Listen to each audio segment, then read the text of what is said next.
The Lady and the Mountain Doctor, Mountain Dreams Series, Book 2. Written by Misty M. Beller. Narrated by Talmadge Reagan. Chapter 1. October 28th, 1876. Bryant Ranch, near Butte City, Montana Territory. Miriam Bryant plunged her knife through the deer's thick winter fur, just the way her brother taught her. Crimson saturated the snow underneath, and she clenched her eyes tight against the sight. An acrid odor permeated the air. Miriam spun away, inhaling deep gulps of air. They needed food. God sent the buck. She repeated the words in her head as her stomach slowly unclenched. Finally, she turned back toward the animal, knife clutched tight in her hand. Once again, she wished she could have let the deer bound away in freedom, but their meat supply was low, and she had to pull her weight on the ranch. The whisper of air was her only warning before a force slammed into her back, knocking her forward. A scream rent the air, and she writhed away from the creature pressing her against the deer carcass. Cougar. Pain pierced her body, over and over. Everywhere the cat touched left new agony. Miriam fought hard.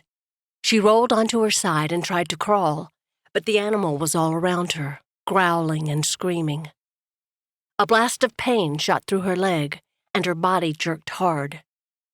She reached for the source of the pain and slammed her fist into the furry head, again and again. Her vision grew fuzzy. Her fist no longer met fur.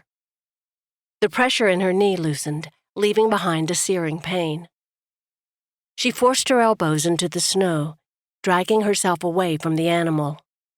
Clenching her teeth, she rolled over. Every inch of her frame screamed in torture, but she had to move in spite of the agony. With her last ounces of strength, she rolled, pushing against the snow in one rotation after another. The freezing dampness of the icy flakes seeped under her coat, adding to the misery in her body. Finally, her muscles wouldn't move anymore. The world spun around her, and then blackness closed in. October 28th, 1876. Butte City, Montana Territory. Alex Donaghue pressed hard on the mortar, grinding the root chunks against the wooden pestle. The echinacea root had no scent, but tiny particles of powder drifted up to tickle his nose. In the 2 months since he'd joined his brother Brian at the clinic here in Butte, they'd run dangerously low on too many of their medicines. Demand from the hordes of miners in town far outweighed the random shipments of supplies they received. But that wasn't all bad, because it gave Alex the opportunity to get to know the flora in the area.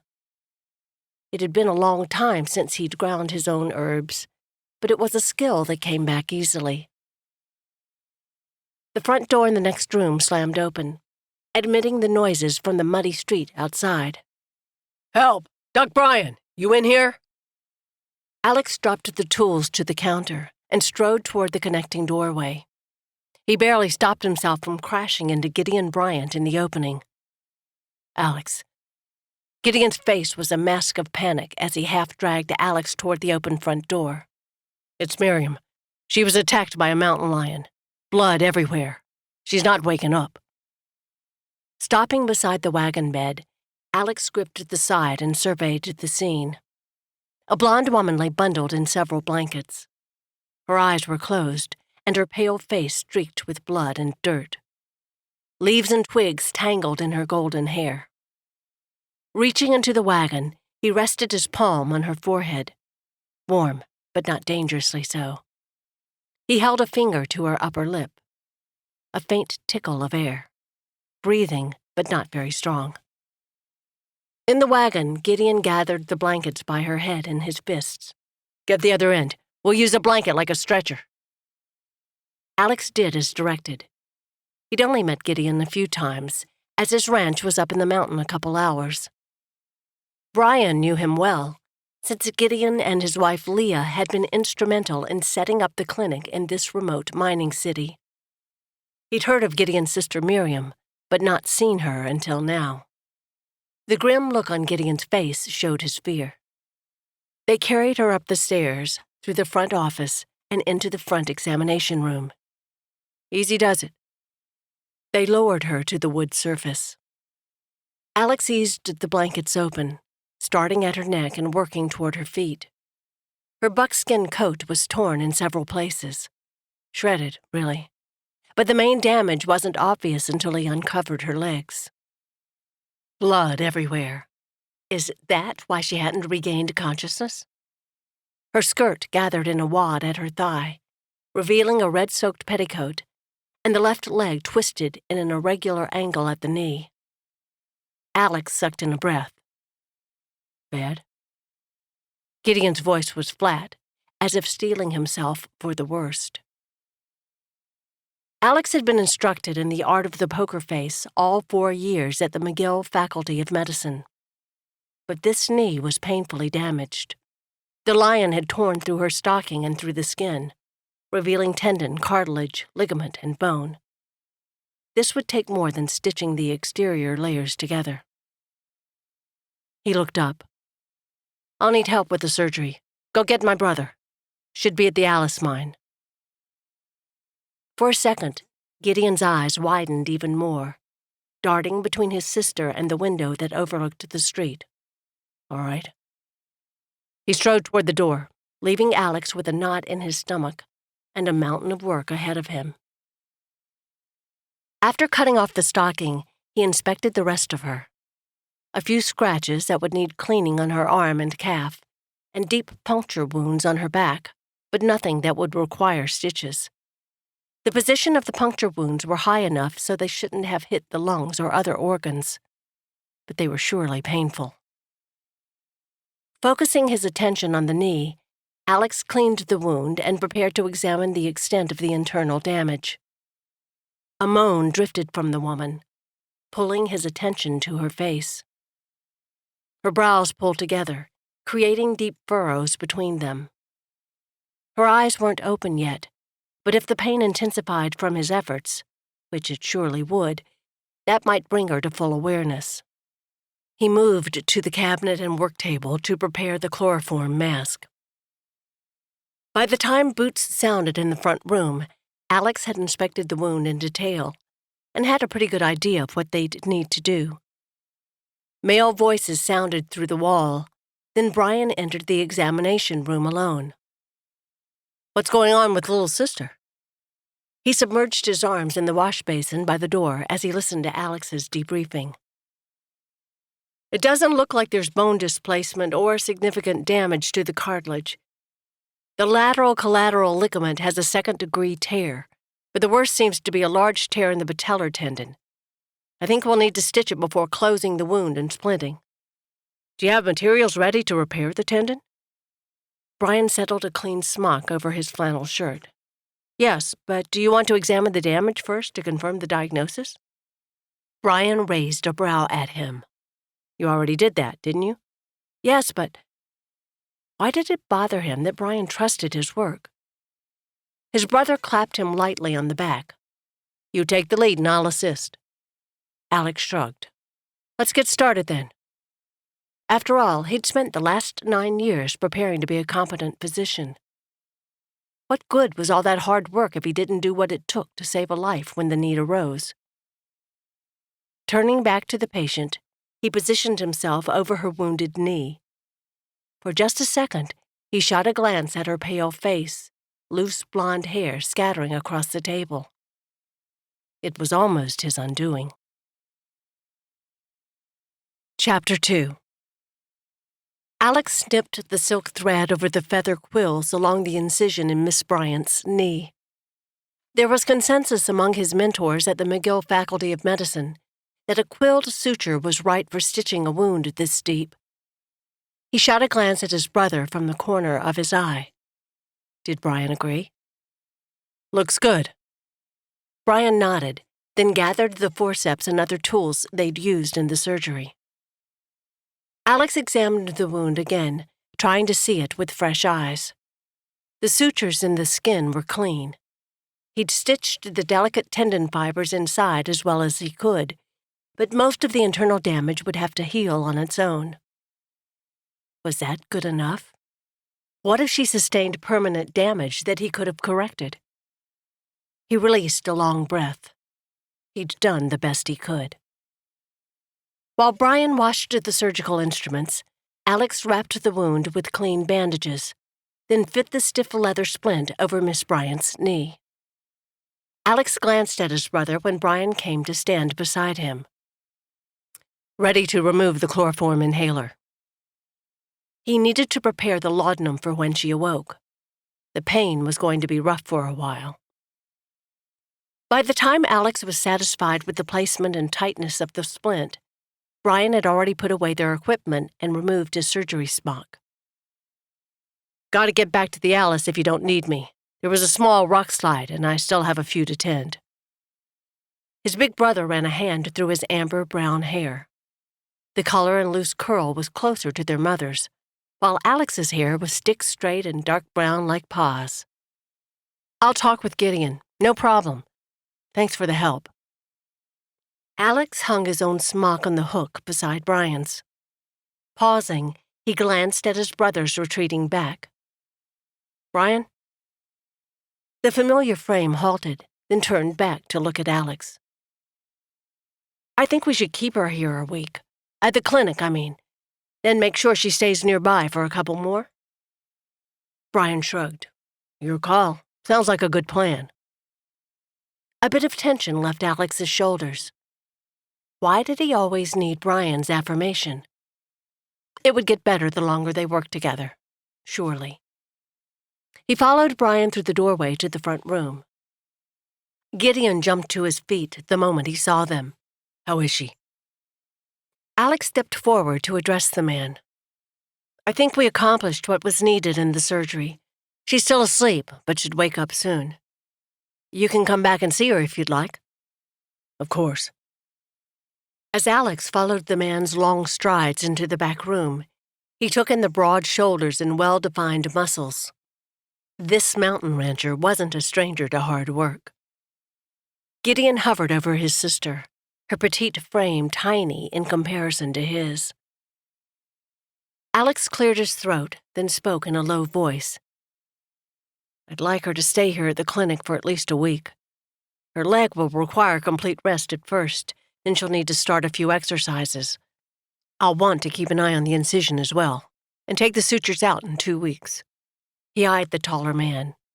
Was he absorbing all the information? The muscles in Gideon's jaw worked. "Whatever she needs." "It'd be best if she could stay in town for at least a month or 6 weeks. We need to make sure the leg heals correctly and regains full motion." Gideon's eyes shot to Alex's face. He didn't answer at first. Finally, he repeated his words. "Whatever she needs." Relief washed through Alex as he released a breath. Good. He motioned toward a chair by the wall. "Have a seat. Hard to say how long it'll take the chloroform to wear off." Alex scanned the room. There wasn't really anything else he could do for the pair. But the mortar, pestle, and tiny chunks of echinacea root still waited on the work counter for him to finish grinding. While he worked, he kept an ear tuned to sounds behind him. All was quiet until Gideon spoke up. "What are you doing?" Alex glanced back to see the man eyeing the mortar and pestle, a line furrowing his brow. "Grinding echinacea root. Since we're heading into winter, I expect us to need a lot of this herb for colds and such." "The medicine companies make you mix your own?" A grin pulled Alex's face. "Local demand for a lot of remedies seems to be more than we can get with our irregular shipments. This country has good supply of some of the herbs, though, so I'll use what's available." Before Gideon could respond, a groan from the table grabbed their attention. Miss Bryant's eyes flickered, then cracked enough to reveal a sliver of shadowed green. Her lips moved, but made no sound. The The chloroform had likely turned her mouth to cotton. Alex drove to the drinking pitcher and half-filled a tin cup. Slipping a hand behind the lady's shoulders, he eased her up just high enough so she could sip the water. This should help. Only take a little, though. She gulped twice, like a starved kitten finally given milk. Then she sank back as another moan slid from her lips. "Let me get something for the pain." Setting the cup on the bedside table, he turned to get the tincture of laudanum he'd measured. Once again, he fitted his hand under her shoulders, careful to avoid the bandages on her back. "Here you go." After swallowing, she sank against the thin pillow, and her pale green eyes found his. "Thanks." The words seemed to take effort, and combined with the power of her gaze, formed a lump in his throat. "You're welcome." His voice rasped, so he cleared it. Her gaze was so intense he couldn't hold it. "Do you remember what happened, Miri?" Gideon's voice brought a welcome distraction. Alex turned back to his work table and plunged the mortar hard against the herb root in the pestle. His brain must still be strained from the surgery. "I was on my way home." Her voice was rough, and the words came slowly. Was she having trouble remembering? They'd need to watch her for damage to the brain. "There was a deer. A buck. I didn't want to bring him down, but I knew I should. I started to dress him." Her words picked up speed, but stopped suddenly. Alex stole a glance behind him. The delicate skin between her brows drew together. Gideon patted her shoulder. "It's all right. I pretty much know what happened after that. Was on my way out when I heard your shot, then you screamed. If it makes you feel better, the mountain lion carcass is lying beside that buck you brought down." Her face relaxed into the hint of a smile, although creases at the corners of her eyes signaled the pain she still felt. "At least there's something to show for this trouble. I'm sorry, Gideon. I didn't mean to put you through so much." He huffed a dramatic sigh. "You always have been trouble." "You're one to talk." She raised a brow. Alex turned back to his work table to hide his smile. How many times had he teased his younger sister Kathleen that way? And their middle sister, Britt, had been able to give it back better than he could dish it out. That is, before. He ground harder on the mortar, pushing back thoughts of Britt. He needed to get this powder put away before dust contaminated it. Working in Dad's apothecary shop, he'd learned to protect the integrity of the herbs at all cost. As Alex reached for an empty glass jar, he tried to tune out the conversation behind him. It wasn't hard, because Miss Bryant's voice had grown so soft he could barely make out the words. Probably the laudanum kicking in. And she did need to rest. Time to call an end to visiting hours. He turned and leaned back against the work counter to watch the scene. Gideon was telling her a story about a horse, but Miss Bryant's eyelids sagged. Every few seconds, they would droop so low they concealed the green depths, then they'd pop back up to almost full mast, only to repeat the process. The faint dusting of freckles across her nose and cheeks were like Kathleen's, but that's where the resemblance ended. Nothing else about this woman made him think of a sister. In fact, very much the opposite. Everything in Miriam wanted to give into the pull of oblivion. The pulsing in her leg had lessened a little. Enough so sleep had become the most important thing. "I'll get a bite to eat while you sleep some." She forced her eyes open again at Gideon's comment. He couldn't go yet. She still had questions. Focusing on forming her mouth into words, she pushed through the fog. "Will we go home tomorrow?" Silence. Gideon didn't answer, so she pushed her eyelids up again. Her brother and the doctor exchanged looks. What did that mean? The doctor took a step forward, bringing him into clearer focus. He was the younger brother she hadn't met yet. Miss Bryant, we had to repair a tendon in your knee. It should heal without problems, but I'd like to keep you under observation here at the clinic for at least a week to make sure there's no infection and no added strain. A week? There was no way they could be gone from the ranch for half that long. Leah was there by herself even now, tending the stock and keeping the place running. And the first snow could hit any day. They still had so many things to do to prepare. But the doctor didn't stop talking long enough for her to set him straight. After that, I'd prefer you stay close to town for up to 6 weeks. Miriam shook her head, but immediately stopped when pain shot through her temples. I can't. It would be so much easier to talk if her head would stop spinning. Miri, I'll go up and get Leah tomorrow, and we'll stay here in town with you. Gideon's voice had a soothing quality, like he was trying to keep her from getting riled. John Stanzalone will keep an eye on the ranch for a few days. Then we'll see how you're healing. Her temples started to hammer, making it so much harder to focus on her argument. We need to go home tomorrow. I'll be fine. She closed her eyes against the pain pounding in her head. Sleep now, little sister. I'll come back in a couple hours and check on you. Gideon's warm, work-roughened hand brushed the hair off her forehead. She forced her eyes open enough to attempt a smile. Okay. Nothing could possibly be more important than sleep right now. Chapter 3. When Miriam woke again, her eyelids still required great effort to raise. The sun streaming through the side window didn't help much, and a groan escaped as she turned away from the bright light. Hark! The sleeping lady stirs. The voice carried a lilting accent, but she couldn't wade through the fog in her mind to place its origin. A figure came into view, and she blinked to clear her hazy vision. The doctor's brother. Or, he was a doctor too, but he was a new one.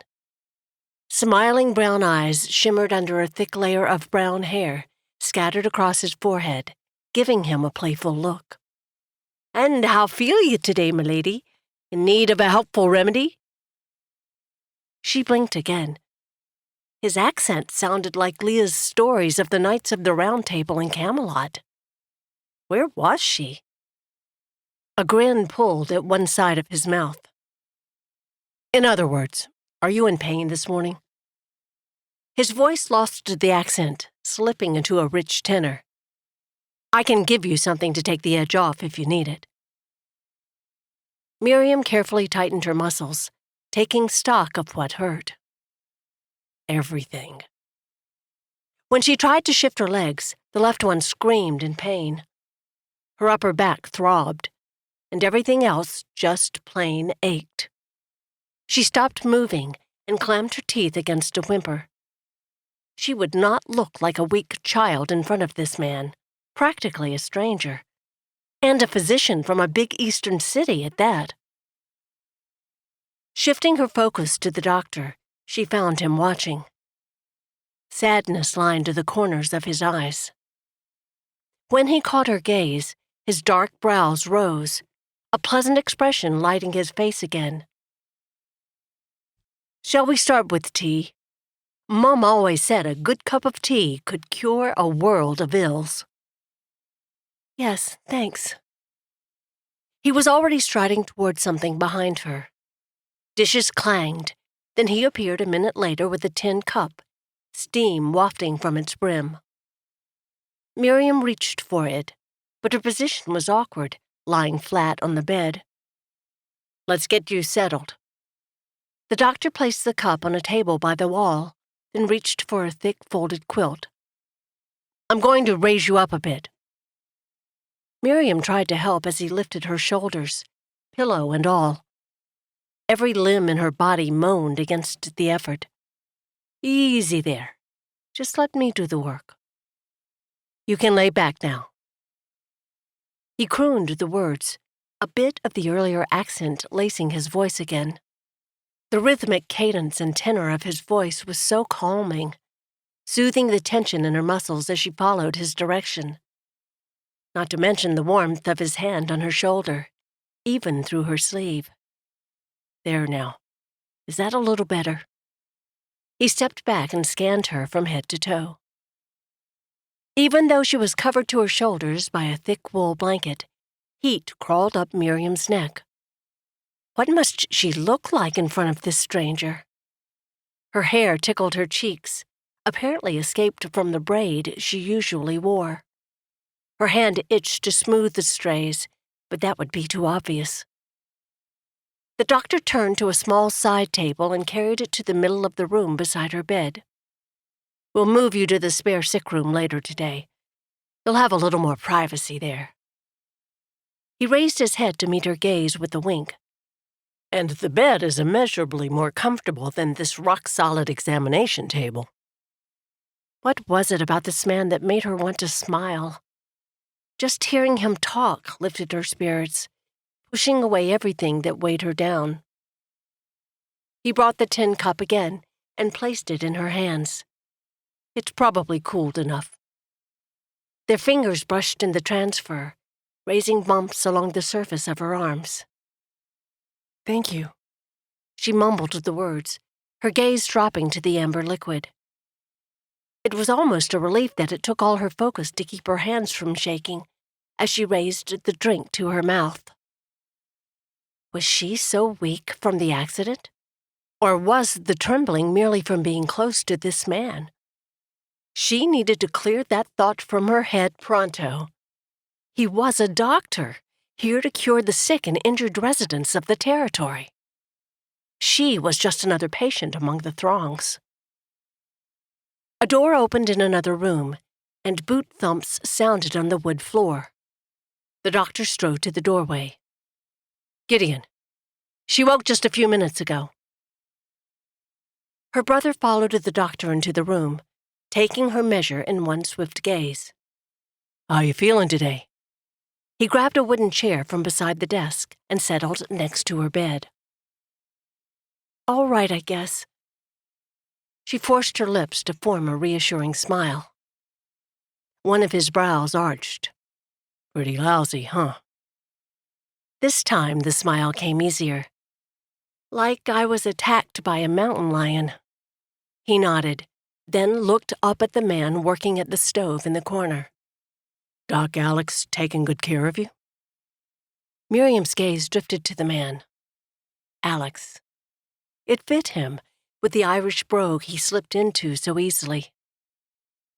At Gideon's words, the man, Doc Alex, turned and sent her another wink. That simple motion produced a flurry in Miriam's midsection, clearing her head of all thought. What had the question been? She glanced up at Gideon. That's right, the doctor's care. The feeling of Alex's hands brushing hers as he gave her the warm tea flashed through her mind. She'd better not let that emotion show. Yes, he's been a good doctor. Gideon nodded. I'm sure you feel better after sleeping so long. He must not suspect her of any improper feelings. That was a man for you. Couldn't see emotion if it smacked him in the nose. Doc, do you still think she needs to stay a week? Gideon addressed his question to the doctor, who turned from the stove to study them. Yes, at least. It's critical for her leg not to be strained these first few days. If she pushes too hard, it could permanently damage the knee. Gideon's deep green eyes turned to her, and he leaned forward to rest his elbows on his knees. Miri, I need to go up the mountain and get Leah. She'll be worried sick if I stay away any longer. But we'll be back tomorrow. Miriam's chest squeezed at the anguish in her brother's face. He'd lost so many people he loved, but she wasn't about to be counted among them. Placing a hand on his clasped fingers, She squeezed reassurance. I'll be fine, big brother. Stay at the ranch a few days and get things ready for winter. You heard the doctor. I can't do anything but sit here for a week. Come back to get me then. He pulled back, brows lifting. Obviously, her response wasn't what he expected. That's a far cry from what you said last night. Last night? What had she said? Something tickled the corners of her mind. Something about arguing with Gideon and the doctor. But what had she argued about? Ugh.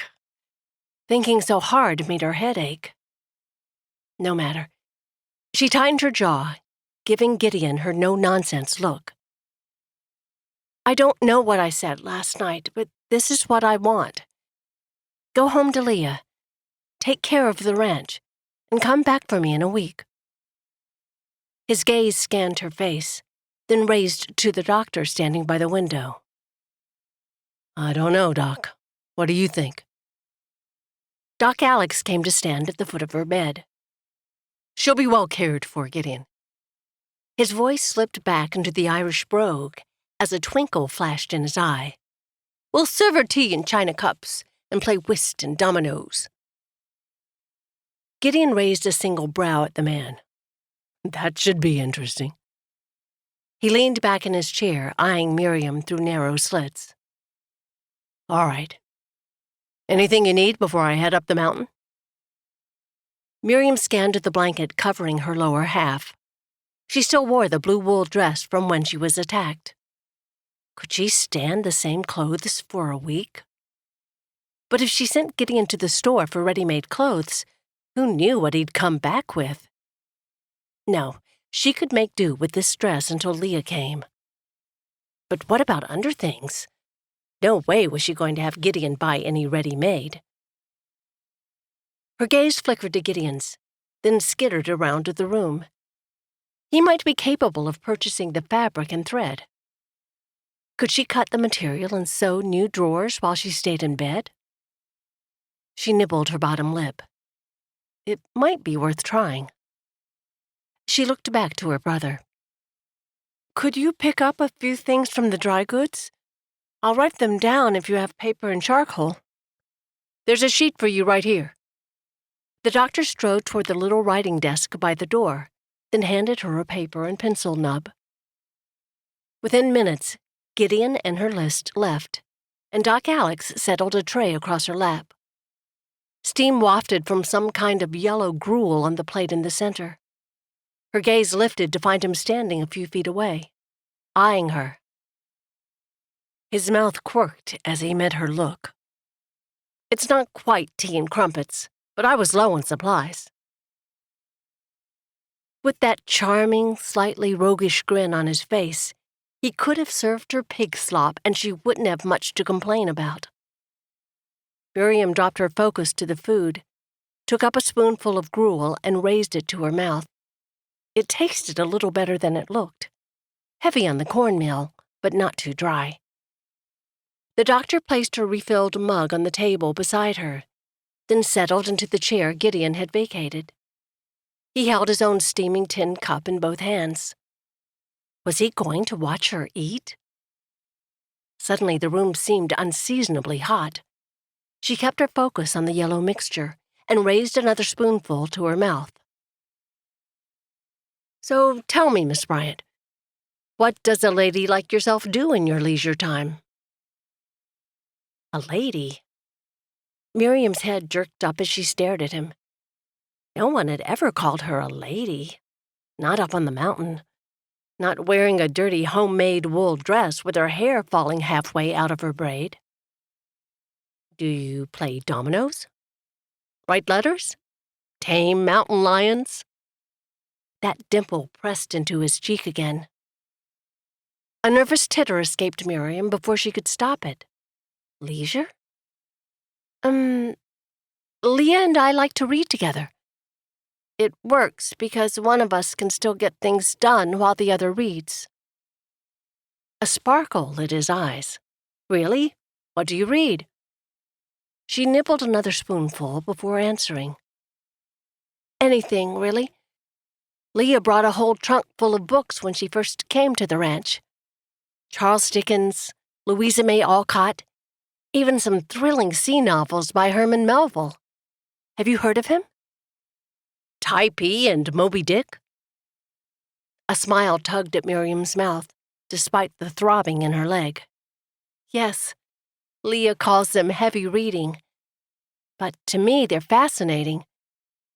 Can you imagine traveling all the places he's been? I've always dreamed of seeing foreign lands and exotic animals. His brows rose just a bit, and he leaned back. Was that respect shining in his gaze? You'd like to be a sailor on a whaling ship? He'd crawled up her back. I might rather ride in first class with a traveling companion or two. That twinkle sparked in his amber eyes again, and his voice slipped into the brogue.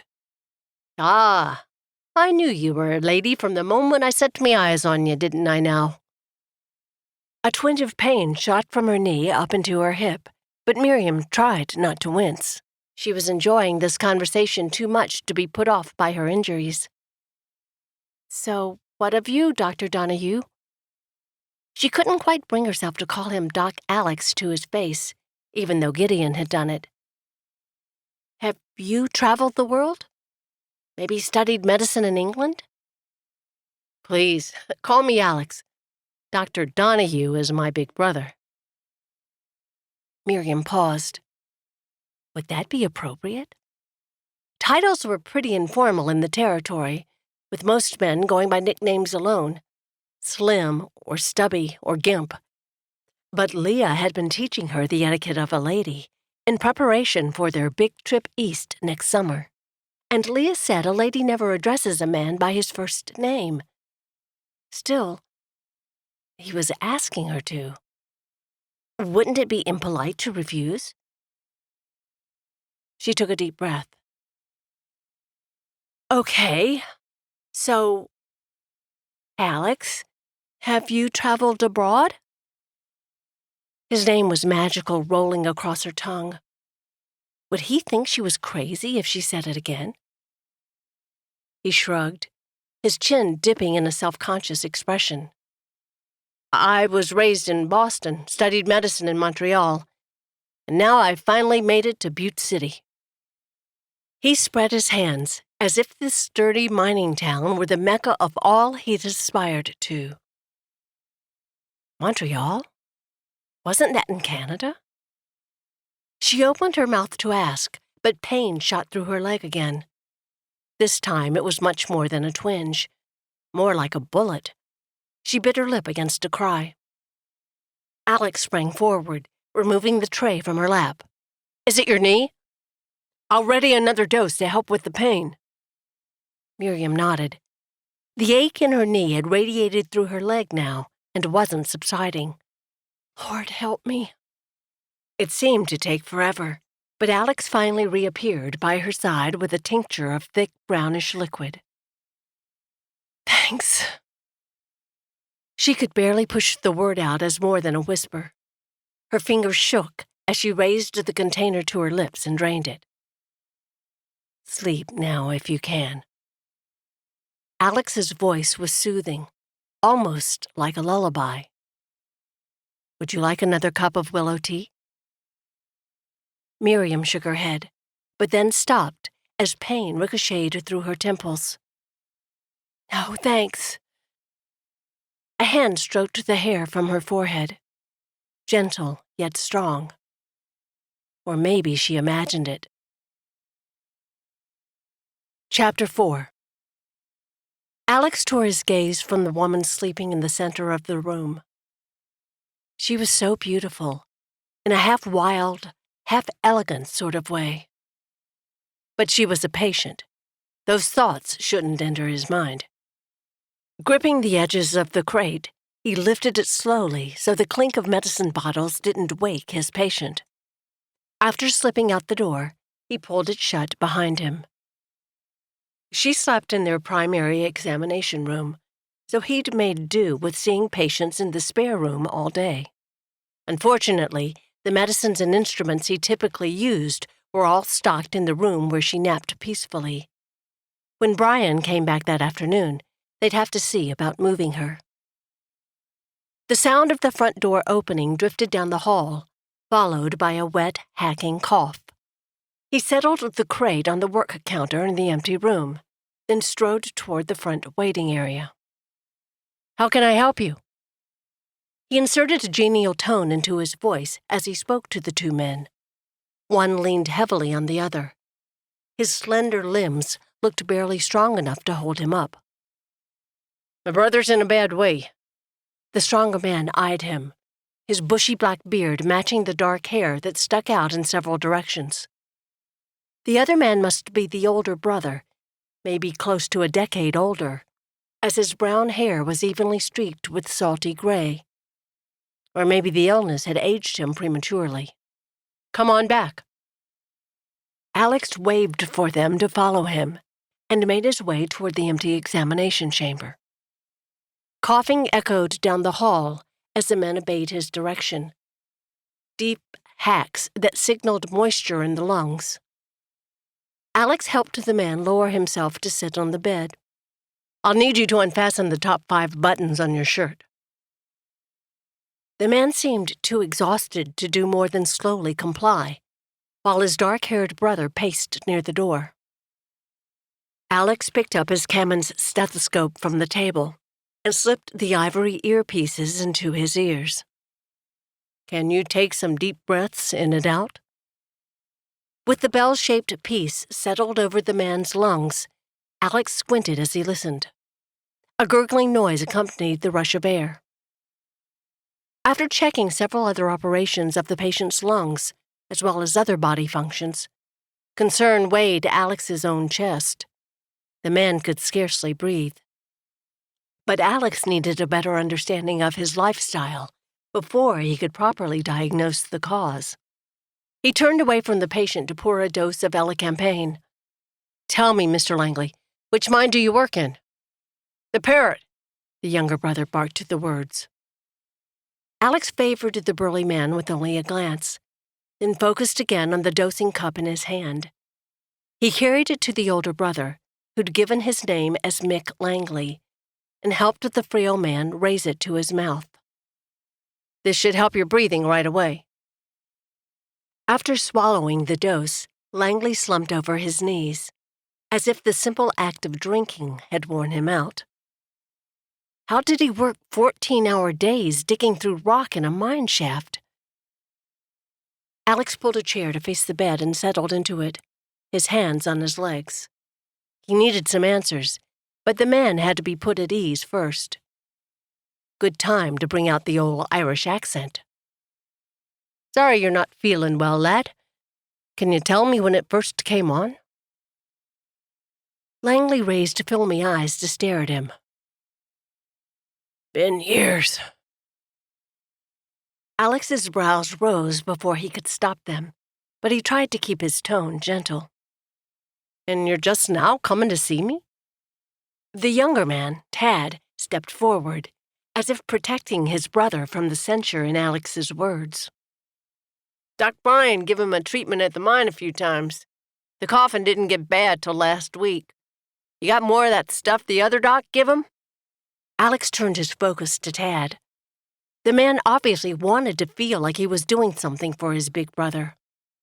"It was most likely the elecampane I just administered. I need a little more information so I can prescribe a treatment plan." He looked back at Mick and fought the desire to hold the man upright lest he collapse onto the floor. "Would you like to lay down, Mick?" His bleary eyes turned to blink at the pillow beside him. "No, harder to breathe when I'm late." Another thick, chesty cough broke off his words. That old, helpless feeling settled over Alex as he watched his patient struggle. Was there something else he should be doing? He would prescribe a steam bath and licorice chews, and the man needed to get away from the mines, with their stifling heat and lack of quality air to breathe. Rest would likely do more for him than most medicines. When the coughing fit subsided, Alex leaned forward, elbows on his knees, giving Mick his most earnest and caring expression. I need to understand what a normal day is like for you, Mick, so I can find what's making you sick. Can you start by telling me where you live? A shanty outside of town, near the mines. Tad spoke for his brother again. Alex glanced up at him. Do the two of you live together? With a couple other blokes. 4 men living in a shack. He'd seen some of those structures, usually a single room with a stove in the corner and bedrolls on the floor. The boards spanning the walls often left cracks wide enough for ice pellets to blow in during a hailstorm.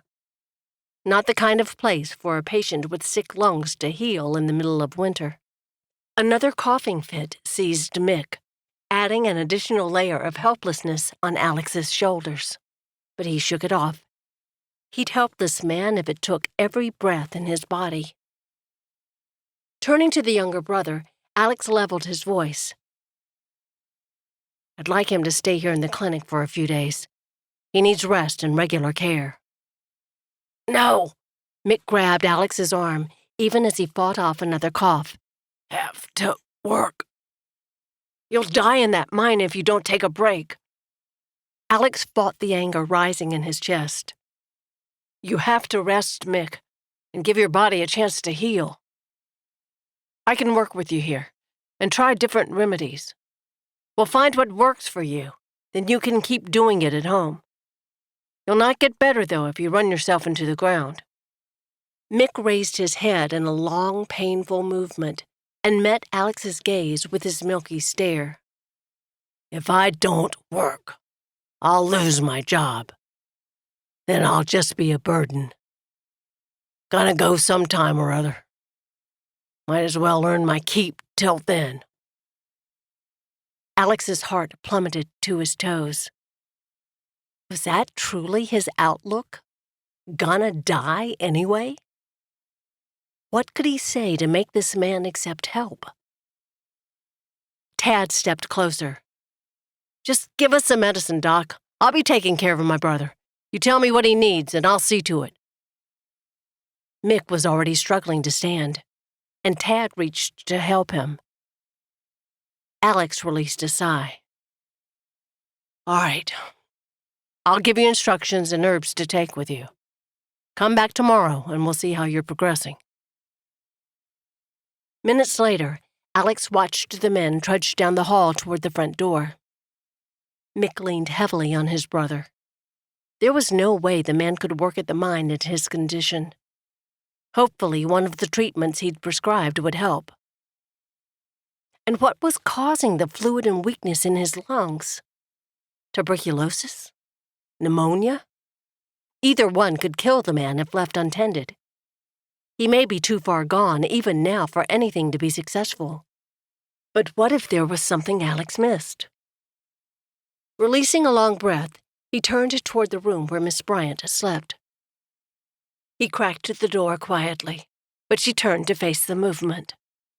Forcing a cheery smile, he stepped inside. You slept through lunch, but you're in luck. Luck? Her voice was thick with sleep, and the spray of honey-blonde curls that spread across her pillow made his fingers itch to touch them. Not a good response. He strode to the pot-bellied stove in the corner. Yes, I saved you a dish of Irish stew, and you've not lived until you've tasted an Irishman's stew. He stepped backward so she could see his face, and sent her a cockeyed grin. Unfortunately, Mom only taught Brian the proper technique, so mine's not half as good. The smallest hint of a smile touched her lips, spreading warmth through his chest. That smile was worth working for. He ladled the soup into a cup, scrunching his nose at the thick stickiness of the mixture. Must have sat on the stove too long. He placed the mug in Miss Bryant's hands. It's not the best I've ever served. She examined the brew, raising her spoon and watching the viscous liquid slowly drip from the utensil. Heat crept up his neck. I'm sure it's tasty. Her mouth curved, but no sparkle lit her eyes. Lines at the corners spoke of the pain she must still feel. A bit of willow tea might help. He marched back to the stove and pulled the jar of willow bark from the shelf. How's your injury feeling? There was a pause before she spoke. Better. That was a falsehood, if he'd ever heard one. He filled a mug with steaming water from the kettle on the stove, then stirred leaves into it. Better than a needle prick when you're sewing, or better than if your knee were still torn open? The latter, I guess. He traded Miss Bryant the steaming cup of tea for the mug of overcooked soup, and her eyes wandered up to meet his. They were the prettiest shade of clear green, nicely accented by the pink now tinging her cheeks. Her gaze dropped to the liquid swirling in the cup. He should step back, give her room, not make her uncomfortable. But something kept him rooted, right there in front of her. After setting the stew on the side table, his hands found the pockets of his gray wool pants. What should he say? The silence lingered thick between them. When Brian comes back tonight, we'll move you to the softer bed in the other room. We need to change your bandages, too. She nodded, her gaze not meeting his. All right. You might be able to rest better there, too. It's part of the old structure, so sound doesn't carry as easy through those walls.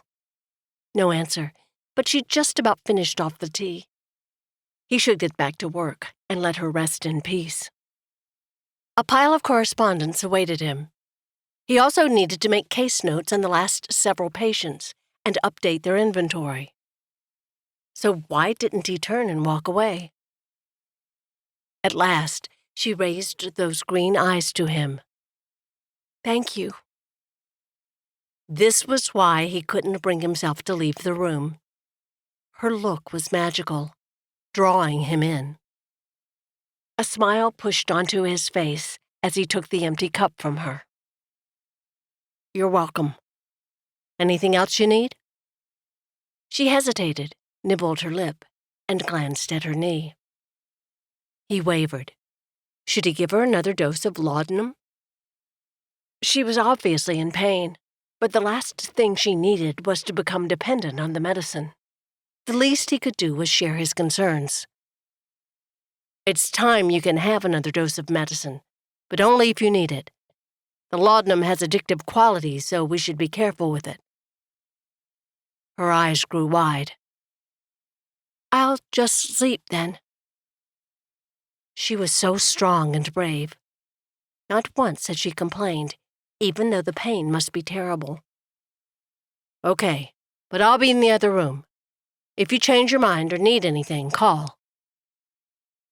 He brushed a strand of hair from her shoulder. It was an automatic gesture, and he didn't realize what he was doing until his skin registered the softness of the curl. He fought the urge to sink his fingers into the rest of it. He spun away from her and strode toward the door. What was he doing? He'd better get a handle on himself quick, and not come back into this room until he did. It was over an hour later before he trusted himself to check on Miriam again. When he eased the door open, her eyes were closed, and the blanket rose and fell in a steady movement. The pain lines around her eyes were still there, but a little softer in sleep. His gaze wandered down to where the wool fabric covered her knee. Did he do everything he could during the surgery? Had he done it right? What if the leg became infected? He'd find out tonight when they changed the bandage. But even if the incision healed cleanly, what if she never regained the motion in her knee? What if he'd ruined her chances of a normal life? Alex pulled the door closed, but couldn't shut out the questions. Could he live with himself if he destroyed this beautiful woman? Chapter 5. You worked late tonight. Alex handed his brother a mug of coffee. They stood in the main room of their living quarters, just off the clinic. Brian sighed, closing his eyes as he sipped the brew. "Stopped at Wallace's to see if we had any shipments." "Did we?" "Nothing." Brian released another long breath. "We're running short on several tonics and herbs, especially Campaign." Alex's forehead tightened. "I had a couple miners in here today, Mick and Tad Langley. Mick's lungs are pretty bad off. Said he's seen you a couple times at the Parrot." Brian's brows pinched. "Yeah, sounded like he had fluid in his lungs, or pneumonia maybe. Told him to come in here if it didn't get better." Alex sank into the ladder-back chair by the door to the clinic. "I tried to get him to board at the clinic a few days. He lives in one of those hovels near the mines, and I know that's only making it worse. He wouldn't stay, though. Said he'd rather die working than take a break and be a burden to his brother." Scrubbing a hand through his hair, Alex looked up at his big brother. "I don't know if what I prescribed will be enough to save him." Brian pulled off his thick wool coat. "What did you give him?" As Alex relayed the medicines and directions he'd recommended, Brian nodded at each one. "There's not anything else I can think of. Sounds like you covered every angle."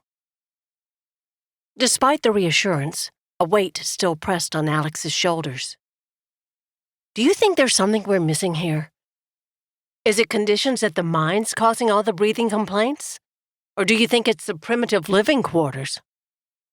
It's barely November and already as cold as it ever got in Montreal. Some of these cabins are sparse enough to let the wind blow through them. How could the men not take sick?" Brian took up his coffee cup from the table and clapped Alex on the shoulder. "We'll work on it, but we're not going to fix the whole thing tonight. Is there dinner on the stove?" Alex slowly rose to his feet and followed his brother down the clinic hall to the main exam room. The room held the cook stove, so that's where most of the food preparation and eating was done. He lowered his voice as they drew near the closed door. "I told Miss Bryant we'd move her to the other chamber this evening, so she's not disturbed as much. We'll need to check her incision, too." "All right." Brian was the first through the doorway, and Miss Bryant's voice was stronger than earlier as she greeted him.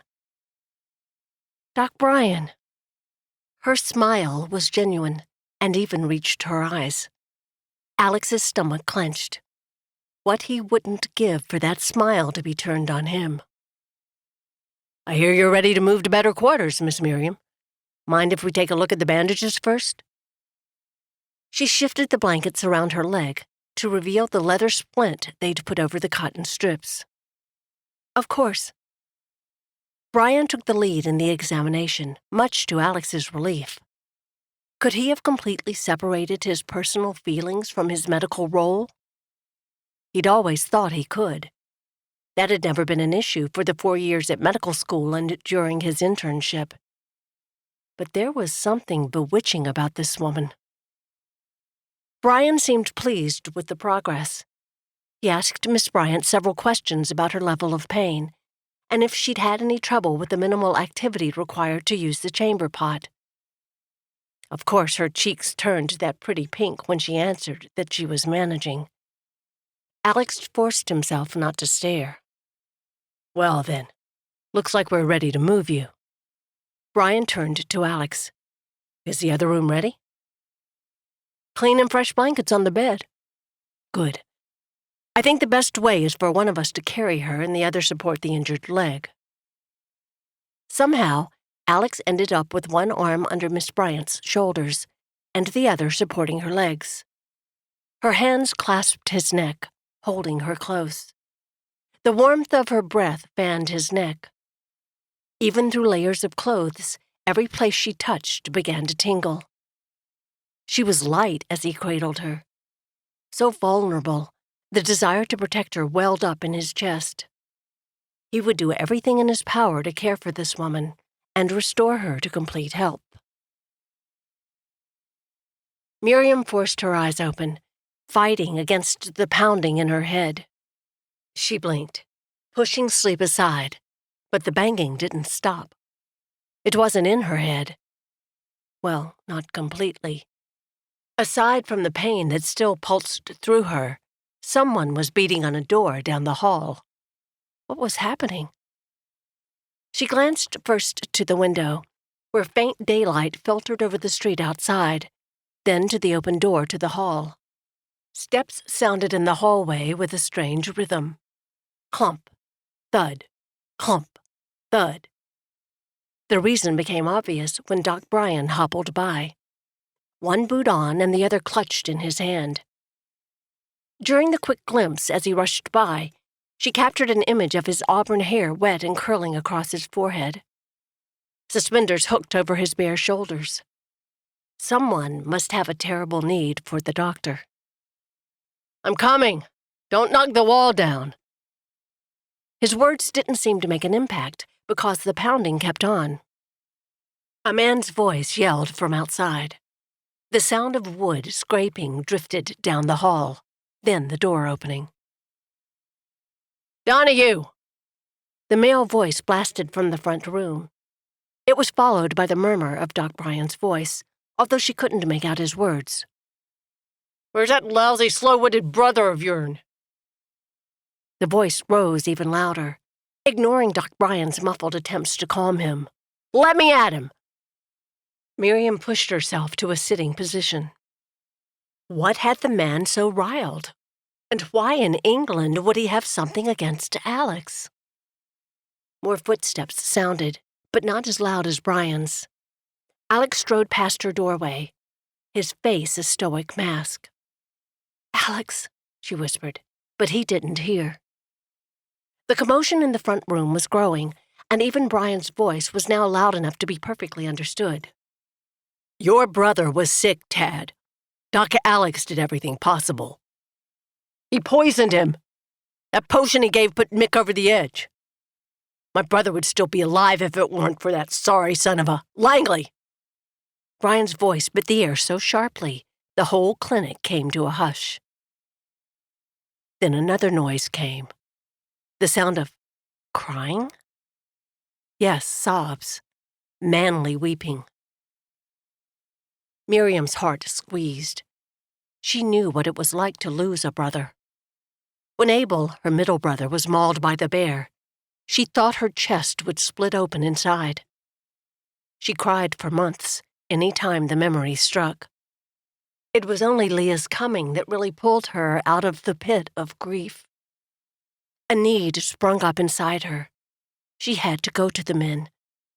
There may not be much she could do, but maybe she'd find something. Pushing the blanket aside, she placed her good right leg on the floor. Then, with her hands, she lowered her left leg, biting her lip against the pain stabbing her knee. Bracing both hands on the work table by the wall, she scooted sideways on her right leg, dragging her bad leg behind her. It took forever, but she finally made it around to the edge of the room to the doorway. Her breath came heavy. Who would have thought it was so much work to hobble such a short distance? Clutching the door frame for support, she looked down the long hallway to the front room. Alex stood motionless at the end of the corridor, feet braced and hands clenched at his sides. The light was in front of him, so she couldn't make out his face until he turned to the side. The stricken look there took her breath away. Alex's muscles wouldn't move.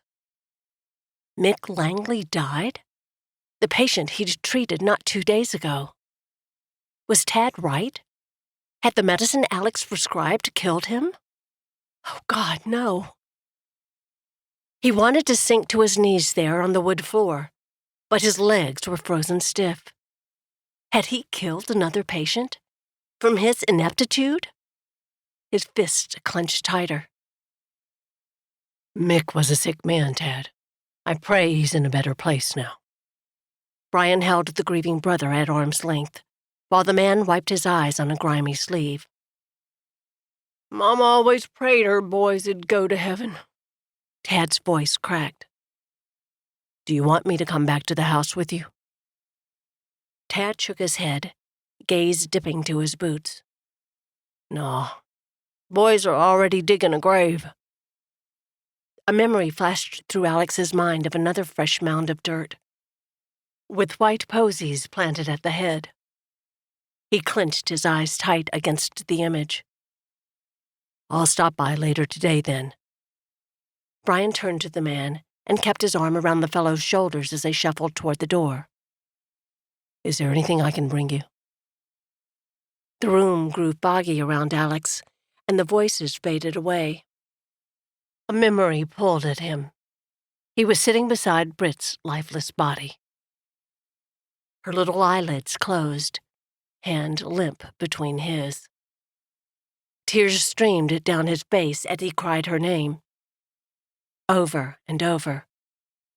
But she never answered. He hadn't meant to hurt her, hadn't meant for her to follow him on his deliveries. If only he'd slowed down when he saw her, not made her run beside him.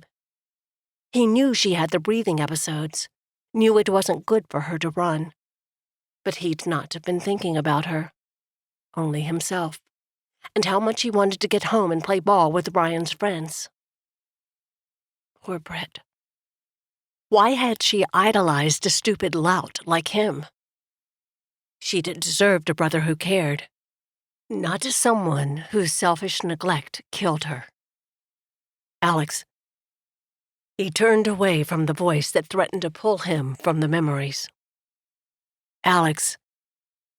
A firm hand pressed his shoulder, giving it a slight shake. He blinked, staring into Brian's face. It wasn't your fault, Alex. He swallowed to bring moisture back into his mouth. Yes, it was. He barely recognized his own voice the way it rasped. Langley was in bad shape the last time I saw him. You said yourself he may not make it living in that drafty shack. Alex squinted at his brother. Langley? What about Britt? And then the last of the fog cleared. His patient, Mick Langley. Another wave of sorrow crashed over him. What did I do wrong, Bry? He searched his brother's brown eyes for the answer. There wasn't anything else you could do. His chances would have been better if he'd stayed here under our care, but you can't force a man. Brian ran a hand through his damp hair. It's a hard life for these miners. Most of them die early. All we can do is help the ones we can. For the rest, make them as comfortable as possible until the end. You did your job, brother. Brian pulled him close and mussed the back of Alex's hair, the way he used to when Alex was a boy. The gesture felt odd, now that they were almost the same height, but the familiarity soothed the inflamed edges of Alex's nerves. Brian slipped his arm around Alex's shoulders, and together they walked down the hallway to their quarters. It was the same way Brian had walked the miner to the front door. His older brother had a soothing manner that made you feel things would be okay. Tomorrow would be another day. But when tomorrow came, could he do a better job than he'd done today? Chapter 6. 4 days in bed. It was mid-morning the next day, and Miriam flipped through yet another boring medical text. What she really wanted to do was toss the book aside and run outside screaming. Her leg was healing. At least it had stopped the constant throbbing, so it didn't hurt as much to be awake. But she was still practically tied to this bed. The only exercise she'd been allowed was pulling the chamber pot from beneath her bed. Just the few actions required for that still sent fire through her knee, though. She'd finished stitching an extra pair of drawers from the material Gideon purchased before he left town. Now there wasn't much else to do except read boring medical books and stare out the window at the gray sky and occasional wagon passing. The mountain peaks in the distance seemed to taunt her. She bit down a growl. How many more days would she be locked in this tiny chamber? Turning the next page, she skimmed the text. Her stomach clenched and she wrinkled her nose at a sketch of a thin, snake-like animal, then flipped the page again. It was morbidly interesting to read about using leeches to bleed people, but she'd already examined as much as she could stomach. Alex had been kind to bring her the books, even if they were as interesting as dirty dishwater. He'd shrugged and, with his neck turning red, said these were all the books they had. And then he'd slipped into that Irish accent and said something about too bad Brian was such a boring chap. A smile tugged at Miriam's mouth. Seemed every memory of Alex brought a smile. He was so much fun to talk to, with an easy manner that made patients relax and enjoy his company. So different from his brother. Brian seemed more quiet and reserved, kind of like her own brother, Gideon. She'd never understood why Gideon didn't speak his mind, but, of course, she loved him anyway. As if her thoughts summoned him, Doc Bryan's voice hummed in the hallway outside her door as he led a patient to the examination room beside her chamber. That morning he'd announced he'd be staying at the clinic today, and Alex was to take the day off. Naturally, Alex had argued, but not as much as she would have expected. He'd been so quiet since the episode with Tad Langley the day before. Poor Alex. He cared deeply about his patients, and losing the elder Mr. Langley had hit him hard. She tried to get him to talk, but he seemed buried deep in another time and place, like he was merely going through the motions here in the clinic. Hopefully, time away would help. A thump sounded through the walls as someone slammed at the front door. Miriam flipped the book closed and placed it on the bedside table, then eased back against the pillows and closed her eyes. She could dream about the trip she and Leah planned for the summer. A few days in St. Louis, then on to Richmond where Leah had grown up. Leah had talked for days about her eagerness to see Emily, her former companion. After hearing so much about the woman, Miriam's excitement had bubbled up too. It wasn't confirmed yet, but Leah had asked Emily to accompany them up to Philadelphia, New York, and Boston. Hadn't Alex said he and Brian were from Boston? Maybe she could visit his family while there. Pass along any messages. See the place they'd grown up. The corners of her mouth tugged. It'd be interesting to learn more about what had formed these two talented brothers. "Be hungry, milady?" Miriam's heart thumped faster as her eyes flew open. Alex grinned from the doorway. She swallowed. Her gaze dropped to the wooden tray he held with both hands. A white cloth covered whatever it held. As he stepped into the room, her hand wandered up to her hair. What she wouldn't do for a bath, or at least a clean dress. And her hair must look like a bird's nest. Curls kept slipping out of her braid, and she hadn't taken time to redo the plait that morning. "Here ye are, miss." Alex placed the tray on the bed next to her, and Miriam scooted over to allow more room. "A meal fit for the bonniest lass in the county."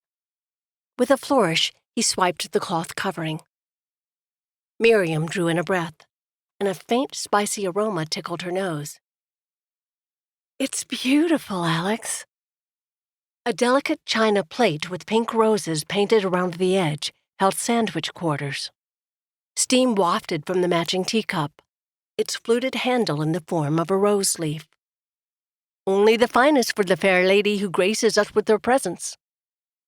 He stepped back and bowed, performing the motion as if gracing Queen Victoria herself. Then he glanced up, his mouth tilting in an off-kilter grin. "And if you're a good girl and clean your plate, there may be a surprise in it for you." Miriam bit back a smile, but it escaped anyway. "Oh, really?" She scanned the tray again, with its delicate place setting, but there was only enough for one. "Where's yours?" Her gaze found his, which turned sheepish. His hands slipped into his pockets, and his right foot scuffed the floor. The smell was too much for me, I'm afraid. Ate my sandwich on the way over." A giggle bubbled inside her. I suppose that shouldn't surprise me. I had brothers, too. Won't you at least take tea with me? He shrugged and pulled up a chair. No tea, but I'll sit and visit a while. Miriam almost regretted her offer, as his gaze settled on her. She was in no condition to be the center of attention, especially from this very attractive man. His eyes tracked her hand as she reached for a sandwich. She needed to start a conversation, but what to say? This china is so pretty. Is it yours? His chuckle sent heat up her neck. Had she really just asked a man if he owned a china? No, from the cafe. Aunt Pearl's finest. I had to promise a year's worth of doctoring to be allowed to take it. Miriam glanced up, and her hand stopped midway to the teacup. But her hand didn't stop soon enough, because it struck something. Hard. The awful sound of a dish clattering interrupted her words. She grabbed for the cup as warm liquid seeped over her leg. Whoa, now! Alex caught the china teacup just before it hit the solid wood floor. What little liquid was left in the cup showered over his hand and white shirt sleeve. Oh! Gripping the tray handles, Miriam moved it to the other side of the bed to survey the damage. Here, let me wipe your hand. She took the teacup from him and placed it safely on the table. Then grabbed the cloth Alex had used to cover the tray and rubbed it over his hand. Your sleeve is soaked. She cradled his hand in the crook of her arm while she scrubbed at the fabric. Don't worry about it. Tea is one of the nicer things that's stained my shirt sleeve.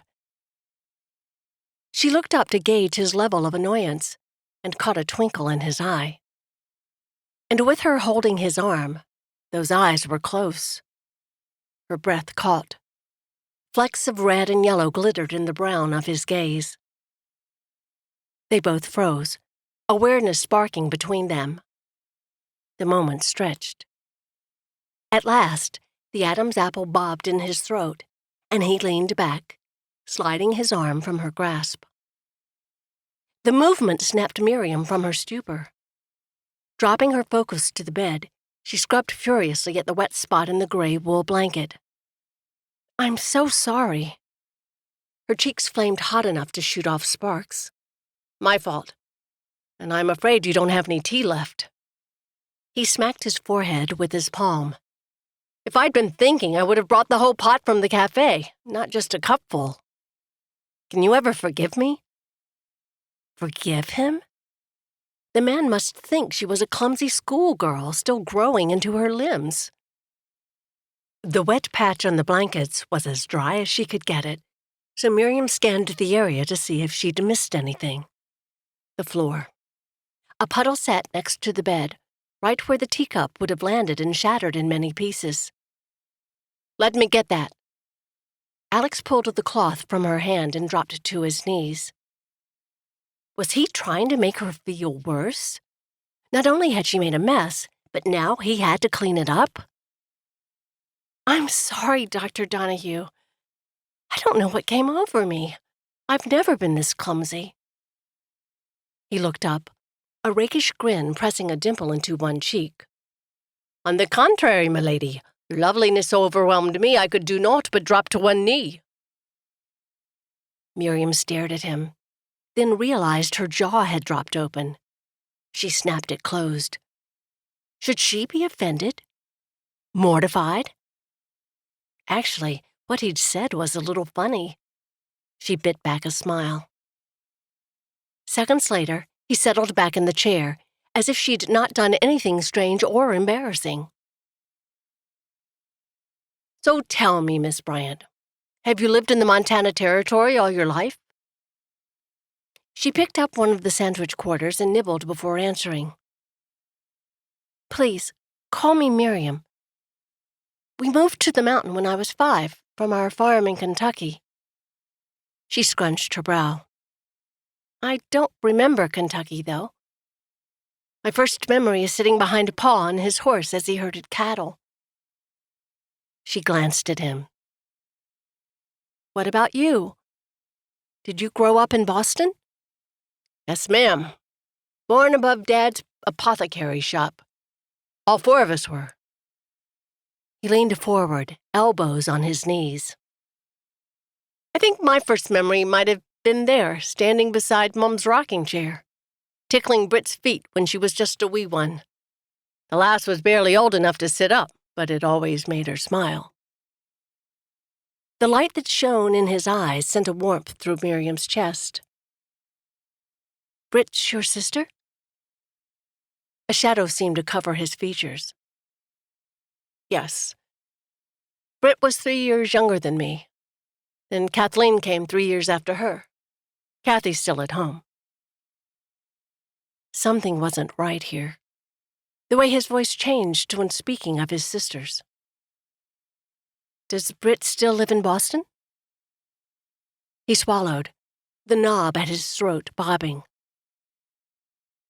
She died. Oh. Alex, I'm sorry. So that's why the light had left his eyes. Me too. His voice rasped. Anyhow, we all helped Dad in the shop. He taught us to love working with herbs and other naturals to help people. I suppose that's why Brian and I both became doctors. And Kathleen? Does she like healing too? His mouth pinched in a thoughtful look. She's more like Mum. Likes doing things around the house. But I think Dad's hoping she'll take over the shop one day. Did you and your brother go to medical school in Boston? The corners of his eyes creased. The McGill Faculty of Medicine in Montreal, Canada. Canada? But Miriam sifted through her memories of things Leah had said about the place. Don't they speak French there? His eyes flashed, and his mouth curved. Oui, mademoiselle. Miriam almost squealed. You speak French? Très peu. Very little. He leaned back in his chair. I always thought it humorous that a couple of Irishmen went to a French school, but he shrugged. It worked out pretty well for Brian, so who was I to argue? Alex was such a smooth talker. It was hard to tell sometimes whether he was joking or not. She raised her brows at him. So you went there because your brother did? Hoping to pass grades because your teachers remembered him fondly? Alex winked, and the motion affected her all the way to the core of her stomach. You've discovered my weaknesses, eh? His pause stretched so long, she wasn't sure if he'd give the real reason. Seriously, it was an excellent school. Well respected, as were the physicians it produced.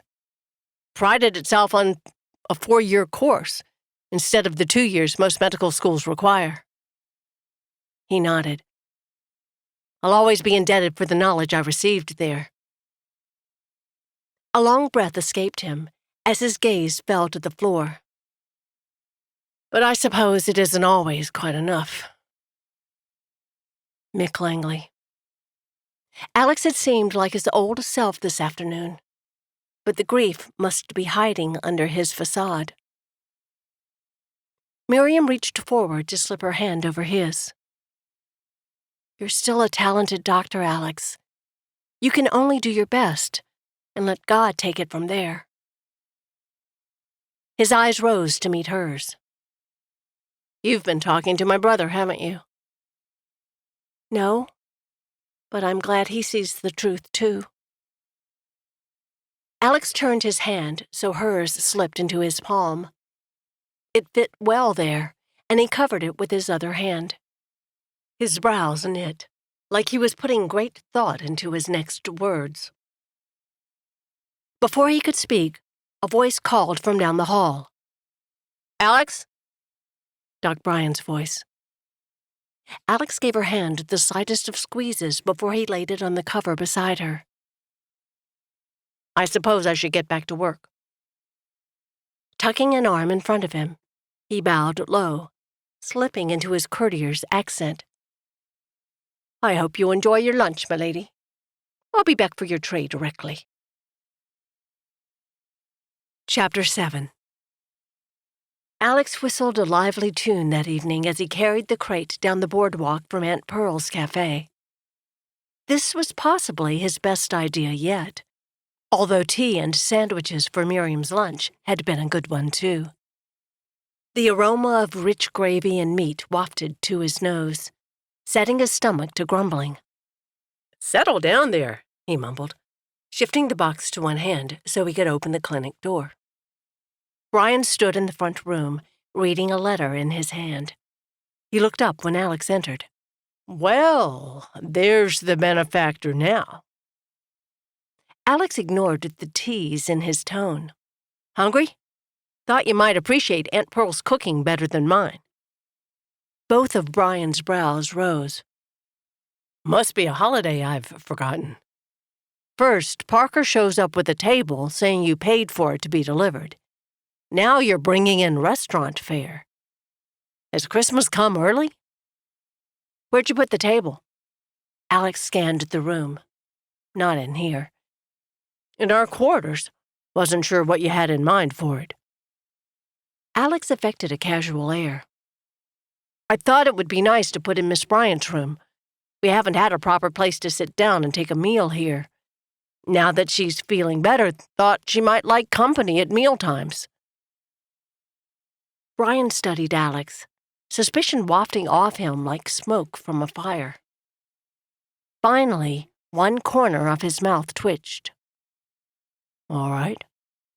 Then Brian turned and strode down the hall. Releasing a long breath, Alex watched him go. That hadn't gone as easily as he'd hoped. It was over, though, and it had been worth it to make their patient more comfortable. She had to be lonely, staying in that room by herself all day. That was plain by the look in her eyes. Any little joy he could bring more than justified the effort. He carried the crate of food toward Miriam's room and met Brian coming through the door that divided the clinic from their private sleeping chamber. Or rather, he met the table Brian carried. Stepping aside to let his brother enter Miriam's room first, Alex studied the table. It had a small square top, but plenty of room for 3 people to sit around it. The sturdy pine surface had been sanded smooth, and there was even a small decoration carved at the top of each of the 4 legs. Nothing fancy, but serviceable. "What?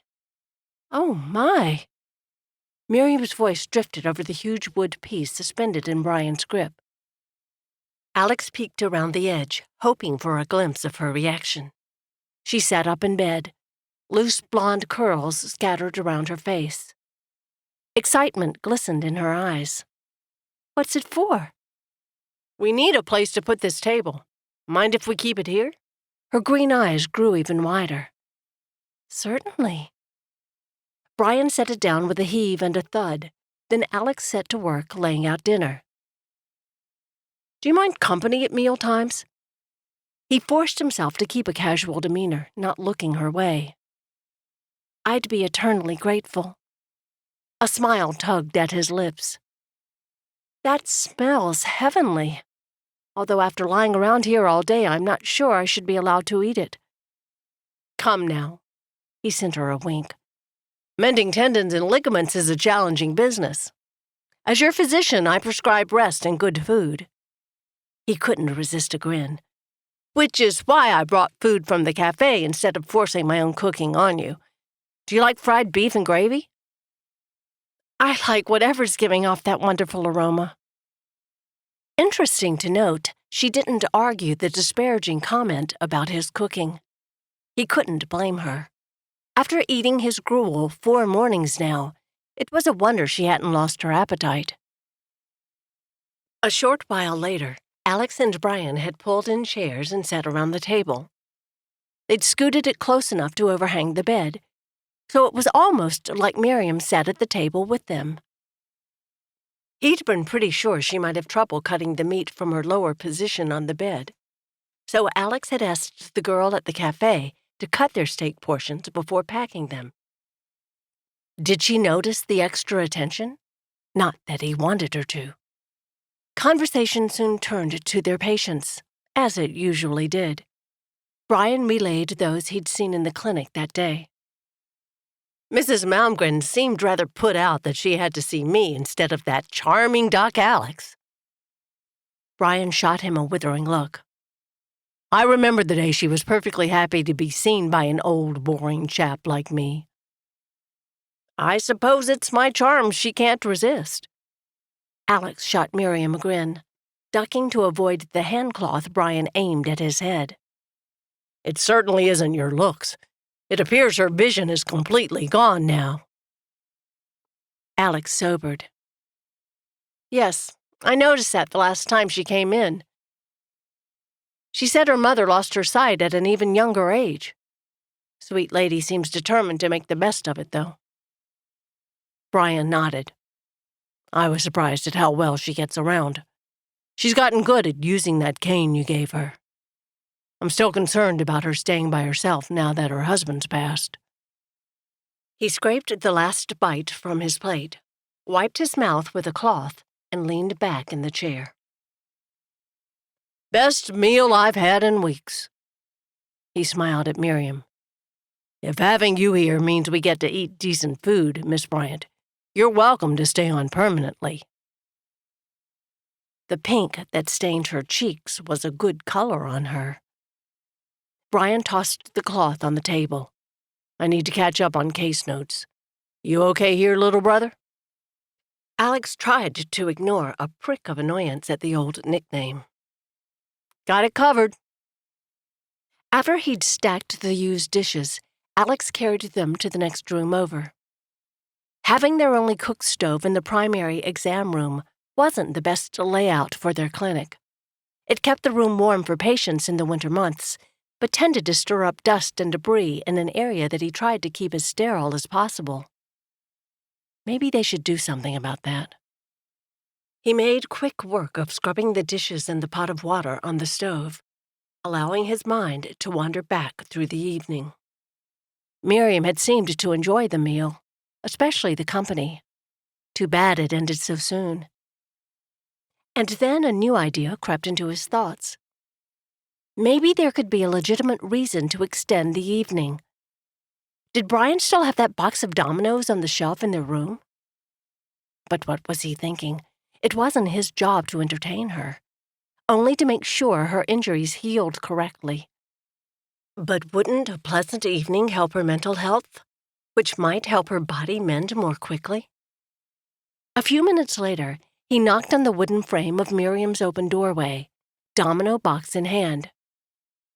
Sorry to disturb, but I've a favor to ask. She looked up, smoothing the covers over her legs. Of course.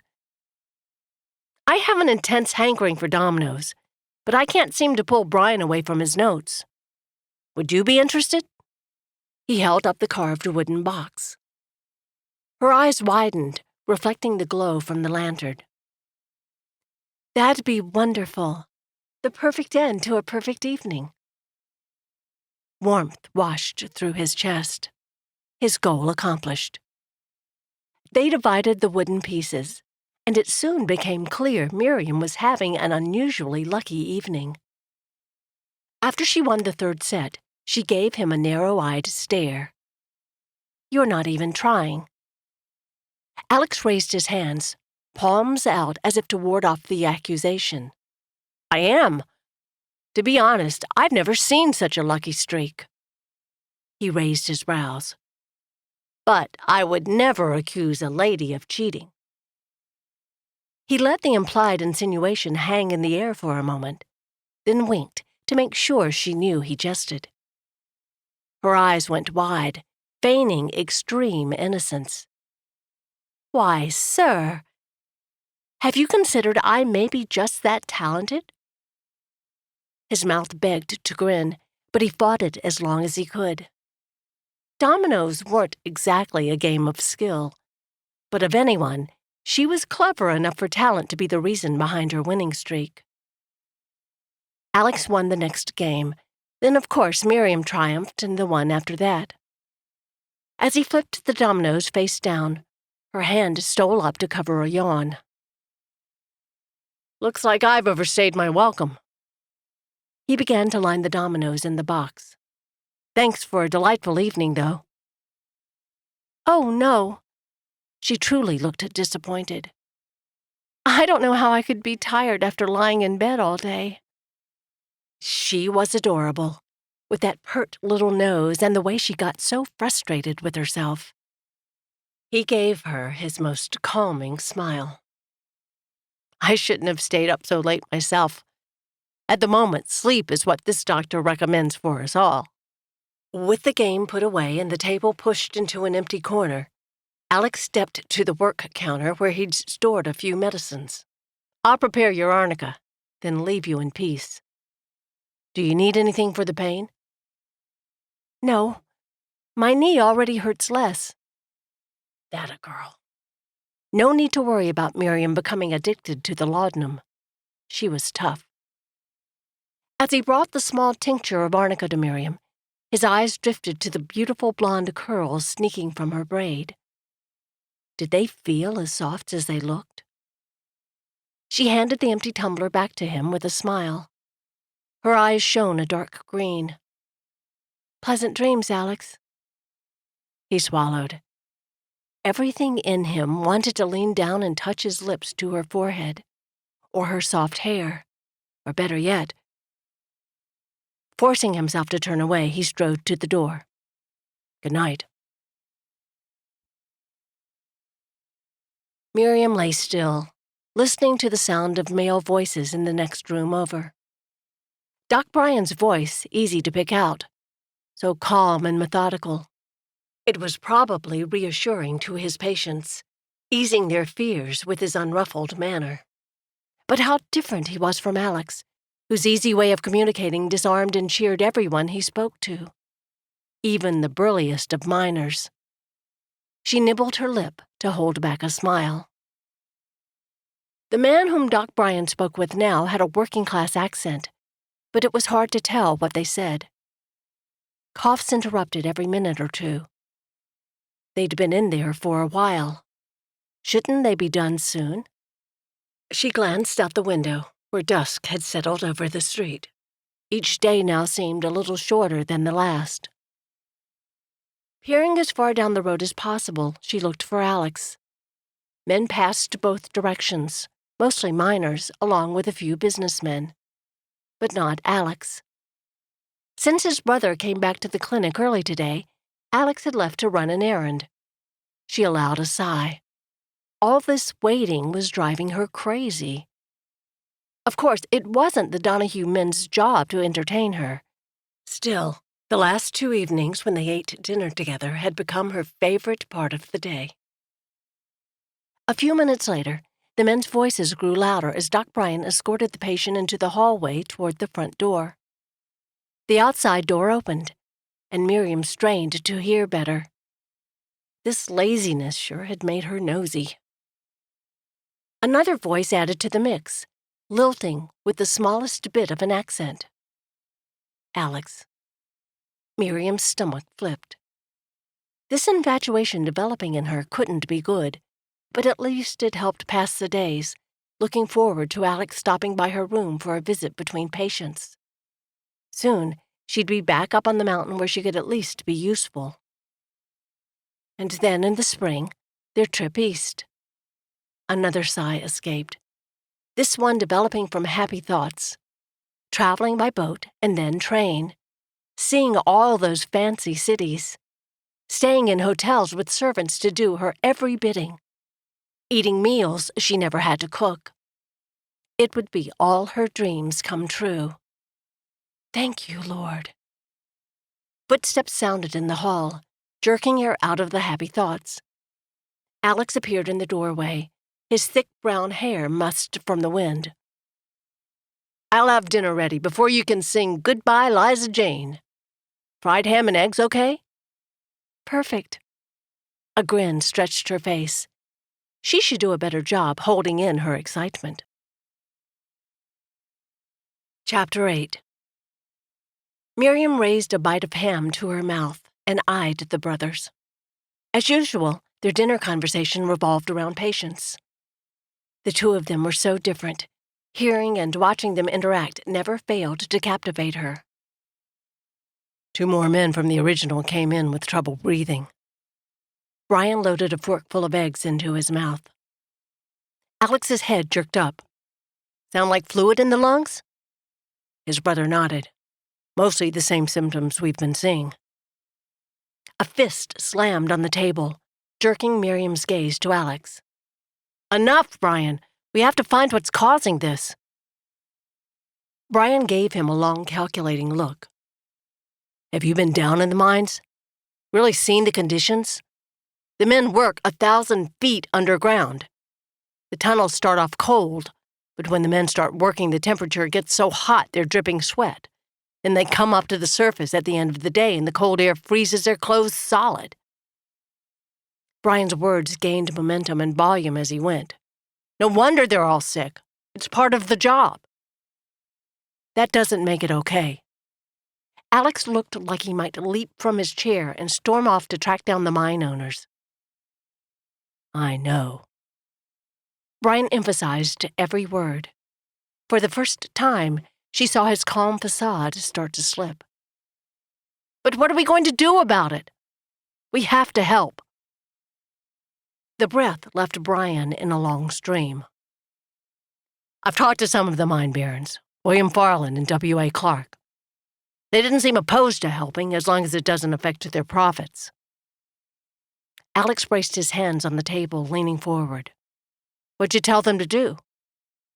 Brian shrugged. Let the men come to the surface a couple times throughout the day, for one. That'd give them clean air to breathe every few hours. His forehead wrinkled. It's not that easy, though. I talked to a couple of the miners, and they say riding the elevator is worse than staying locked underground. Said they don't want to go up or down any more than necessary. Miriam was doing her best to follow the conversation without interrupting, but Brian's words might as well have been French for all the sense they made. What's an elevator? He glanced at her. The cage they use to bring the miners and the silver up and down. They cram 6 men in, then lower them down about 1,000 feet into the main shaft. The whole time the cage is rattling and shaking. It's enough to make a man start praying. After scrubbing a hand over his face, his gaze settled far away. I suppose I understand not wanting to ride the elevator too often. But there has to be another way. Alex drummed his fingers on the table. Do you think it's what they're breathing?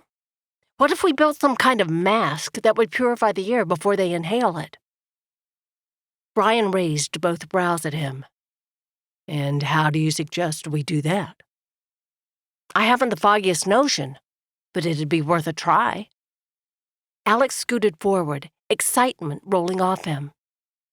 I'll write some men I knew in Montreal. They were creating special masks for patients to breathe ether during surgery. Maybe we could use the same idea to help here. I guess it's worth a try. Brian still looked skeptical, but a tiny ray of hope also shone in his face. Alex was almost beaming. He stood and stacked dishes.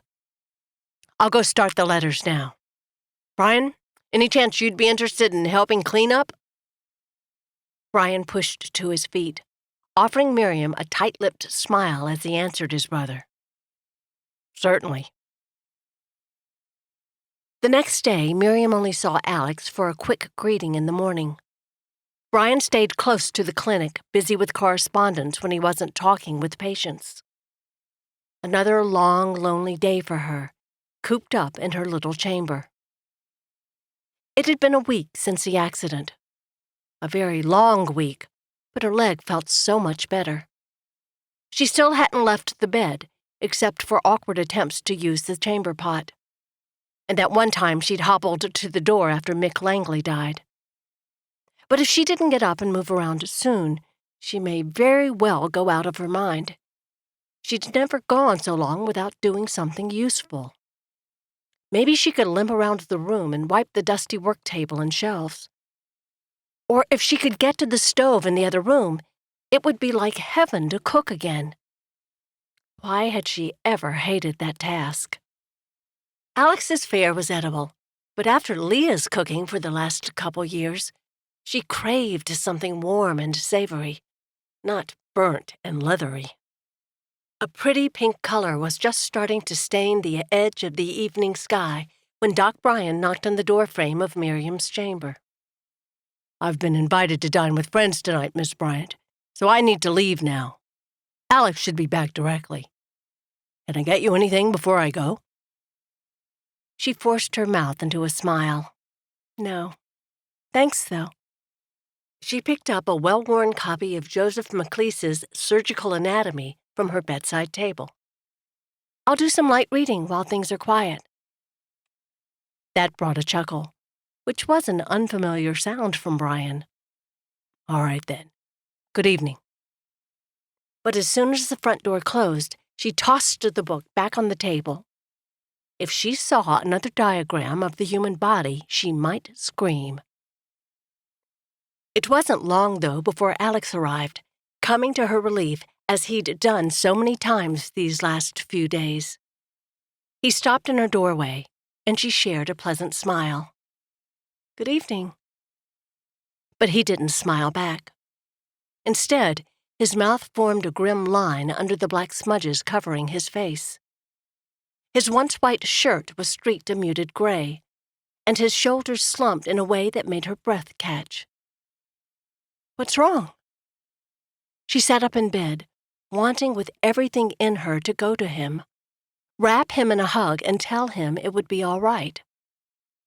What had him so defeated? And how could she help? He leaned against the wooden doorframe as if he had to prop himself up. "I visited Mines today." Even the simple statement seemed to wear him out. She hesitated. He'd done that before, hadn't he? Did he mean new mines? Alex shook his head. "No, the Alice and the original. I went down in the shafts. I'd never done that." His tired eyes raised to meet hers, and the anguish there brought tears to sting the back of her throat. "It's awful, Miriam. The mines are so deep. It's like going to the center of the earth. When all the men start working, shafts must heat to over 100 degrees, and there's dust everywhere.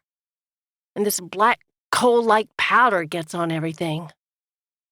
No wonder the men are all sick." His whole body sank lower. He was going to collapse right there if she didn't do something.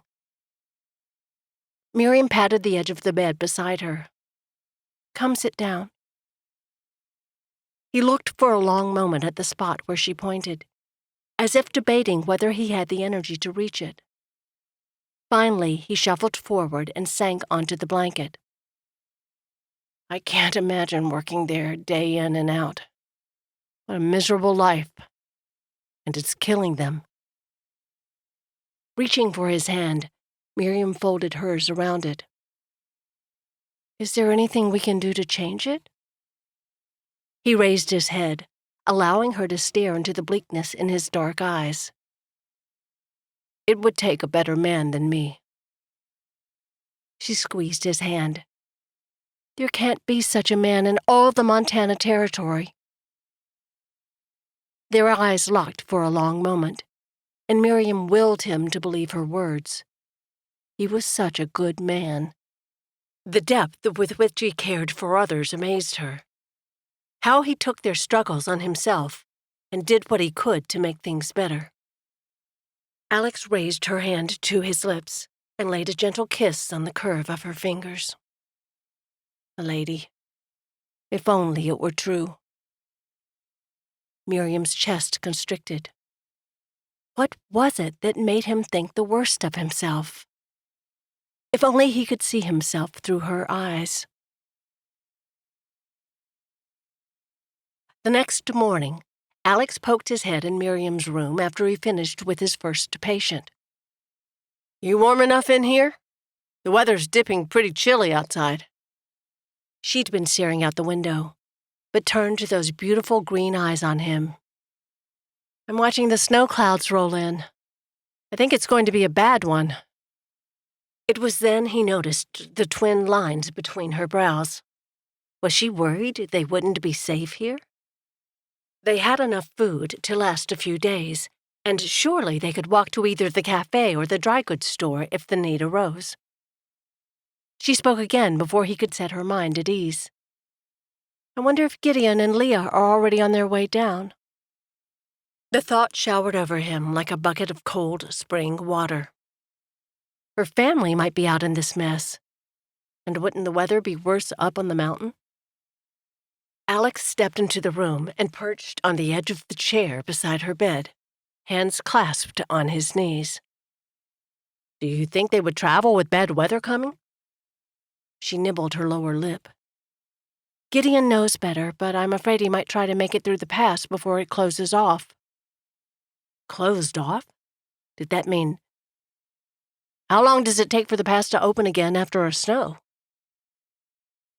Her teeth worked harder on her lip, and the fingers on one hand clasped those of the other in a nervous action.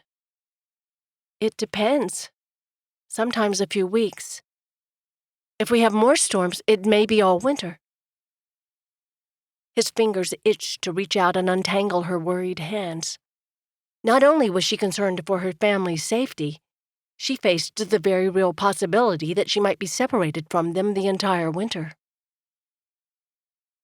Reaching out for her right hand, he pulled it onto his lap. Your brother's one of the smartest mountain men I've ever met, Miriam. It didn't matter that he hadn't met that many yet. Brian had told fabulous stories about the man's knowledge and skills. Gideon won't take unnecessary chances, but I know if he can possibly come to you, he will. She searched him with those intense eyes. Their outer edge a dark emerald, but the main circle around the iris glittering a lighter shade. Like the green garnet brooch Mum treasured that had been passed down through 3 generations of Irish mothers. Now, in this woman's eyes, he saw that same treasure. A spirit so priceless, it was made to be cherished. Disappointment stabbed when she looked away, but that was probably for the best. Her eyes found the window again, and her mouth pinched. He needed to distract her. I was getting ready to make up more arnica tinctures and salves. Would you like to help? She swiveled to face him, hope filling her gaze. Yes, please give me something to do. He almost chuckled, but held it back. Moving to the cabinet above the work counter, he pulled out a dozen small glass bottles, about the size of a small drinking glass. After placing those on the table beside Miriam, he brought over the tightly sealed jar of dried arnica leaves. I picked and dried these when I first arrived in July. I'd never seen the arnica plants grow wild, just what we grew in the little gardens behind our shop. As he showed her how many leaves to put in each tumbler, then the exact amount of gin to cover it with, Miriam's eyes studied his movements. You have to be careful not to use too much of either ingredient. Arnica can be poisonous if ingested in high concentrations. And, of course, we don't want our patients intoxicated. Her mouth formed a soft smile, and a twinkle flashed in her eyes. After she crushed the remainder of the flower petals, he stirred them in a pot of oil and left it to simmer on the stove. That will take several hours before it's ready. So I'll teach you how I add the new supplies into our inventory log. As he showed her his method of adding and deducting medicines and materials in the ledger, she caught on within moments and quickly had the book updated. I can handle other recording if you'd like. That way you and Brian don't have to worry about it. He raised his brows. You trying to put me out of a job? You have more than enough to keep you busy, and I have nothing. She waved her hand over the bed, palm up. You see any chores waiting? Please let me help. Those eyes. He couldn't say no if he wanted to. Chapter 9. Finally, a chance to help. Miriam sighed as she lay back against the cot. No matter that her efforts paled in significance compared to all the work the brothers did each day. Still, helping Alex infused her with a new sense of purpose. Few patients came in that next morning, probably because of the impending storm. Only Mr. Crandall, and a miner's wife whom Alex said was expecting her first child in another month. After he brought Miriam a bowl of beef stew for lunch, Alex had said he had a quick errand to run. It was kind of him to ask whether she needed anything from the mercantile. She would have liked to give him a long list, not the least of it being a few personal items: talcum powder, rose-scented soap, anything to supplement the sparse, damp cloth baths she'd been able to manage. But that would have to wait. Now, flakes were starting to fall, and both of the doctors traveled out in the weather. Surely Brian would come home early today, wouldn't he? And what of her own family? Would Gideon and Leah make it down the mountain before the storm hit? Did she want them to? No. As selfish as she was, she couldn't pray for them to be snowed in away from the ranch. What would the animals do without someone to break the ice for them daily? They'd die of thirst before they succumbed to starvation. It could mean total disaster for the ranch. Gideon wouldn't risk that. Relief washed over her shoulders. And maybe she could get used to the idea of being snowed in with her current company. A smile forced its way onto her mouth. The squeaking hinges on the front door interrupted her thoughts. Her heart beat faster. At least one of the men was back. "Alex?" Brian's voice. So where was the younger Dr. Donaghue? "He's gone to run an errand," she called. Brian's boots sounded in the hall, and his face appeared in the doorway. "He went out in this weather?" Twin lines creased his forehead. "The flakes are coming down thick. Does he know we could lose visibility if the wind picks up?" A stab of fear pricked her chest. "He'll be back any minute." Brian looked uncertain. Would he go look for his brother? Surely Alex could handle himself in the snow here in town. "How long ago did he leave?" Miriam glanced outside. "I don't have a clock, but it's probably been an hour. I'm sure he'll walk in soon."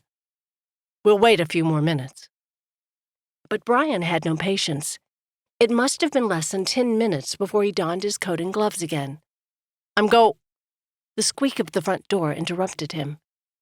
As Brian stood in the hall outside Miriam's doorway, the thunder on his face gave away their visitor before Brian spoke. "Have you lost your mind going out in this weather?"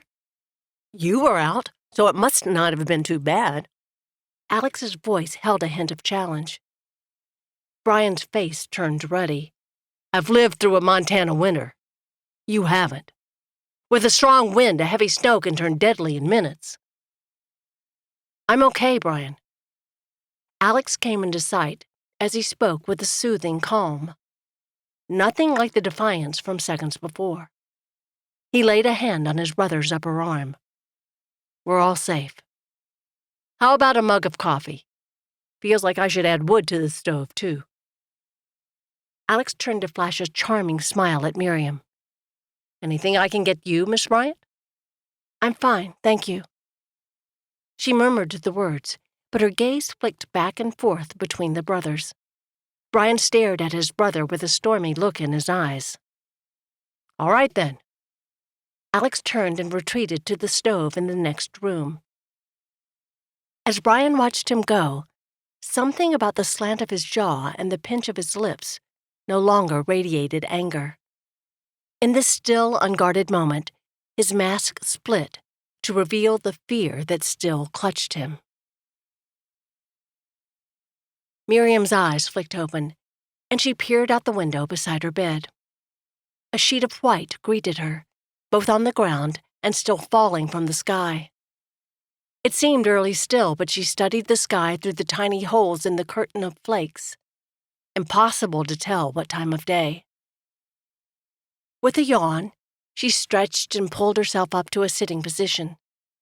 Scooting around, She finally found a comfortable situation that didn't press on the sore spot that had developed on her rump.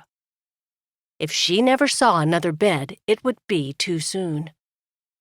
Her eyes drifted to the Bible laying on the table. She should take time to read it this morning. The clank of iron sounded in the room next door. Were the men up already? Miriam quickly unfastened her braid, combed her fingers through the tangle of curls, and then rewove the plait. She was still tying the ribbon when a knock sounded on her door.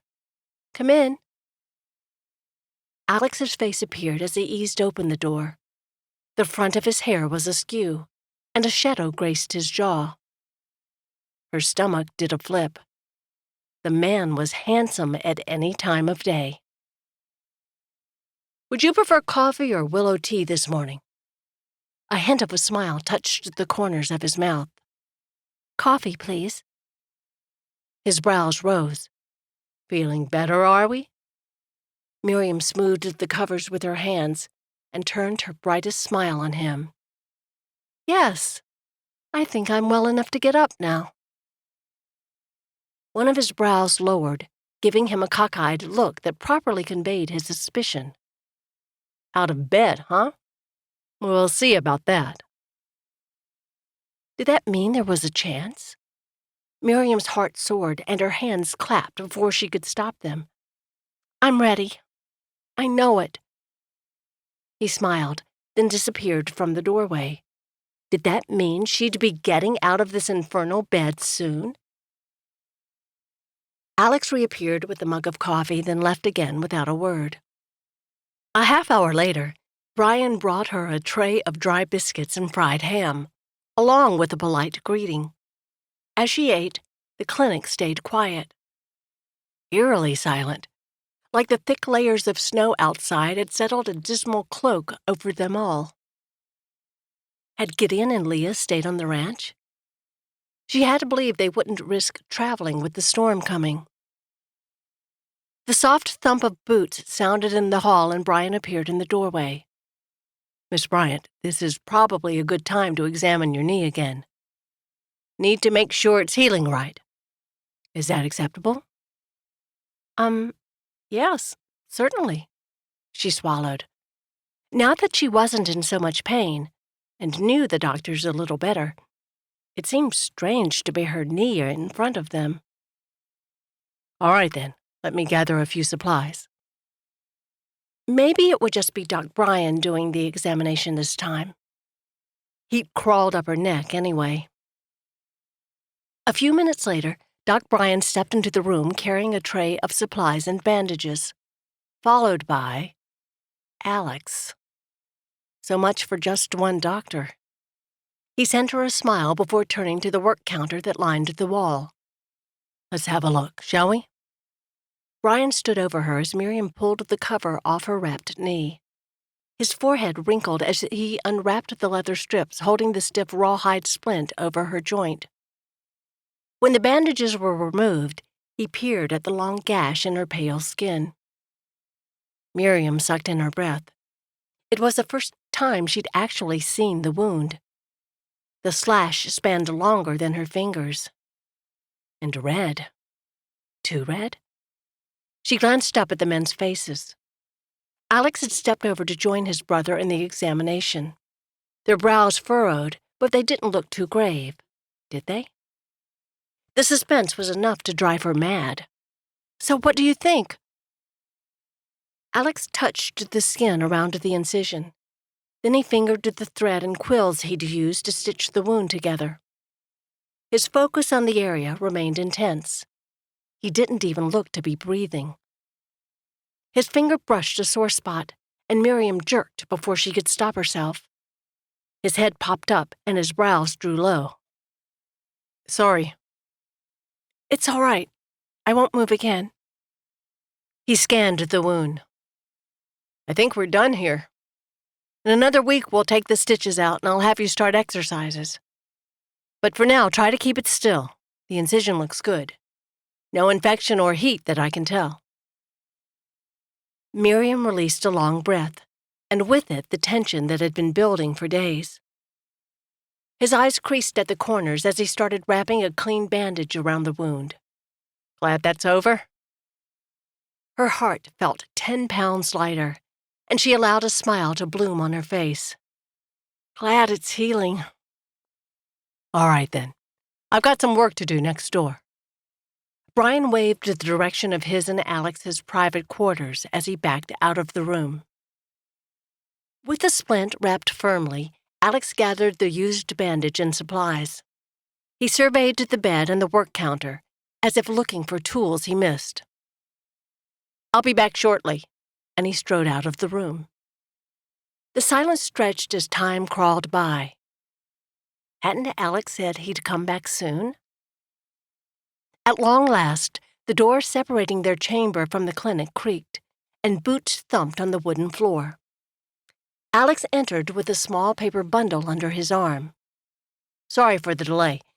Brian was working on something quite interesting."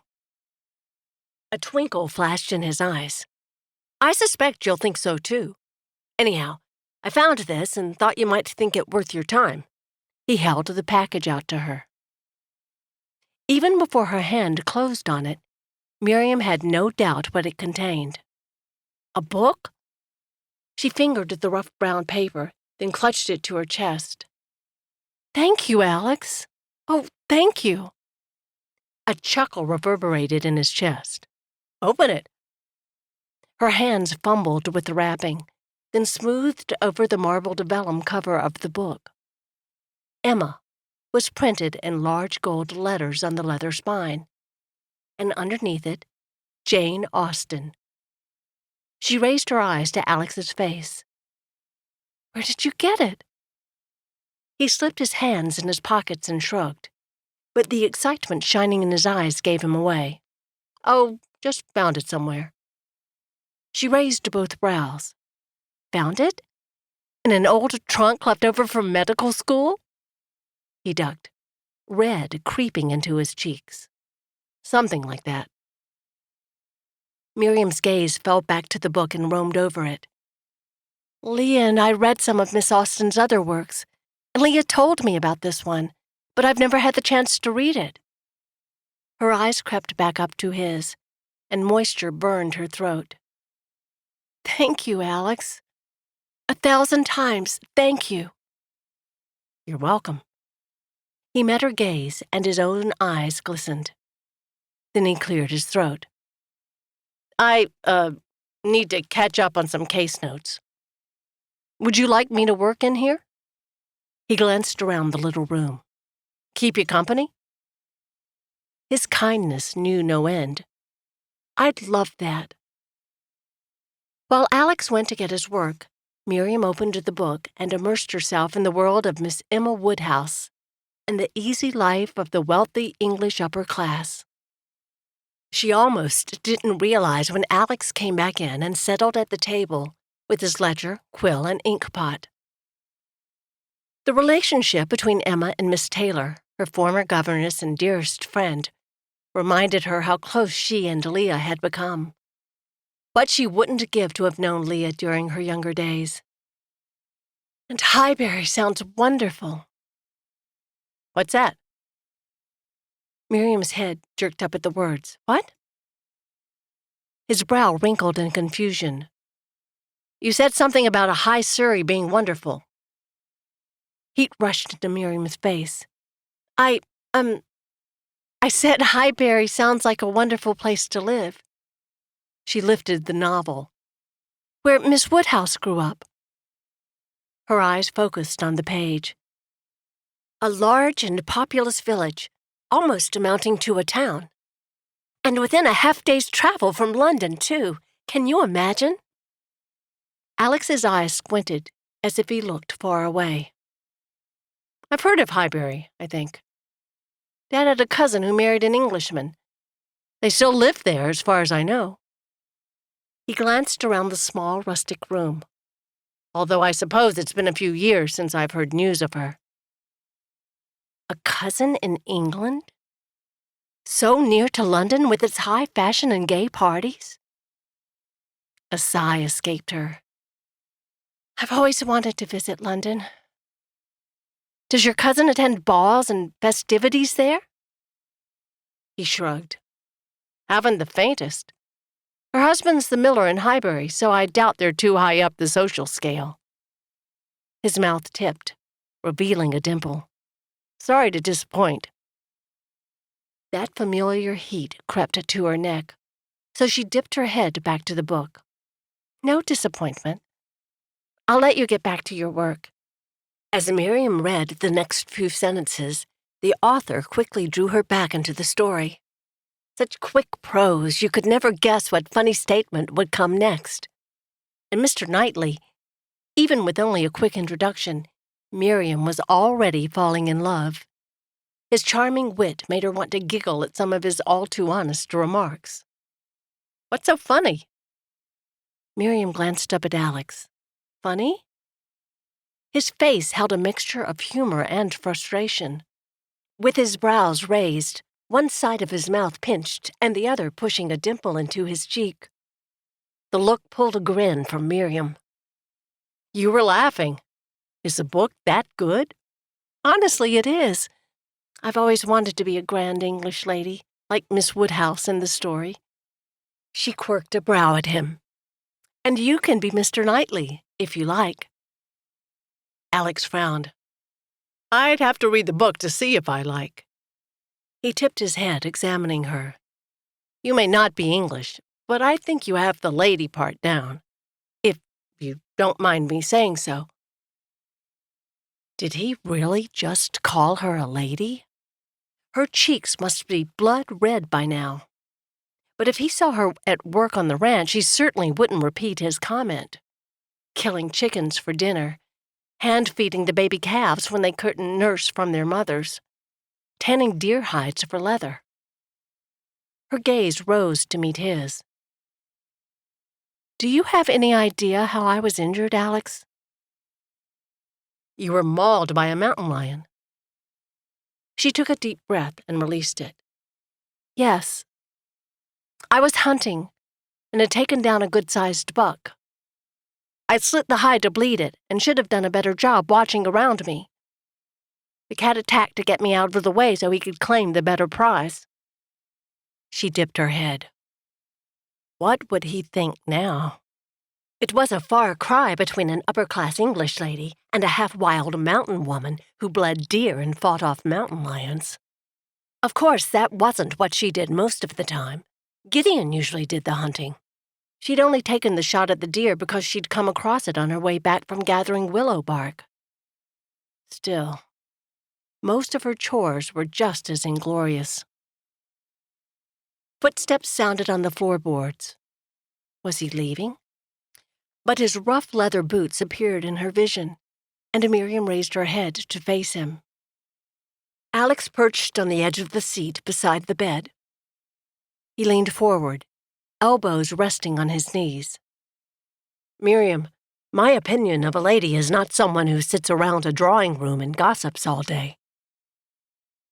I believe a lady is someone who works hard for the good of others, is kind and caring and fun to be around. Just like the woman from Proverbs 31. Have you read it?"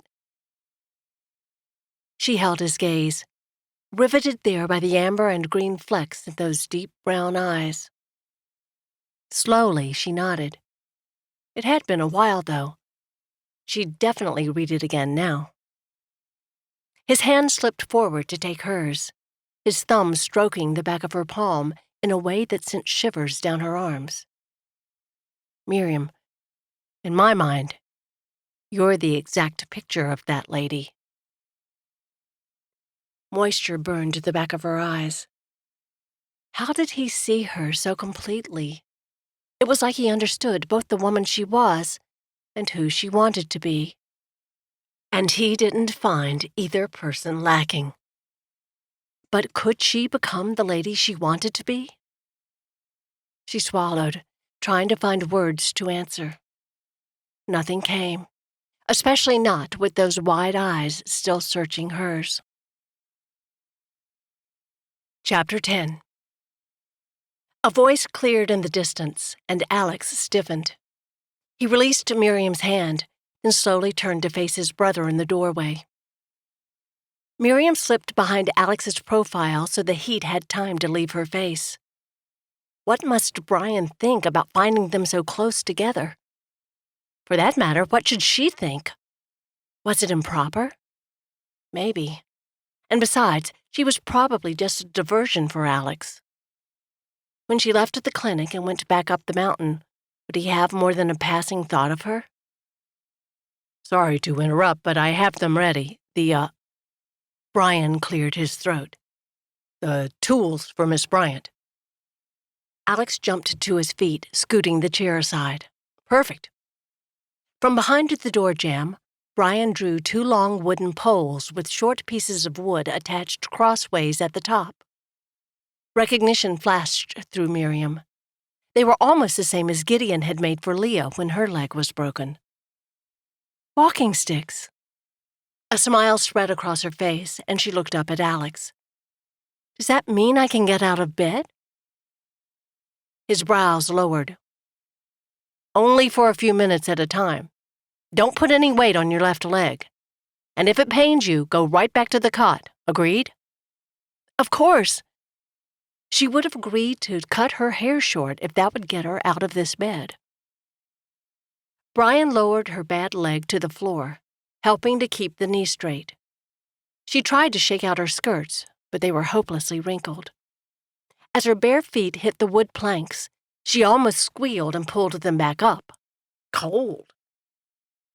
Alex frowned. We'll need to get your new... Blotches of red stained his cheeks. I mean, something to cover your... to keep you warm. Even his embarrassment was charming, as he stumbled around trying not to mention her unmentionable clothing and body parts. Let me have them. She reached for the walking sticks. With one under each arm, and a doctor by each side, she wobbled to her feet. Make that foot. A surge of pain shot through her knee, and her whole body ached like she hadn't used it in a month. But she was standing.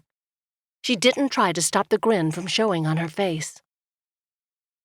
Miriam shuffled the left pole forward and shifted her weight to move with it. This was harder than it looked at that time Leah used them. Easy there. Steady. Alex crooned like a nervous mare with her first foal, his hand cupping her right elbow. She ignored him, easing the other crutch forward with her right leg. That was it. Getting her balance and not putting weight on her bad leg would be the hardest part. But each step grew easier. She'd almost made it to the door when Alex spoke again. I think that's far enough. You don't want to overdo it this first time. But she kept moving forward, pulling out of Alex's grip on her elbow. Just let me go to the next room, and I'll sit. Miriam? She ignored him, progressing faster now. If she moved both walking sticks ahead at the same time, then swung her body forward, she could get a good rhythm. Out in the hall, then into the examination room next door. She paused to take in her surroundings like a starved baby. How wonderful to be out of that little chamber. Swinging forward again, she aimed toward a chair on the far wall. See, I'll just sit here for a while. Neither man had left her side, except when the doorway forced them to walk single file. When she reached the chair, Alex caught her elbow in a grip strong enough to slow her down. Let us help you turn and sit. His voice held stern tension she'd never heard from him. Had she pushed too far? Made him angry? A niggle of guilt tugged in her chest. All right. They each took an arm and swiveled her as she pivoted on her good foot, then eased into the chair. Sinking against the straight wood back, her body sagged. Just that little bit of activity had her working to catch her breath. But now was the time for recovery of a different kind. She turned her most charming smile on the men who stared down at her like palace guards. Alice had both hands perched on his hips, brows knit so close They almost looked like a continuous line. "That was dangerous, Miriam." His chest heaved with the words. "You could have fallen or re-injured the tendons." He threw up both hands. "Who's to say you didn't?" Miriam couldn't hold his gaze. She'd really scared him. Not what she'd meant to do. Of course, she hadn't been thinking about anything other than the joy of getting out of that room. "I'm fine, Alex. I promise." "Let's get you back to bed." Her head jerked up. "No." His face slipped again into the scowl. "I mean, may I just sit here for a few minutes? You can go about your business, and I'll enjoy the new scenery. If I grow tired, I promise I'll call you for help getting back to bed." Alex's gaze flicked from her face to his brother's, his mouth twisting with the question. Brian only raised his brows at his brother as if to say, "It's your decision." Alex finally turned back to her. "All right, 5 minutes. And don't go back to the other room without one of us. Understood?" "Thank you." If he'd been closer, she would have pulled him down into a hug. He held her gaze a moment longer, and his mouth twitched as if he could read her thoughts. A movement in the corner of her eye ended the moment. Miriam turned as Brian stepped to the stove. "I'll get the coffee heating." When he'd refilled the firebox and moved the kettle forward, Brian turned to clap Alex on the shoulder. "Can I get your help for a minute, little brother?" "Sure." Alex gave her one more warning look before turning to follow. Miriam feasted her eyes on her surroundings, the work counter and long row of cabinets on the side wall, where most of the medicines and supplies stayed, the high examination table in the center. She had a faint memory of it being extremely hard, almost like lying on a piece of wood. Even the window behind her offered a different view of the large icy flakes still gliding from the clouds. A hazy moisture crept over the window, both where she breathed on the glass and around the edges. Must be the warmth from the fire. Miriam pulled at the collar of her shirtwaist. It was toasty in here. The wood Brian loaded in the stove was doing its job. Her eyes fell on the open heater vent, wide enough that she could see the orange flames dancing inside. The stove was too far away for her to reach from the chair, but if she stood, one step would bring her close enough to shut the vent. Positioning the walking sticks under her arms, Miriam pulled herself up. She stopped to steady her balance, then rocked forward on the poles, landing an easy distance from the stove. Keeping the pole under her left arm for support, she leaned the other stick against the wall. With a few flicks of her wrist, she had the vents closed, drowning out the crackling of the fire along with the heat. A gurgling sound drifted from the top of the stove. The coffee. With a towel hanging from the stove handle, she moved the kettle to a cooler part of the iron surface. The aroma was tantalizing. How many hours had it been since she'd finished her cup that morning? Taking a tin mug that hung from the stove's upper shelf, Miriam set it on the side counter, then reached for the kettle. Its handle was hot to the touch, so she wrapped the towel around it again. The pot was heavier than she expected, and Miriam's wrist strained under the weight. Her body tilted forward to compensate, and she brought her left hand down to brace herself against the warming counter. The supporting crutch under her left arm slipped. And then everything seemed to happen in slow motion, yet she was powerless to stop it. The kettle clattered against the stovetop, her hand still clutching the handle. Her midsection hit the edge of the stove, and she hovered over the surface. A searing pain exploded over her left arm, like fire burning her skin. She tried to cry out, to scream, to claw the burning pain away. Strong hands gripped her shoulders, pulling her back. Her vision blurred and voices buzzed around her, but nothing made sense. She had to get away from the agony blazing across her arm. And then her arm was submerged in a blessed coolness. Icy bliss. She blinked, forcing her eyes to focus through the pain. The first thing she saw, Alex. Shh, love. He stroked the hair from her face. His wide brown eyes glistened as he met her gaze. Something tugged at her arm, reigniting the burning sensation. She looked over. Brian bent over her arm, a long, shiny knife in his hand. Miriam gasped and jerked back. Steady now. He's cutting your sleeve so we can get to the burn. Alex's voice crooned in her ear as he moved to her side, wrapping his arm behind her. Did his hand shake? Or was that the chatter of her teeth? She bit into her lower lip, doing her best to not react to the pain of the fabric pulling her skin. She shrank into Alex's chest, and he held her securely there. The cloth of his shirt was damp against her cheek, and only then did she realize tears streamed down her face. As Brian's knife cut through the last of the fabric, the cloth fell apart.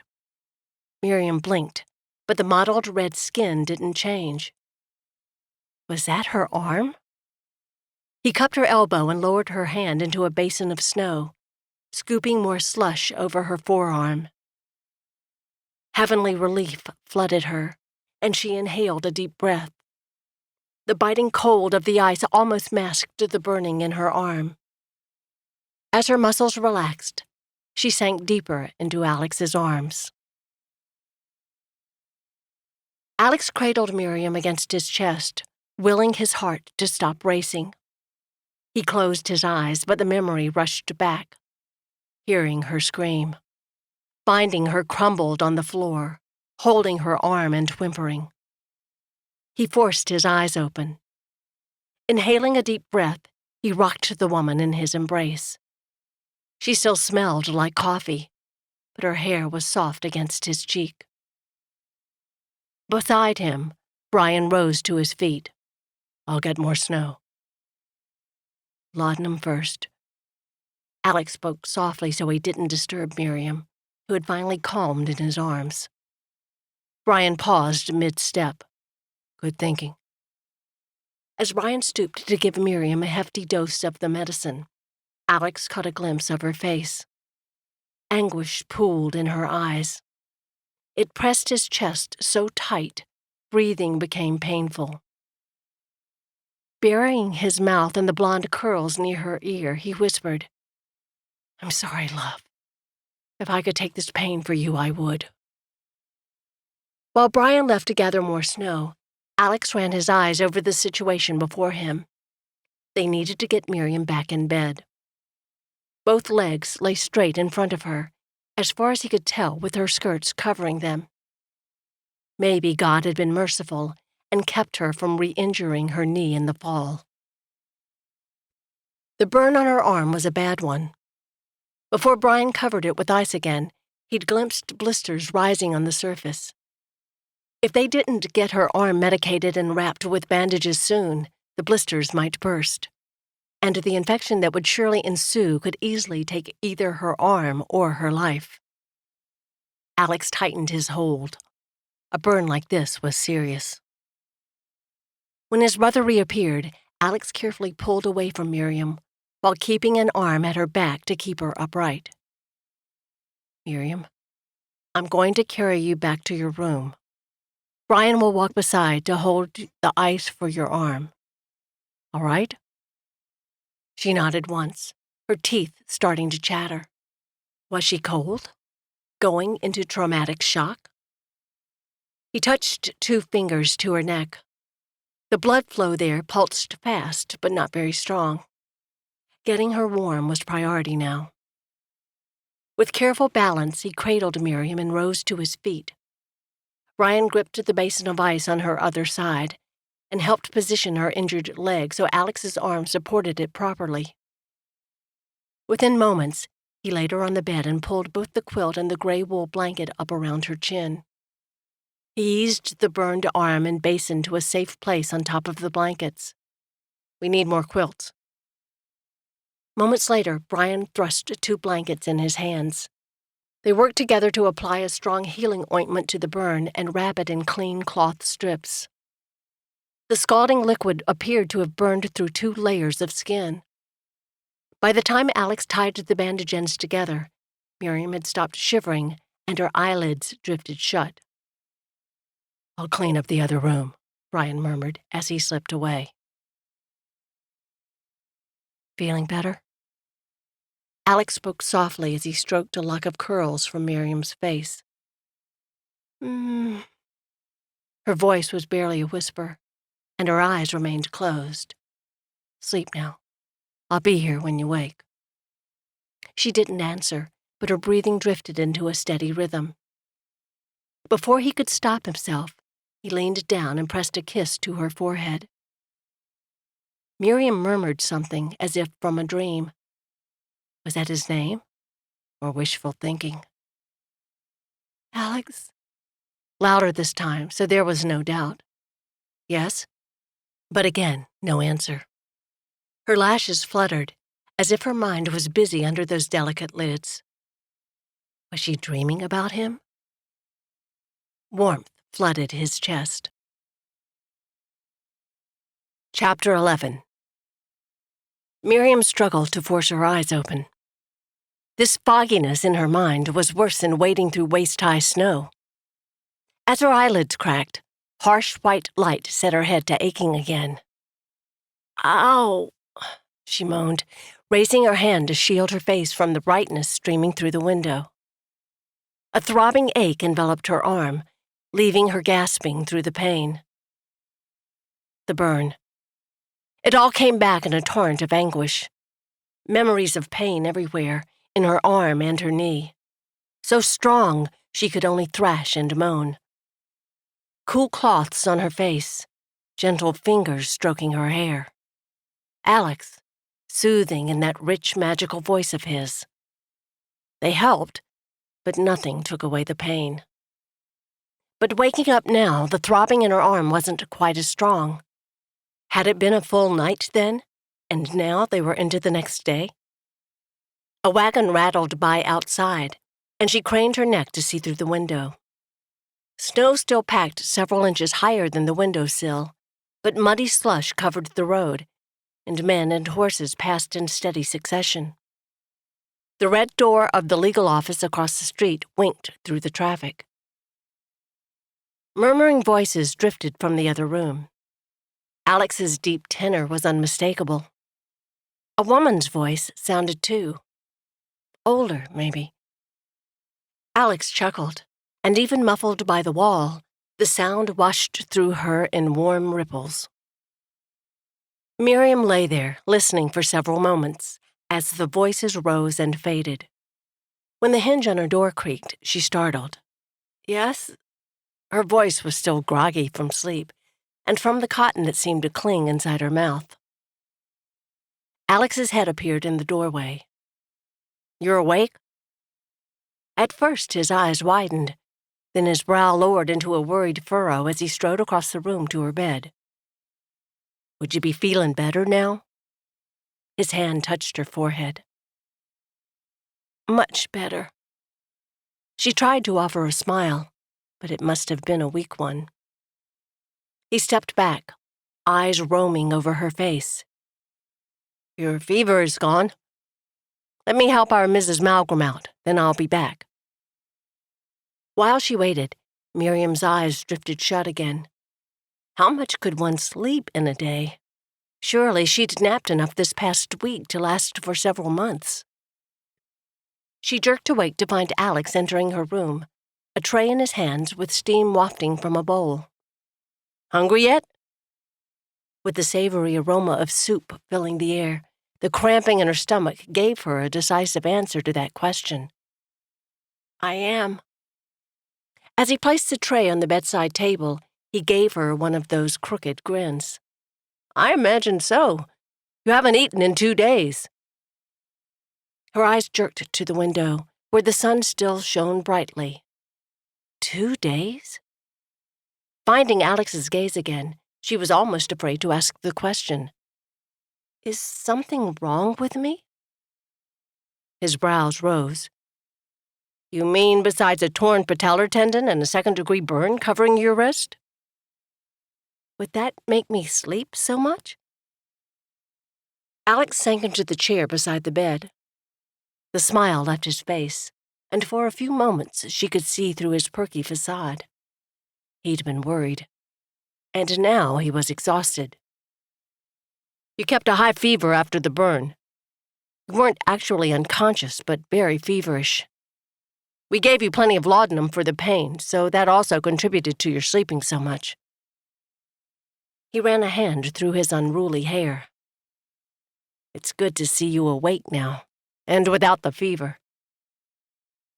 As if coming awake, he lurched to his feet and reached for the tray. Now you need nourishment. Would you like me to feed you? Heat warmed her neck. Surely she was capable of doing that herself. I can.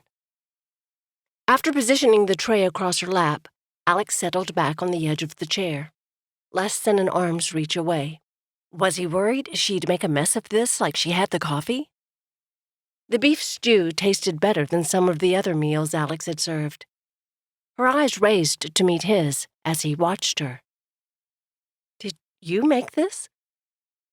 His brows gathered. Is it that bad? No, actually, it's quite tasty. Red stole up his neck. I'm learning. Poor guy. She hadn't meant to embarrass him. Is this your mum's Irish stew you told me about? His face flushed a deeper crimson. Not exactly. More like Aunt Pearl's recipe she was kind enough to share. Miriam couldn't hold back a chuckle. As her upper body shook from the laugh, the tray tilted to the side and she grabbed it. Best focus on eating before she triggered another disaster. Eating was a little awkward with her left hand bandaged, but not too bad. Raising the bound arm, she asked, How long will this need to stay wrapped?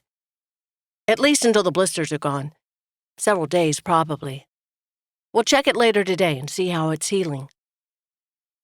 When she lowered her arm to the bed, the loose, tattered edge of her sleeve flopped. Looks like I'll need a new shirtwaist, she sighed. And a bath. Maybe she could ask for a bowl of water and a rag. Every part of her felt sticky and dirty. Drawing forth her nerve, along with a deep breath, she didn't meet his gaze. Would it be too much trouble to ask for a basin of water and a towel? No trouble. He jumped to his feet and strode out of the room. She hadn't meant right this minute. Still, the sooner the better. After scarfing down the remaining stew, she moved the tray to the side table before he returned.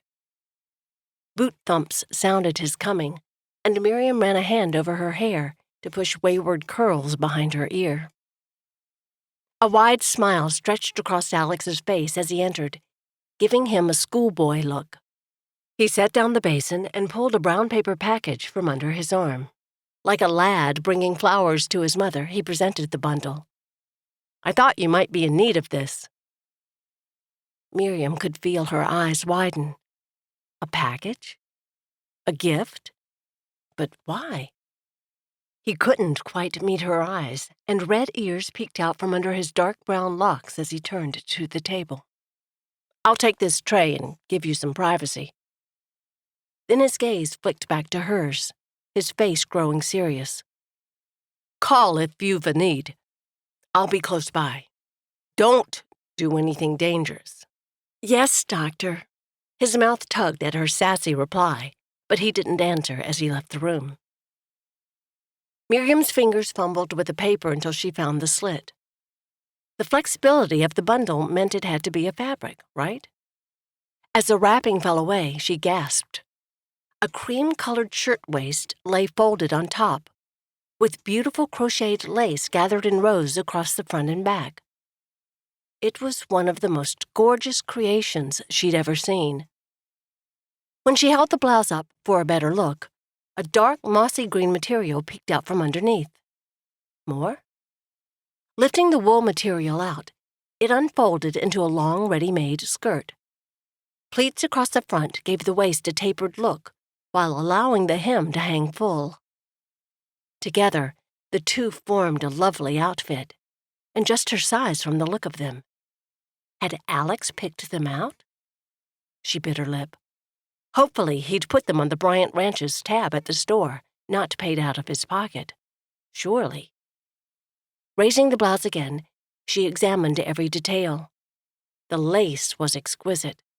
She hugged it to her chest. Oh, thank you, Lord. It was much harder than she'd imagined to wash and dress while sitting in bed, and with her left hand wrapped in a bandage. But Miriam took her time, indulging in the sweet bliss of being clean again. And the clothes, even the slight scratch of the wool where it brushed her leg, was a welcome nuisance. She took the time to unbraid her hair and wrap it in a knot at the top of her head. With only the ribbon to secure it, her wild tresses probably wouldn't stay in place for long, but at least she could feel stylish for a little while. About a half hour passed before a knock sounded again on her door. Come in. Miriam straightened the blankets across her skirt. Alex's face appeared as he cracked the doorway. Just popping in to see if you need anything. His eyes widened, and he stepped into the room. It's beautiful. Miriam couldn't quite meet his gaze, so she glanced down at the dainty lace. It's lovely, Alex. Forcing herself to look at him, she let her smile show. I can't tell you how wonderful it is to have clean clothes. New clothes, I mean. She was making a mess of this. Thank you. At first he didn't answer, but the Adam's apple in his throat bobbed. You're welcome. What was going on behind those glistening brown eyes? Did he regret the purchase? Was he disappointed in the way she looked in the clothes? Why did she even care what he thought? At last he spoke, his voice thick. I've never seen anything so lovely. He turned and strode from the room. Chapter 12. Alex watched Miriam from the doorway of the front waiting room as she poured coffee into cups for the two men waiting. She'd healed quickly over the last few days, especially after they removed the stitches and she started strengthening exercises. Now she moved around with the crutches like she'd used them all her life. It still unnerved him to see her so active, especially with her knee injury only 2 weeks old. But trying to keep her still was like taming the wildcat that attacked her, not worth attempting for long. Here's coffee poured for you, sirs. I'm sorry I can't carry the cups. Not a problem, missy. The burlier of the two men rose from his simple wooden waiting chair and clomped toward the sideboard. I can do the totin' for you. As a man took both tin cups in his massive hands, he leaned close to Miriam and mumbled something under his breath. Alex stiffened. Anything that couldn't be said out loud was likely not proper to speak in a young lady's ear. The burly man chuckled as he carried a mug to the frail man hunched in another seat. Miriam's face flushed pink, and Alex's fists clenched before he could stop them. This man was a patient. He had to remember that. But if the lout laid a finger on Miriam for any reason, whoever's next can follow me. He never took his eyes from the burly miner as the man turned and ambled toward him. Need an elixir, Doc. Alex ignored him until they were both in the examination room and he'd closed the door. What's the trouble? His words came out sharper than they should have. Warmth, sympathy, and understanding, Donaghue. Remember your Hippocratic oath. Inhaling a deep breath, he tried to force his face into a pleasant expression. And what's your name, sir? The miner already had one boot on the edge of the exam table and was rolling up his pant leg. Baxter, my leg's bothering me something fierce. And it was soon clear why. A deep red mark gouged the back of the fellow's calf, at least the width of a man's hand. As Alex peered closer, It seemed to be a simple cut that had become quite infected. How did this happen? A heavy cough drifted through the wall from the waiting room, pulling Alex's attention as he waited for Baxter to reply. The man only shrugged. Couldn't say. How long's it been red like this? Another lift of the shoulders. About a week. Alex turned to the cabinets over the work table and gathered ingredients to make a poultice. He'd need a silver nitrate elixir for the infection, too. While he worked, the cough from the miner in the next room continued to sound every minute or two, spurring Alex to move faster. He could still picture the man's thin shoulders. Did he have the same lung illness they'd been seeing? In less than 5 minutes, he'd cared for Baxter's wound and given him instructions for the next few days. A niggle of remorse pricked his chest as he escorted the man back to the waiting room. He didn't usually rush in his care of a patient. He'd certainly done everything necessary with Baxter's wound, but his bedside manner may have been hurried. Still, from the few glimpses he'd had of the frail miner, the man's condition could be a case of life and death, and he would not lose another patient.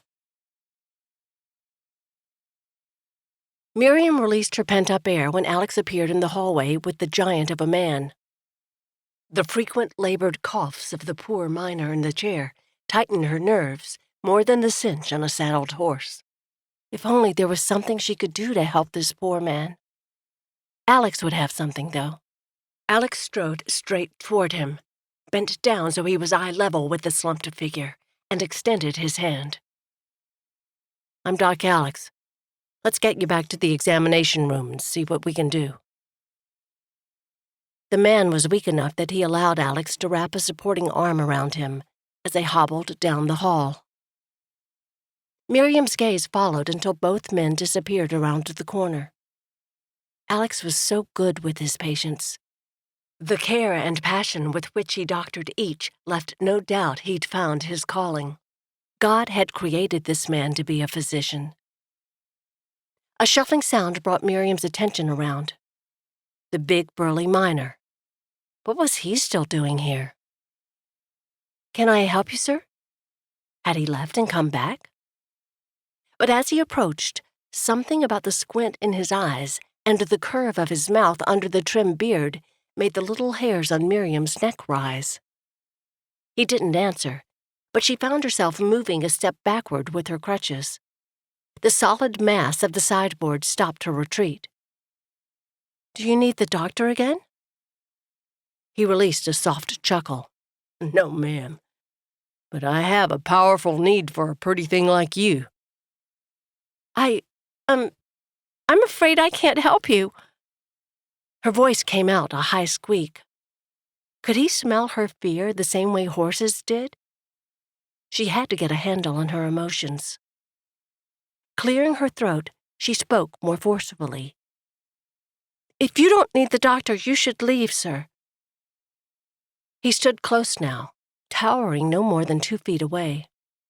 His lower lip protruded in a fake pout. What fun would that be? And then a twinkle lit his black eyes. Unless you're coming with me. No. She pushed back against the solid wood behind her. Please go. Come now, Missy, we'll just have a little fun. He leaned close enough for his nauseating breath to cloud her face. Miriam fought to hold in a cough. When his rough hand touched her jaw, her whole body went rigid. I'll make it pleasant for you. That snarly grin sent goosebumps down her back. Very pleasant, even with your bum leg. His eyes lowered, as if motioning to her crutches, but they landed on her chest and held several seconds. Past the high neckline of her blouse, heat surged into Miriam's face. Leave, sir, or I'll call the doctor. With her left hand tightly gripping one crutch, she pushed hard on his chest with her right. Hopefully that would knock him off balance and she could scoot under his arm. But he didn't even sway.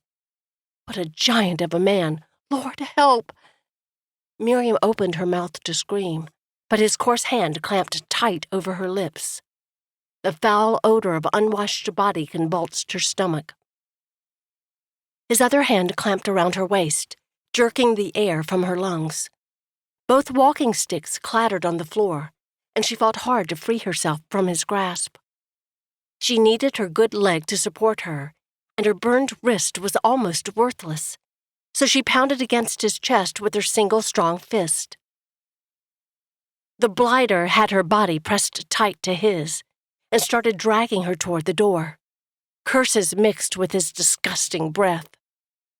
Terror welled up in Miriam's chest like a wild animal, clawing for escape. She pummeled his face and chest for all she was worth, but this man was more than twice her weight. What could she do? Alex pressed the chest piece of his stethoscope against Frank's lungs again. Yes, the inhalation was easier now that he'd given the man elecampane, but he'd need to keep him here a few days to stabilize his temperature and breathing. Pulling back, he met the man's weak gaze. "Frank, we're going to do our best to get you better. I need you to spend a few nights here at the clinic, though. All right?" The weary, pale blue eyes of the old miner dropped to the floor as he nodded. "If you say so."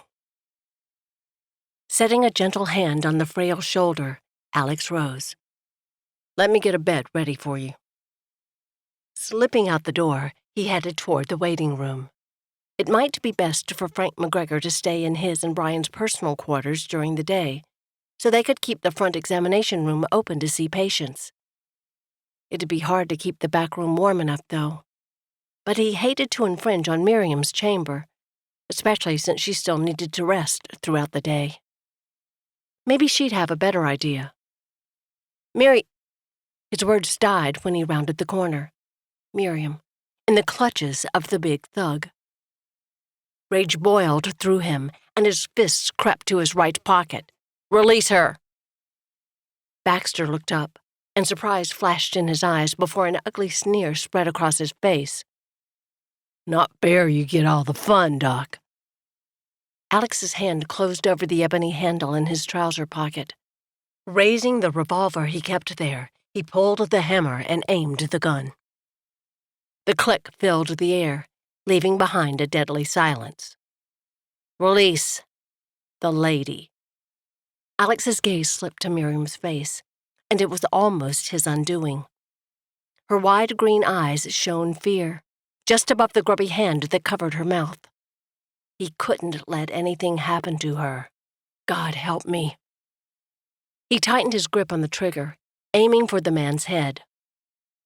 "Let her go, Baxter. Miss Bryant is a patient here and will be treated with the utmost respect and propriety. If you don't want a bullet in your thick skull, release the lady. Now." Uncertainty flickered in the bully's eyes. Then he spat a long, dark stream, shoved Miriam away from him, and whirled toward the door. The glass window rattled as the door slammed. Alex leaped forward and barely caught Miriam as she stumbled to balance herself with one good leg. She fell against his chest, and he gripped her tight. Miriam buried herself against him, and he wasn't sure which of them trembled more. He inhaled deeply, savoring the rich feel of her soft curls against his face. How had she become so important to him, more than any patient had ever been? So what to do with that knowledge? He let out a long breath. He could start by keeping her safe. "I'm sorry, Miriam." His voice cracked on her name. "I never imagined that would happen." She shuddered, taking in a long breath. Then she pulled back, her hands still resting on his chest. Teary green eyes met his, and Alex swallowed down the burn in his throat. "It's not your fault, Alex. It was his." Her lips wobbled into a shaky smile. "Thank God you came to save me." He wanted to take her face in his hands, to stroke her cheeks, touch those full lips, but his arms still supported her.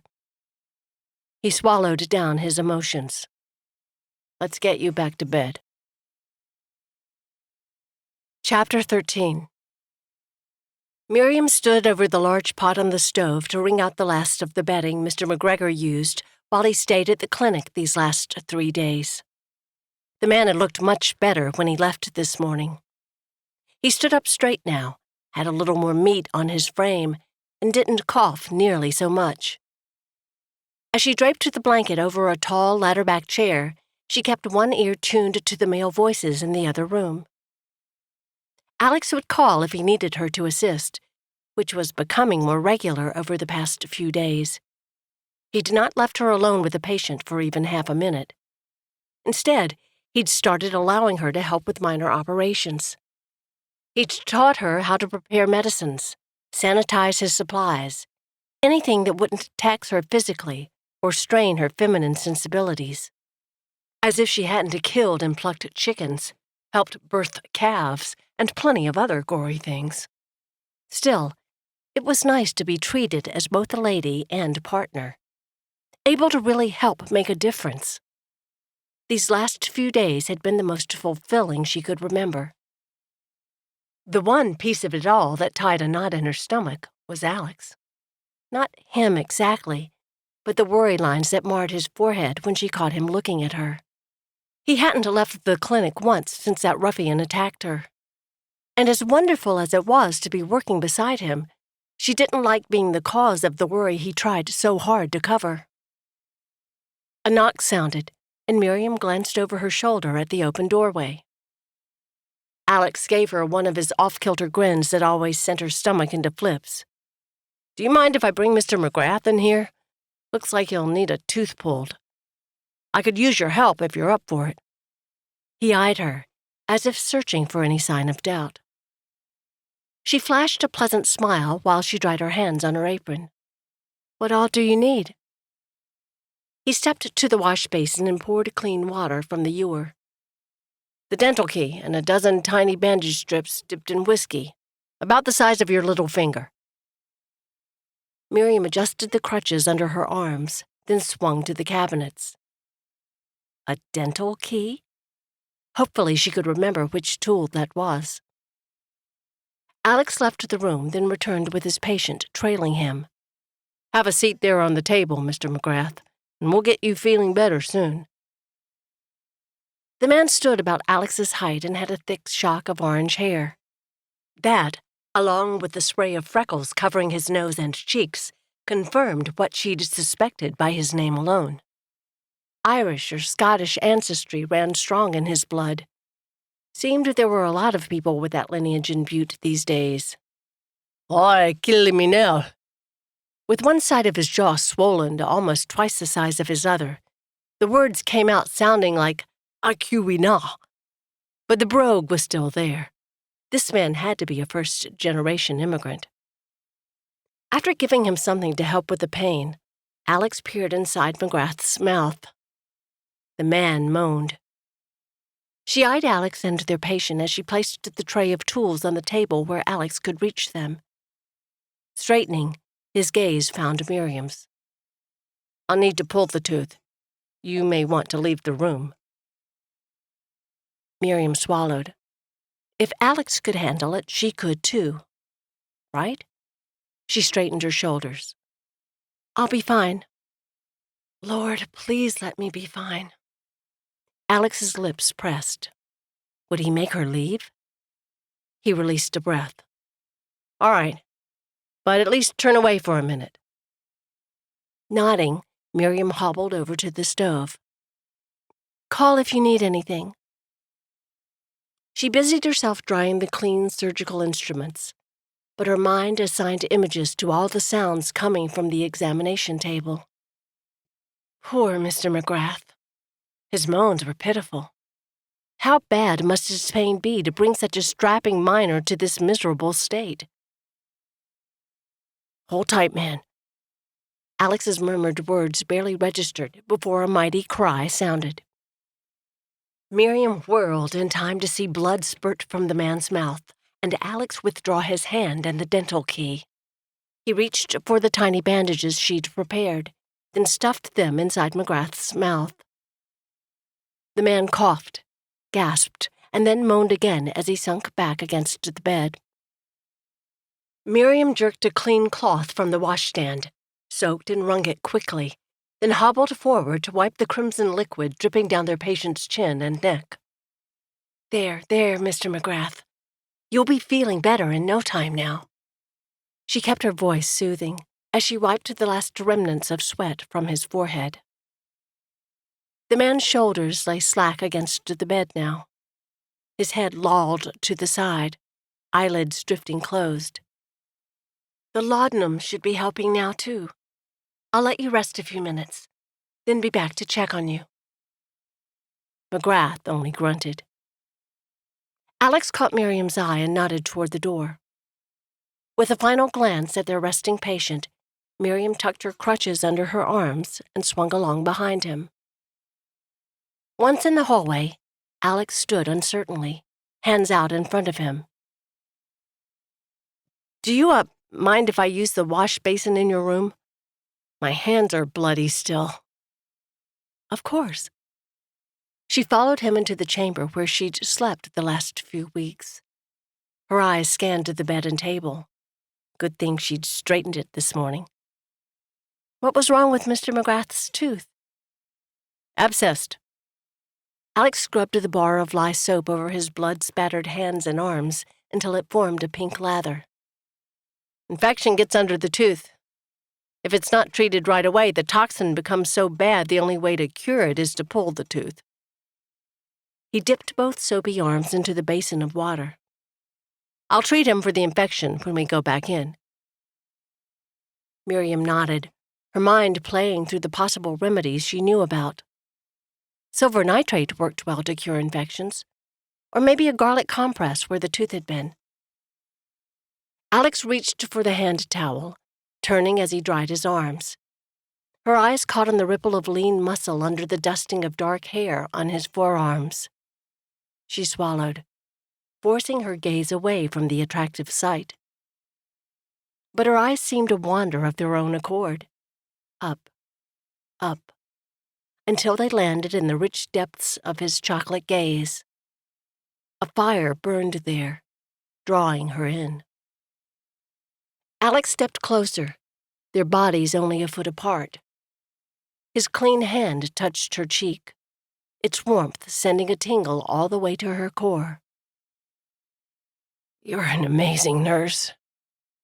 His words came out husky, and his breath played across her skin. Was he going to kiss her? Every part of her craved it. His eyes searched her face, his thumb caressing her cheekbone. His gaze landed on her lips, hovered there. And then he sucked in a breath, and the transformation was instantaneous. He jerked his hand from her face and stepped back, bumping into the washstand. I'm sorry. His gaze skittered to the floor, and he turned and strode out of the room, skirting a wide path around Miriam. She could only stand there. What just happened? Had she done or said something to spook him? A long breath seeped from her lungs. Did he not feel the same sparks that shot through her when he was close? Limping forward with her crutches, Miriam turned and sank onto her bed. Working so close to Alex, day after day, it was wonderful. But how long could she do it before she lost her heart? Alex held a tense breath as the razor blade scraped down his neck. After he pulled the sharp metal away, he exhaled, then eyed his face in the mirror. Strong features, fairly evenly proportioned, although his nose was a bit larger than he'd like. Dad always said he had a real Irishman's nose. At least his brown hair was good and thick, although it needed a trim. Straight as it was, it hung down almost over his brows. He blew out a breath, ruffling the fray of bangs across his forehead. Going somewhere special? Alex jerked at the sound of Brian's voice, and he spun to face his brother. No, just cleaning up. Brian's mouth twitched. Maybe it's time you did go out. Alex raised a brow. Out where? Anywhere. The cafe, the mercantile. Go inspect mines. Rent a horse from Jackson and ride up into the mountains. Brian stopped lacing his boot and turned his full attention on his brother. You've got to get out, man. You haven't left the clinic since that lout attacked Miriam. I haven't needed to. You haven't had the nerve. Heat rushed through Alex. It has nothing to do with nerve. Brian cocked his head. Then what is it? Alex tightened his jaw. He wasn't about to admit his feelings for the woman, not with her still a patient in their clinic. It's not safe to leave her alone. So today's my day to stay here. You're off the hook. Off the hook? Like he was dying to ditch her the first chance he got? Brian threw up his hands. Come on, Alex. No person in his right mind would stay holed up in this clinic day after day. Even Miriam's dying to get out of here. He hung his hands from his hips and stepped closer to Alex. You have the chance, and I'm making you leave. He held up a single finger. 1 hour. I don't care where you go or what you do, but you'll get out of my hair for 1 entire hour today. Got it? Something Brian said wove its way back through Alex's mind. Miriam had said several times how much she wanted to see the mines. And after being cramped in this little clinic for almost 4 weeks now, she was probably dying to leave. But the idea was too crazy. Wasn't it? Would it strain her knee too much? Probably not any more than helping around the clinic. And mild exercise was beneficial for her body to heal now. Got it? His attention snapped back to Brian, and he couldn't stop a grin from leaking onto his face. Anything you say, big brother. Miriam eyed Alex as she sat by the stove in the examination room, slicing bread for sandwiches. He'd had a twinkle in his eyes all morning, and now as he wrote notes in the patient journal from those they'd seen the day before, he actually whistled. What had him in such a good mood? You're especially chipper today. He glanced up, eyes wide with innocence. Me? No, I meant your shadow. His mouth tipped, and he leaned over to peer at the dark spot on the floor by his chair. What's that? You want to go too? He cocked his head as if listening to someone. You think so? He slanted a glance at Miriam. I guess I can ask. Miriam couldn't help a grin. What a goose he was. Alex rose to his feet, jutted his chin like a pompous courier, and performed a deep bow. Miss Bryant, my shadow and I extend an invitation for you to join us today for a tour of the mines. What? Surely she hadn't heard right. You mean, leave here? A dimple pressed in his left cheek. If you can bear it. If she'd been closer, she would have flung her arms around his neck. Instead, she clapped. That would be wonderful. Luckily, he didn't make her wait long. Brian joined them for sandwiches at lunchtime, then Alex left to hire a wagon from the livery. As Miriam cleaned up the stove and filled a pot with beans to soak for dinner, Brian came in with his arms full of some kind of fabric. Here's one of Alex's old coats. It'll be big on you, but better than nothing. But where's my coat? Didn't I have it on when Gideon brought me down the mountain? Now that she thought about it, the buckskin jacket wasn't with her few meager possessions tucked under the bed in her room. It was pretty much shredded. Not sure if Gideon took it with him or not, but you'll need this if you go. That was for certain. It had been bitterly cold when she'd stepped outside to empty her chamber pot earlier. Brian laid the coat on a chair back, and by the time Alex parked the wagon in front of the clinic, Miriam was snuggled inside the oversized wool jacket. It smelled of Alex, that minty freshness that drifted around him in the mornings after he'd shaved, and maybe a touch of the carbolic acid he used during surgeries. And there was something else. a unique aroma that was his alone. She breathed it in, and warmth spread through her. Chapter 14. Who's ready for a grand tour? Miriam fastened the last button on the oversized coat as Alex's voice drifted from the front room. She tucked the crutches under her arms where the baggy sleeves hung low. Coming. Alex and Brian both waited by the door as she hobbled into the front room.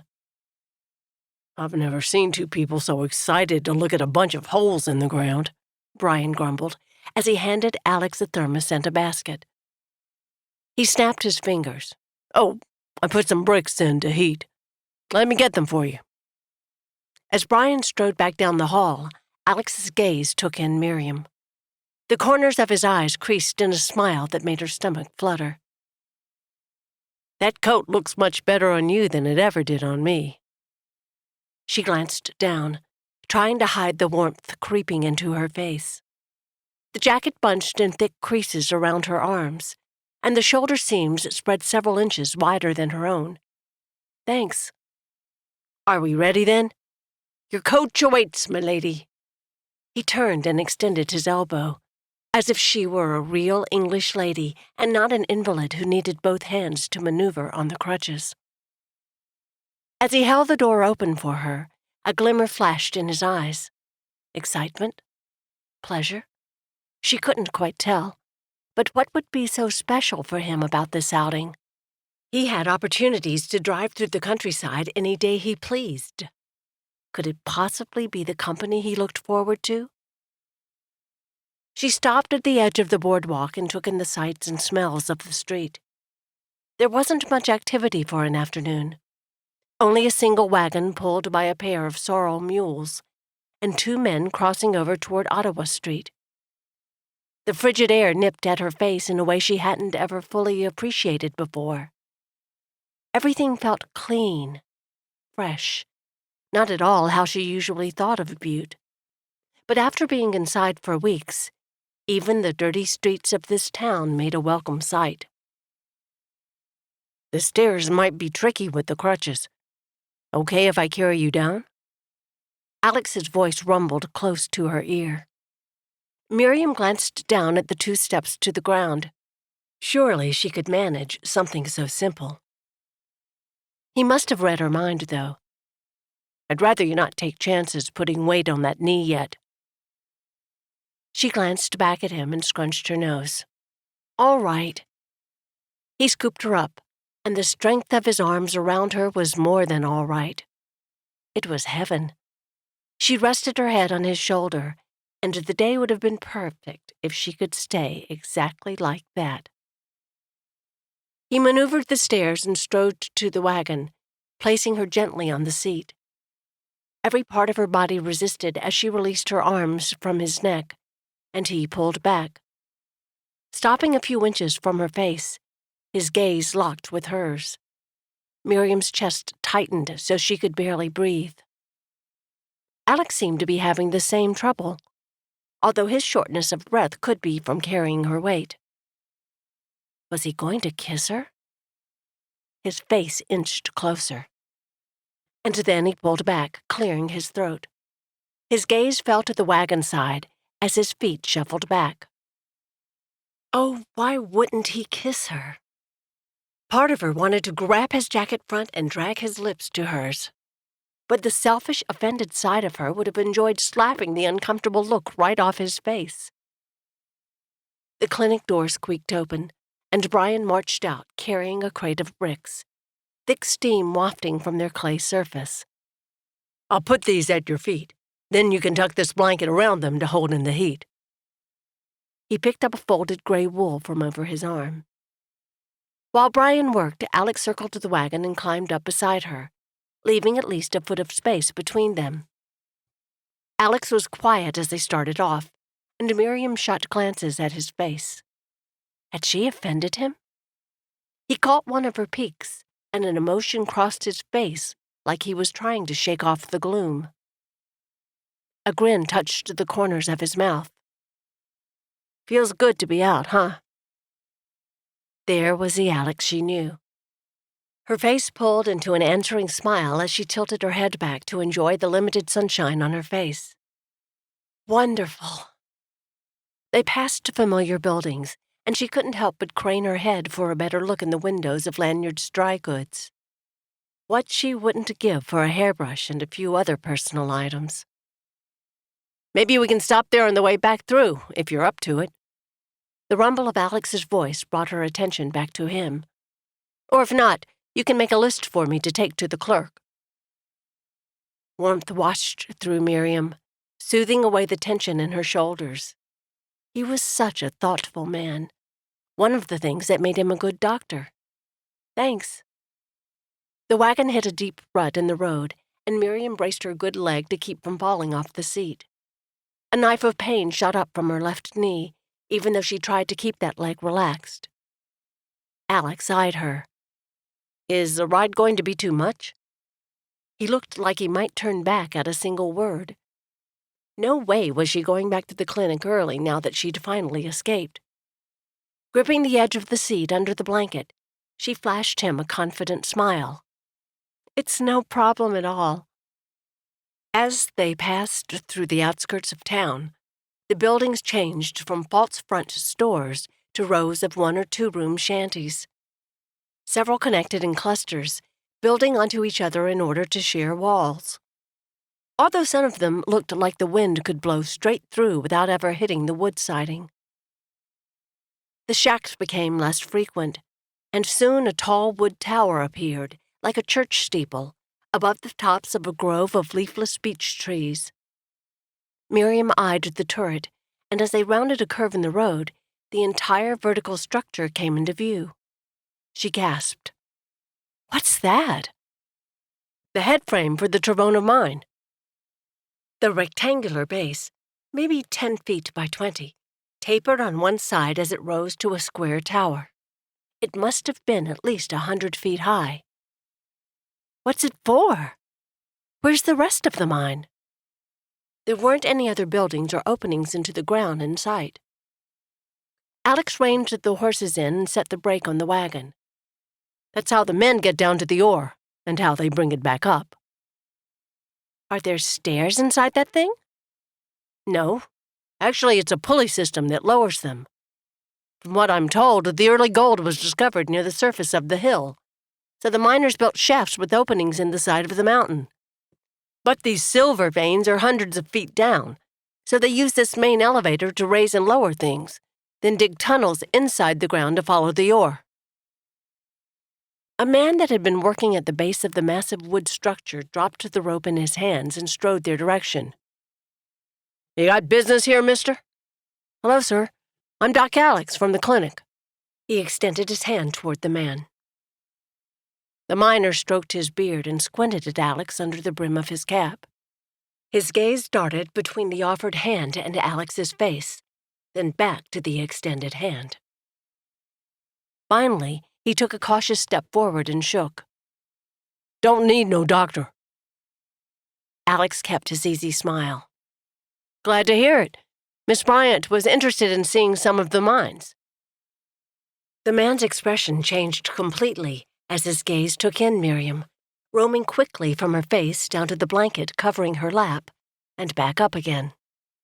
It wasn't an intrusive look, but more curious, like a man who didn't see women very often and trying to refresh his memory. Hello, Mr. She waited for his name. Halston. He did an awkward little bow and must have stepped on his own toes in the process, for he almost fell head first. Miriam bit her lower lip to hold in a smile. So nice to meet you, Mr. Halston. I was just admiring the head frame. She motioned toward the towering wooden structure. Do I understand correctly that it lowers the men down into the ground using pulleys? Do they hang from a rope, then? His mouth drew in a grim line. Yes, ma'am. The pulleys raise and lower 'em, but they don't hang onto a rope. Leastways, not the way you're meanin'. They ride up and down in a cage. Pack as many men in as we can, too. It's a long way down to 100 feet underground. Is it awfully cold down there? Miriam pulled her oversized jacket tighter as a breeze whipped against her. "'Tis at first, but by the time the men get to pounding and carrying, they've worked up quite a sweat. When they come back up at the end of the day, it's a sight to see. Wish you could be here for it, but you'll not want to be hanging around in this weather." He peered up at the overcast sky. "What time do the men come up?" Miriam's gaze drifted back to the head frame, as if the men might come spilling out of the door at any moment. The miner squinted as he still looked upward. 2 or 3 hours still." After a few more minutes' conversation with the man, Alex gathered the reins. "We have a couple more mines to see, so we'd best head on. Good talking to you, Halston." The man tipped his cap as Alex clucked to the horses. When Miriam waved to the miner, his mouth spread into a wide, gap-toothed grin that transformed his face. She couldn't help but chuckle. The Alice and the original mines were similar to the Travona. Each head frame was a sight to behold. At the original, they dismounted from the wagon, and Miriam hobbled on her crutches over to the base of the structure. Every miner they met was more than eager to answer questions and tell his own stories of operating the pulleys or digging out the underground shafts. No matter the speaker, each tale reinforced in Miriam's mind what miserable life mining must be. Underground all day, rarely seeing daylight. Her own soul would shrivel up and die under such conditions. How did the men endure it? When they drove away from the original, Alex turned the wagon back onto the road the way they'd come. Miriam pulled the coat he'd loaned her even tighter around herself and hunkered down like a turtle in a shell. She clamped her jaw against the chattering of her teeth. What she wouldn't give for her buckskin jacket and her fur hat and gloves. "Scoot closer and we can share body heat." Alex spoke above the whistle of the wind that had whipped up. She was too miserable to worry about whether that was proper or not. Every muscle in her body ached from the cold, especially her left knee. Scooting over, she closed the gap on the seat between them and reached to thread her hand through his elbow. He raised his arm, though, and slipped it behind her, encircling her shoulders and pulling her close to his side. His warmth penetrated quickly, and Miriam burrowed deeper. Tucked under his wing, her teeth soon stopped chattering. She matched her breathing to the steady intake of his. They drove for a while. How long, she couldn't have said. Alex's warmth permeated every part of her upper body. Her toes were numb, but that didn't matter a whit. The air took on that dusky feel when the sun sinks lower on an overcast day. Too bad they couldn't see a beautiful sunset, with pinks and blues and oranges. That would have been the perfect close to a wonderful afternoon. "We'll drive right by the Travona," Alex's voice rumbled in her ear. Deep, yet soft. Intimate. "I know it's cold, but I was hoping you would get to see the miners come out of the shaft. Are you up for a quick stop?" She looked up to meet his gaze, their faces mere inches apart. "Yes, I'm fine." But she was better than fine. Close enough to touch his face with her breath, if she could have breathed. It would be so easy to brush his cheek with her lips. Her gaze fell to his mouth. But what would he think? No lady would initiate such a thing. Tucking her head back against his side, she released a long, shuddering breath. Alex's arm tightened around her, pulling her even closer into him. But it was several minutes before his steady breathing raised his chest against her shoulder. When they reined in again in front of the Travona head frame, Mr. Halston stuck his head out of the open door at the base. "Didn't expect to see you ones back. You're just in time, though. We're fixing to bring up a cage full of miners." Miriam sat straighter, anticipation warming her insides.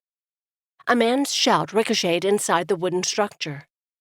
An awful squeak signaled the first turn of the gears, then grinding noises kept up a steady purr. Several minutes passed, with no change in the regular turning of the gears. Letting out a huff, Miriam sank against Alex's side. "Do you think they're coming?" A chuckle reverberated in his chest. "Patience. It takes a while to travel up 100 feet. Chapter 15. It must have been a quarter hour later when Miriam heard male voices inside the head frame. Shouts mostly. One or two sharp words called over the noise of the metal.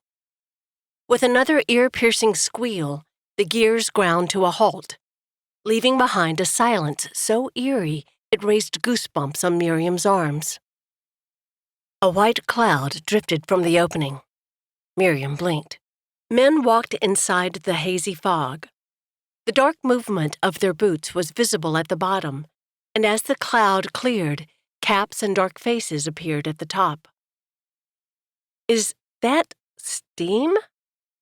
She couldn't take her eyes from the uncanny sight. "Yep. The men have worked up such a sweat underground when they reach the cold air at the surface, their clothes freeze stiff. The steam is the heat from their bodies melting their frozen clothing."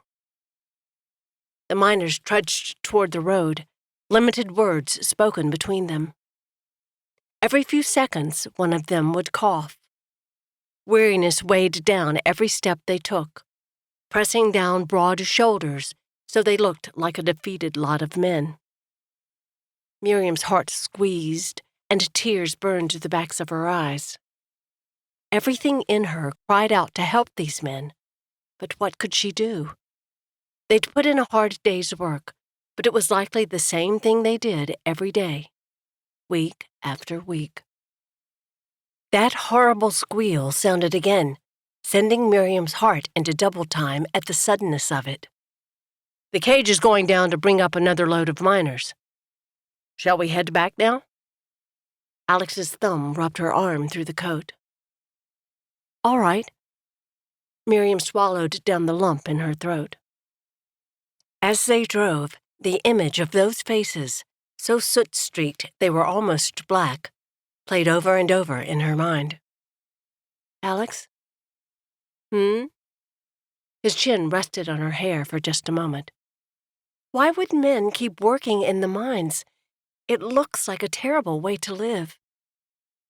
Down in the ground all day, not coming to the surface until dark? So exhausted they can barely walk home? Why don't they find other jobs?" Alex was quiet for so long, she almost looked up to make sure he was awake. At last he spoke. "For most of them, it's the only work they know how to do. They're not skilled at a trade like blacksmithing or carpentry. A lot of them came over from Ireland, some during the potato famine years back. There's nothing else for them to do. In the cities, they would starve to death." He stopped speaking, and his shoulders lifted as he inhaled a deep breath. "It's an awful life." With a flash of awareness, Miriam saw Alex as a boy in that life. He was Irish. He'd come from a big city. Had his family almost starved to death? But his father was skilled, right? Hadn't Alex said he was an apothecary? Did that mean Alex's life had been different than so many of his countrymen? She didn't dare ask. How did one go about inquiring if a man came from a poor family? No, his speech was cultured, not the rough working-man brogue of the miners she'd met. And hadn't he and Brian both gone to a prestigious college in Canada? A single phrase came back to her then. Something Pa used to say when she was a girl. "But for the grace of God go I." Heart raised in silent prayer. "Lord, thank you that your mercies are new every day." Soon they rolled into the outskirts of town. Miriam had expected to pass the miners on the road who they saw leaving the Trevona, but as she eyed the men milling around at the shanties, none looked familiar. Although, with the miners' faces blackened, there was a chance she wouldn't recognize them. "Where are the men we saw leave the mine?" She sat up straighter, putting a few inches between her and Alex. Now that they were in town, propriety was more important. Alex must have sensed her concern, because he pulled his arm out from behind her, gripping the reins with both hands. There are trails all through the woods around Butte. I imagine they took a shortcut home. Men on foot outside of town can sometimes get to a place twice as quick as a man in a wagon that has to stay on the road. By the time Alex reined the wagon to a stop in front of the clinic, Miriam's teeth chattered again, and she hunkered it down inside her coat. Let me come around. Alex set the brake and jumped from the wagon. After he'd jogged to Miriam's side, he handed her the walking sticks, then scooped her in his arms and carried her up the steps. His warmth was heavenly, and she fought the urge to burrow into his chest. Alex planted her gently on the boardwalk, and Miriam leaned against him until she had the sticks firmly planted under her arms. Are you sure you can walk? He hadn't taken his arm from her waist. Miriam forced a smile through her chattering teeth. Yes. Let's get you inside, then. Miriam blinked open her eyes and stretched, turning over to gauge the time by how much light seeped through the window. Bright sunlight streamed through the dingy glass. She bolted upright. How late had she slept? This lady of leisure stuff was making her soft. Too soft. Hurrying through her toilette, she scrubbed her face in the frigid water from the ewer, wiped her teeth with a clean rag, and finger-combed her hair before refastening the braid. In the next room, the scrape of chair legs sounded, along with the low hum of male voices. What must the men think of her? And she'd promised to take care of all the meals from now on. If they hadn't given up on her and started breakfast themselves, the Donaghue brothers were surely starving by now. Fitting the crutches under her arms, she hobbled through her door and followed the voices to the examination room that also served as kitchen and eating area. Alex stood at the stove, scrubbing a bowl over a pot of water. His face brightened when he saw her in the doorway. Good morning. Morning. Miriam swung forward. Let me take care of that. Sorry I'm so late this morning. She stopped at the stove and nudged Alex aside with her elbow. He didn't budge, but nodded toward the table where Brian sat. I left a plate of food for you. He wrinkled his nose. Such as it is. Alex's specialty, rubber eggs and burnt bacon. Brian leaned back in his chair, long legs stretched in front of him with a mug of coffee in both hands. Miriam nibbled her lower lip as she turned back to Alex. Are you sure? A dimple pressed into his left cheek. Am I sure the bacon's burned? Afraid so. I went to pump more water and the fire was hotter than I figured. Go ahead and eat. That grin always melted her insides. All right, thanks. But as she hobbled to the chair and lowered herself into it, her stomach tightened so much she likely wouldn't be able to eat anything. It was time she stopped imposing on these men. She'd be forever grateful for their care and kindness, and maybe she could still come and help at the clinic to work off her debt to them. But they certainly didn't need to worry about her as a house guest. And that's what she'd become. Miriam picked at the food on her plate, forcing a weak smile when Brian slid a cup of coffee in front of her. The eggs shone golden, but were cold and rubbery as Brian had joked. With all of Alex's skill as a doctor, he shouldn't have to worry about cooking when she was perfectly capable. She inhaled a deep breath, then looked up. Her gaze skittered between the two brothers. Do you think my injuries are healed enough for me to move to the boarding house? Metal clanged at the stove, followed by a splash from the pan. Alex mumbled something under his breath and grabbed his right hand with his other. Are you okay? Miriam started to her feet, but he waved her away. He still kept his right hand against his shirt. I'm fine. But he almost snarled the words. How badly was he injured? Miriam hesitated. her hand poised on the table to help her rise. He must have burned his hand when he dropped the mug in the pot of hot water. Should she help him tend to it? She knew as well as anyone how bad a burn could hurt. But Brian was a doctor, so he would be worried if Alex was really hurt, right? Brian cleared his throat, drawing Miriam's attention. I suppose we'd need to do an examination to make sure. If everything looks okay, you should be fine to move. Miriam blinked. It took several seconds before she realized he was answering her question. She flicked a glance at Alex, but his back faced them as he bent over the firebox. Turning to Brian, she inhaled a deep breath. When do you want to do the examination? He nodded toward her food. Finish breakfast, then we'll take a look. A half hour later, Miriam settled herself on the examination table, while Brian and Alex gathered clean water and supplies. Her stomach twisted in 100 knots, and her shoulders ached from the tension building in her muscles. Not only did her next steps depend on the outcome of this examination, but things were different now. Her relationship with these men had become more than that of a patient and doctors. Brian reminded her of Gideon more every day, with his dry humor and penchant to hoard words, like each one cost him half a day's work. And Alex. Butterflies flitted in her stomach even now as she thought of him.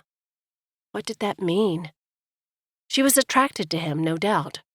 Who wouldn't be, with the way he lit up a room just by walking into it, the way he made each person feel they were special, when really, Alex was the special one. Miriam's chest squeezed at the thought. Could she be falling in love with him? Boot thuds in the hall brought a swift end to that thought. All right, let's have a look at that knee. Brian slipped his surgery smock over his head as he stepped forward. Alex crossed the room toward the wash basin without a word.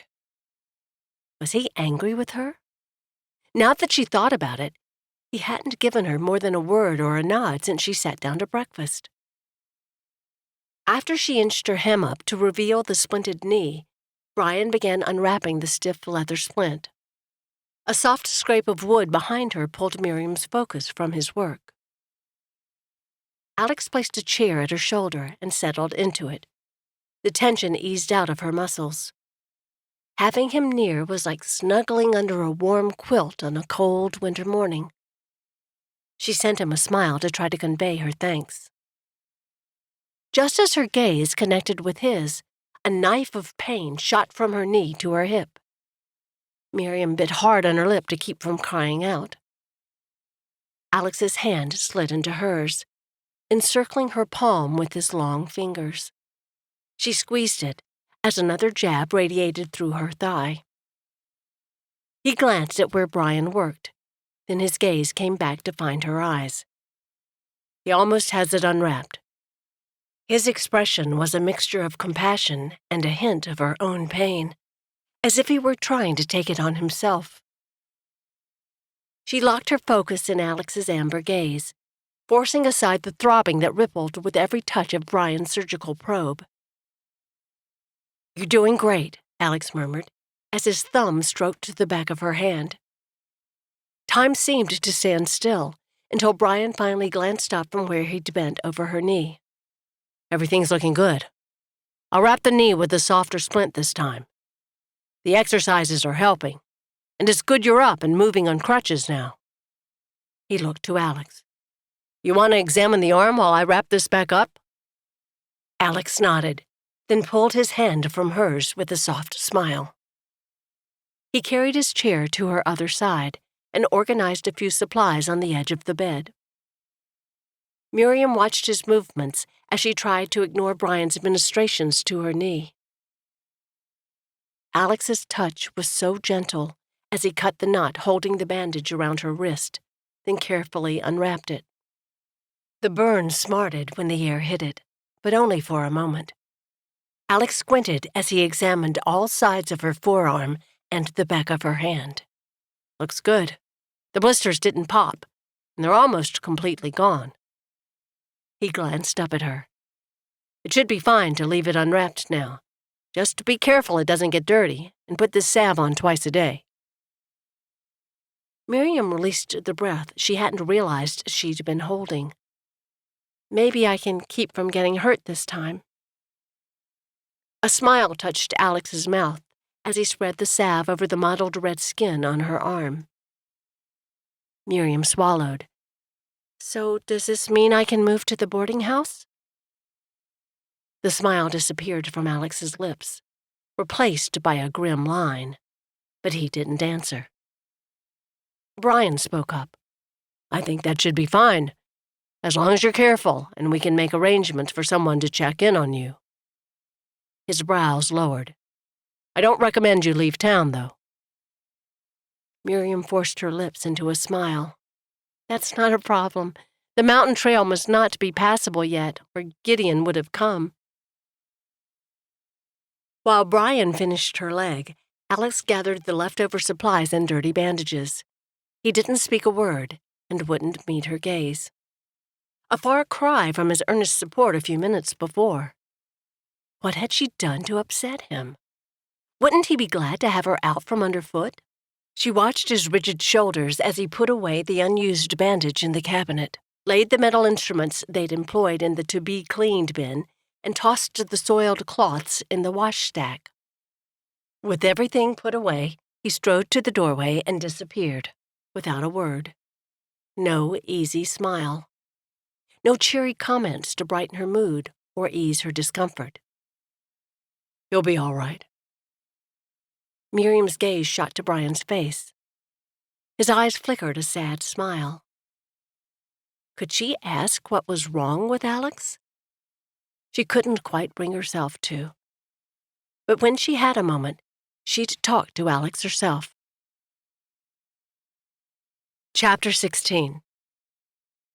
Miriam blinked. Where was she? Another blink brought her surroundings into focus. With a yawn, she sat up.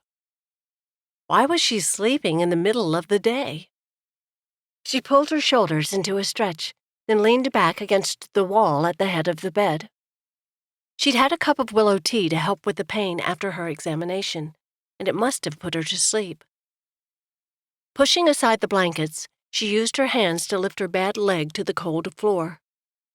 How long had she slept? After being so late waking this morning, and now a nap in the middle of the day, these doctors probably wrote her off as useless. And Miriam Bryant may be a lot of things, but useless was not one of them.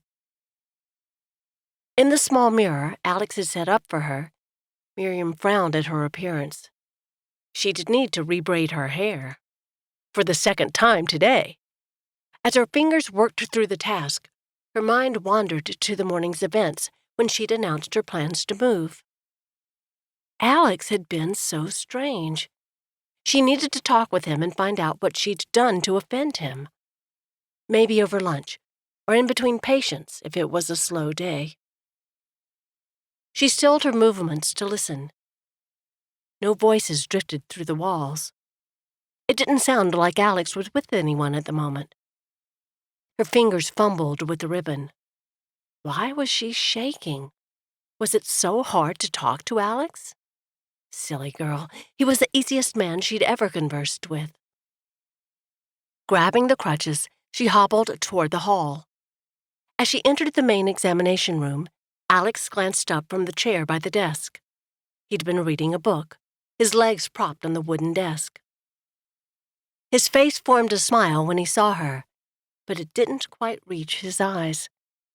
"There's coffee on the stove, and I sliced bread, cheese, and beef for sandwiches. Are you hungry?" Dropping his legs to the floor, he started to rise. "Don't get up, please."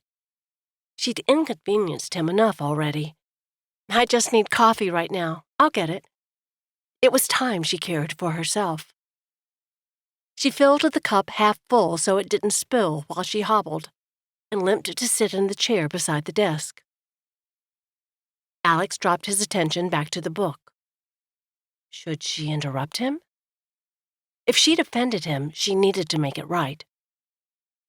Miriam cleared her throat. "Alex, He glanced up, his brown eyes wary. Yes? What are you reading? Chicken. He lifted the book so she could see its cover. Medical Flora of the United States. Interesting. She moistened her lips. Have I, done something to offend you? His gaze shot to her face, but he didn't answer. Just sat there, as if debating what to say. Was whatever she'd done so bad? He rose and walked to the window, staring out at a passing wagon and the mountain range beyond. At last, he spoke. Brian stopped by Watson's boarding house. They'll have a room ready for you tomorrow. That didn't answer her question, did it? Something about her presence, or leaving, had upset him. Did he think her ungrateful? Placing her coffee on the desk, she pushed to her feet, choosing her words carefully. Alex, I can't tell you how much I appreciate everything you've both done. Everything you've done. I'd like to keep helping in the clinic if I can. That is, she crossed her arms over her chest, if I would be a help and not get in the way. He waved toward the stove. You're always a help. Everything you do around here is a breath of fresh air. Your cooking is fit for royalty compared to mine. Alex spun to face her. Patients love you, and when you're helping me with the procedure, you think 2 steps ahead of me. He strode back across the room and placed his hands on her upper arms. The warmth of his touch seared through her sleeves. I love having you here. He stopped himself before finishing the sentence, dropping his arms to his sides. What had he been about to say? I don't want you to overdo it, though. Come when you can, but don't push yourself. His forehead puckered. I'm not sure I want you coming by yourself, though. The sidewalks are still icy, and those crutches could be dangerous outside. Why don't you wait for me to come walk with you? Or I could bring you in the wagon. Miriam reached for both of Alex's wrists, sliding her hands down until they fit in his. I'll be fine. Thanks to your skills, my knee's getting better every day. I'm trying to make this easier on you, not harder. He loosened one hand and reached up to finger a curl that had escaped her braid. When his gaze found hers, the amber flecks darkened to a rich chocolate. I understand. You're the kindest woman I've ever known. His hand cradled her cheek, and Miriam couldn't help but lean into the touch. His eyes wandered to her face, coming to rest on her lips. She could feel his gaze, like a warm breath. And then it was his breath. Her eyes drifted closed as his lips touched hers. Sweet molasses, like nothing she'd ever experienced. As Alex's lips made contact with hers, a spark traveled all the way to his core. By jingo, she was sweet. He deepened the kiss, his senses filling with every part of her. The softness of her lips, the hint of coffee lacing her breath, the intensity of her response. He pressed harder, slipping a hand to her back and pulling her closer. She stumbled, and the jolt cracked the trance of her kiss. What was he doing? Alex pulled back, sliding his arms to her shoulders, as much to steady himself as her. He struggled to catch his breath, not able to meet her gaze. I'm sorry. He had to get out of there. His body still raged with the desire to pull her close again. I'm sorry, But he had no words to describe what he was feeling. Wasn't even sure himself. This woman may be all he'd ever dreamed of, but she was his patient. Get out of there. Jerking his hands from her, he turned and strode out the door. Miriam fumbled for the arms of the chair behind her, then sank into its seat.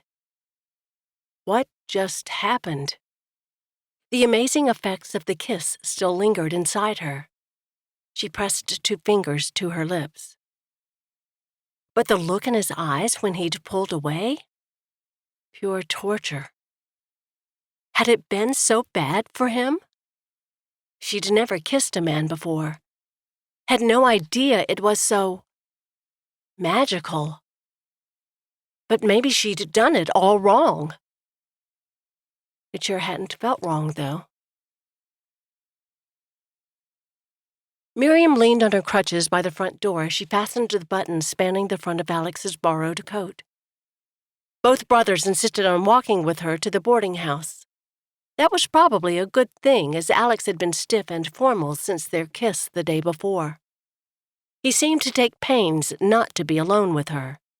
And when they were in the same room with Brian or a patient, he never made eye contact.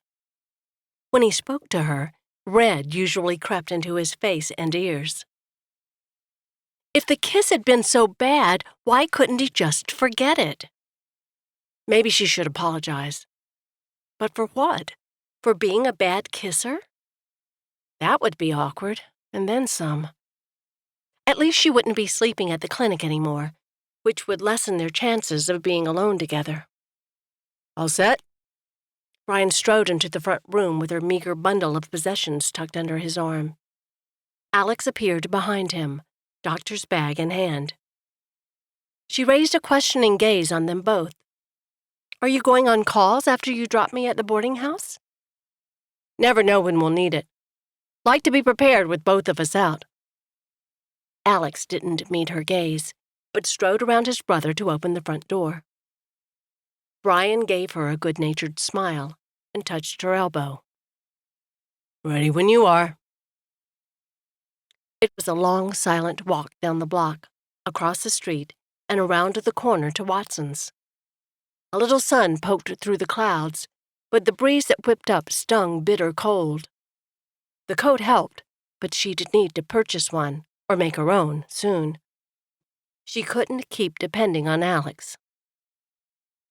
Brian had secured a room for her on the first floor, a blessing since stairs were still tricky with her crutches. Mrs. Watson led them to the room, second door on the left, and motioned for Miriam to precede her into the small chamber. The men stayed in the hallway. You just open your door and call if you need anything, dearie. Mr. Watson and I stay at the other end of the hall, so I'll be listening for you. She was a petite woman with curly brown hair cut short so it framed her heart-shaped face. Her puffy cheeks seemed to keep a constant rosy hue. Thank you. Miriam reached for the bundle from Brian. Let me get that, hon. Mrs. Watson stepped in front of her to take it, then dropped the package on the bed. I don't usually cook meals since the cafe's right next door. She paused, tilting her head at Miriam. If I need to have something delivered, though. Oh, no. I'll be helping at the clinic still, so I'll take most of my meals there. She shot a gaze at the men. Brian eyed her with raised brows, but Alex only stared at his boot as it scuffed the floor. Had Alex not shared that news with his brother? I'll leave you be, then. Mrs. Watson eyed the men, as if she weren't sure if she should leave Miriam alone with them. Thank you, Mrs. Watson. I appreciate all your help. Miriam gave the woman a smile and was rewarded with a pat on the shoulder. Any time, dearie. You just call. The brothers murmured their thanks as she strode past. Brian glanced around the room again. You need anything to get settled? Miriam nibbled her lip. She needed more than she cared to say in front of male ears. I do need a few things from the mercantile. Is there any way I could give you a list for the next time one of you go there? You can put it on Gideon's tab. Brian nodded. Of course. If you write it now, we'll get it today. She couldn't see Alex's face where he stood, almost behind his brother. Miriam glanced at the paper and charcoal on the nightstand. I'll be quicker than a rifle shot. After jotting down everything she could think of, from a comb to wool material and thread for a new cape. She swung on the crutches to the door. Neither man had dared to step foot over the threshold. "You can just give this to the clerk to gather." Please. The last thing she wanted was for these men to select her toiletries. Alex stepped forward, reaching for the paper. "I'll stop back by with the supplies around lunchtime." He didn't quite meet her gaze, but it was the first time he'd spoken without being forced since the kiss. "Thank you." He was an idiot. Alex pounded the words in his head as his boots slapped the wooden sidewalk. How could he have crossed the line with Miriam like that? Kissed her, while she was a patient under his care. He ground his fingertips into his palms. He had to apologize, had to clear the air between them, promise it wouldn't happen again. And then he had to make sure it didn't. Breathing in a deep breath, he straightened his shoulders. When he brought her supplies from the mercantile, they would talk. "You know she likes you." Brian elbowed his side. Alex scowled. "She's a patient, Brian." His brother waited a few moments before answering. "True, but she won't always be. Give it time. Don't close any doors." Alex clenched his jaw. Don't close any doors? How could he see Miriam every day, work alongside her, and experience her kindness and intelligence, not to mention her good cooking, without craving her as more in his life? The only way he could do it was by slamming that door shut and boarding it up. She was off limits. No touching. Business only. Now to explain it to her in a way that didn't break her heart, because that would be his undoing. Chapter 17. When the knock sounded on Miriam's door, she slipped the ribbon in Emma to mark her page. "Coming." Holding in a groan, she pushed off the bed and fit a crutch under her left arm. She was getting good at maneuvering with a single walking stick in these small spaces. Before she opened the door, Miriam brushed loose curls back from her face, then smoothed her skirt. Would Alex be in a better mood this time? Inhaling a deep breath, she grasped the handle. The aroma of baked chicken and potatoes hit her first, even before she saw the large box piled high enough to hide the person carrying it. The crate shifted, and Alex's head peered around it. "Hungry?" "I wasn't until I smelled that." She hobbled out of the way. "Bring it on in." As he lowered his load to the floor, Miriam peered over his shoulder and realized it was 2 crates stacked. "I don't remember baked chicken on my list." He lifted covered plates, jars, and utensils from the top crate and placed them on the dresser. "Figured you'd be settling in today so you wouldn't make it to the clinic. And I wasn't sure you'd go to the cafe yourself." He shot her a look. His mouth quirked. "I would if I got hungry enough." She limped to the dresser and lifted the cloth off a plate. The warm, savory aroma blasted her face. "Oh, that's heavenly." That familiar twinkle sparkled in his eye. "Enjoy. There should be enough for dinner, too." Rising, he lifted the crate that was still half full of food and settled it under one arm. "Aren't you going to stay and eat with me?" Miriam's heart sank as she realized his intent. Alex glanced down at the wood box he held. "I need to get back to the clinic. Left it closed too long already." He paused, his brow furrowing, eyes still staring at the cloth covering in the crate. Then he raised his head and met Miriam's gaze squarely. The beat in her chest quickened. "Miriam, I'm sorry about yesterday. I shouldn't have done that." His gaze dropped to the floor, and red seeped into his cheeks. "I mean, you're a patient, and I don't want you to be uncomfortable. I won't let it happen again." Miriam's mind spun. Was he saying he'd stopped kissing her because she was under his medical care? Suddenly, it was more important that she make certain of that than take her next breath. She squared her shoulders. So you didn't hate the kiss? His head jerked up, brown eyes widening. Hate it? No. His eyes darkened to chocolate, and the shadow of a smile touched his mouth. A far opposite from hate. And then he blinked, the red in his cheeks deepening to crimson. But I shouldn't have done it. I'm sorry. It won't happen again. With a bow, his voice slipped into the Irish brogue. I'll endeavor to be the perfect gentleman doctor, deserving of a fine lady patient such as yourself. Dipping his chin, he turned and glanced toward the door. I need to go now. I'll check on you in the morning. Is there anything else you need? No matter how she tried to hold it back, a smile forced its way onto Miriam's face. It didn't matter, though. He wasn't looking at her as he edged to the door. This is more than enough. Thank you. With one final look and a nod, Alex walked out the door, closing it behind him. Alex plunged the pen into its inkwell and slumped against the back of his chair with a sigh. What a day. After he'd left Miriam at lunchtime, there'd been a steady stream of patients into the office. At times, 2 or 3 waiting for him. And as the day progressed, the clinic grew lonelier by the minute. Too many memories of Miriam everywhere he turned. Even his patients wouldn't let him forget about her. Mrs. Malgrim had stepped in the front door, ignored his greeting, and cocked her head like she was listening for raindrops. Then she waved her cane at him, her blind eyes wide.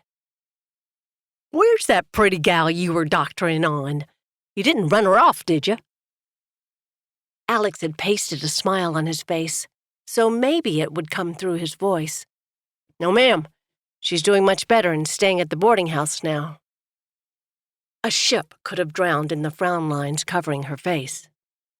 Don't you lose her, Alex Donaghue. The smile was a little easier this time as he reached forward to take her elbow.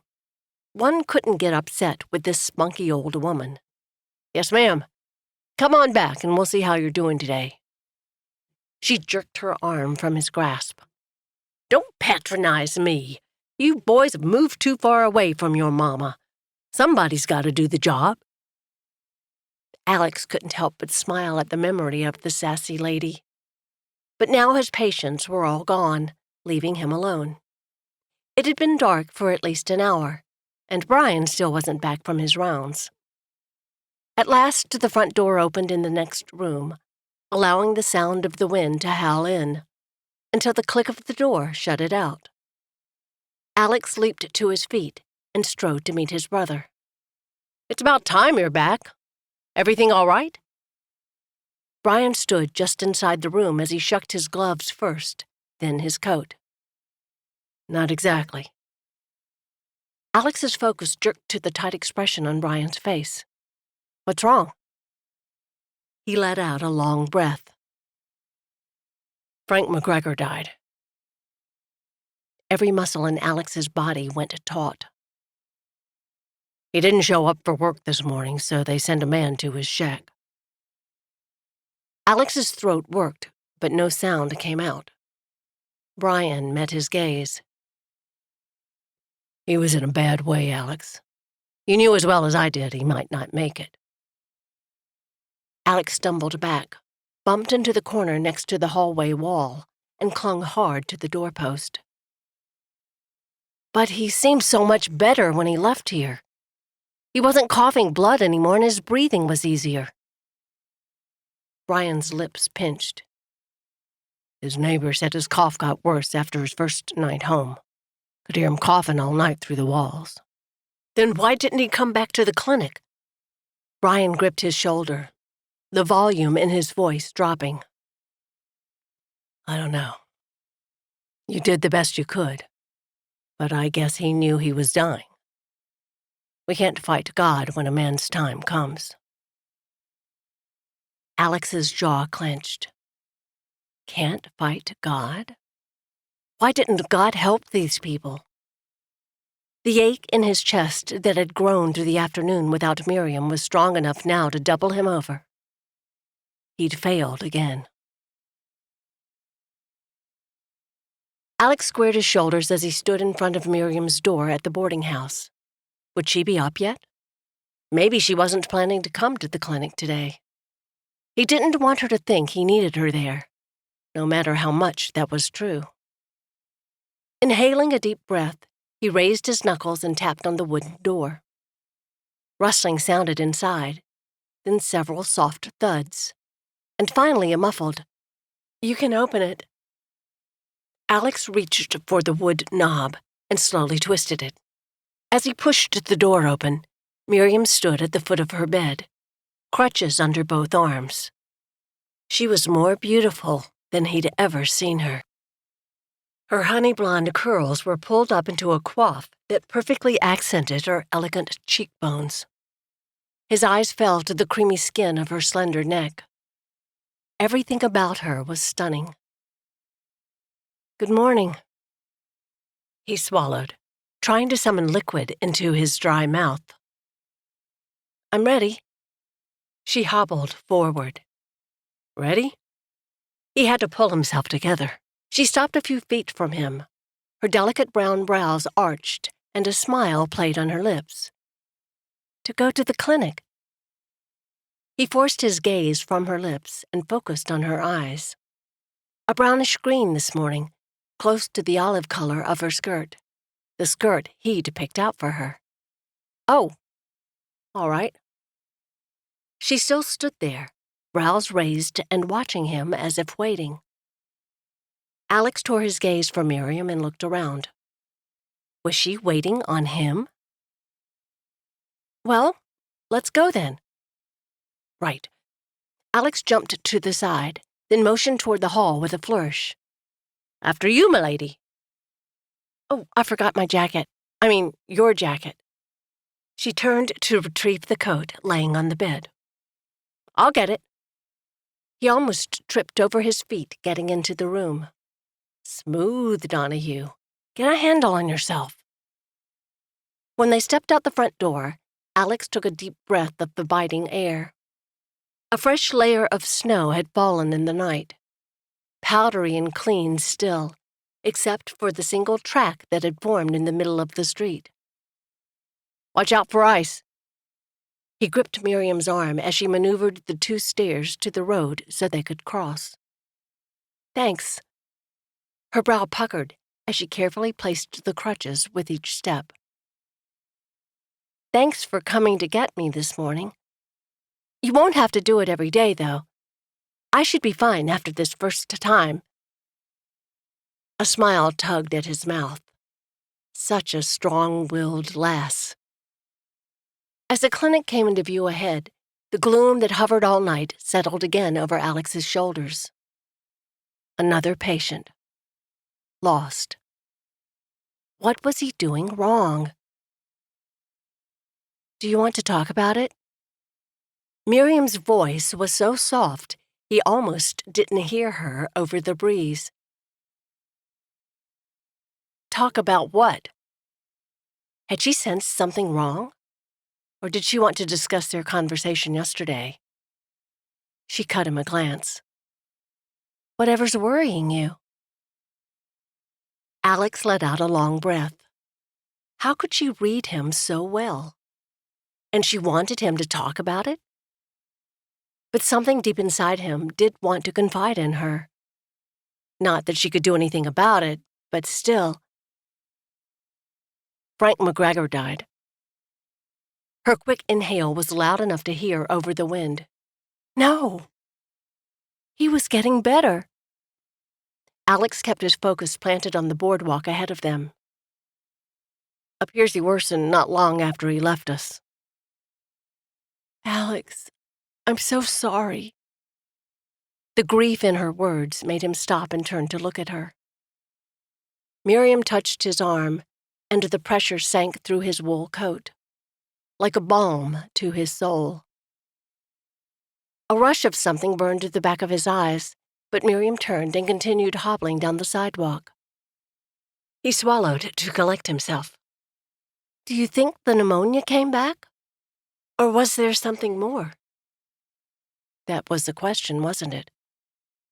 Alex scrubbed a hand through his hair. I don't know. The pneumonia seemed to be out of his lungs. I wonder if there's something in the mind that could have triggered the relapse. He sighed. I guess we'll never know for sure. They reached the clinic door, and he opened it for her to enter. Oh, warmth. She moved straight for the examination room, where he'd loaded the stove box with wood. Beside the stove, she propped her crutches against the wall and slipped her coat off. So, what can I do first? A garlic poultice on your feet should help. Alex handed his stethoscope to Miriam as he stepped away from Mrs. Mason, or Aunt Pearl, as she was better known. Aunt Pearl wrinkled her nose. I'll stink worse'n a skunk in the outhouse. Alex chuckled. If you put it on while you're sleeping and then wash it off in the morning, you shouldn't smell a thing that day. Out of the corner of his eye, Alex saw Miriam tying garlic cloves in a piece of cloth, always right in step with him. A crash sounded in the front room, accompanied by male shouts and boot thuds. Doc! Alex jumped to his feet and ran towards the sounds. When he rounded the corner, 3 men were coming in the front door. The middle one had been badly beaten and was supported by a fellow on either side. It took several seconds before Alex's mind caught up with what his eyes took in. The battered man was Brian. Chapter 18. Bring him in here. Miriam motioned for the men to help Brian to the examination room. Her words seemed to spur Alex into action, although his face paled as white as the painted fence around the churchyard. Lands, Aunt Pearl breathed as the men shuffled through with Brian. You take care of him, and I'll send some broth over with one of the girls. Miriam shot her a grim look. Thanks. Then she followed the men into the room. They'd need warm water to start with. There was so much blood on Brian's face, it was hard to see the damage, although one of his eyes had already swollen almost shut. Alex examined his brother while she brought in the wash basin and a clean cloth. I'll need a suture needle and thread. Miriam hobbled to the cabinets to gather supplies. Arnica would help with the swelling, and a cold compress of snow for that eye. She carried the materials back to the bedside table. I'm fine, Brian mumbled, pushing Alex's hand away. Just need rest and willow tea for this bloody headache. Willow tea. Why hadn't she thought of that? Miriam limped to the stove and poured clean water in the empty pot. How did this happen, Brian? Alex's voice held a focused tone. All business. Not sure, Brian groaned. Easy. Do you want laudanum before I do the sutures? No, get it over with. So you don't know how it happened? Were you out of mind? With the water heating, Miriam moved to Alex's side to check for anything she could do to help. Someone came and... Brian grunted as Alex inserted the needle for the first stitch. Said I was needed at Wilson's Tavern. When I got there, the place was in a brawl. He winced, his hand coming up to his head. Don't remember anything after that. Miriam glanced around. Where had the men gone who'd brought Brian? Surely they knew what happened, but the 3 of them were alone in the examination room. Alex focused on his sutures, so she hated to bother him. Fitting both crutches under her arms, she swung out to the waiting room. Nobody. She returned to the examination room. Alex tied off a stitch and leaned back to inspect his work. That should do it.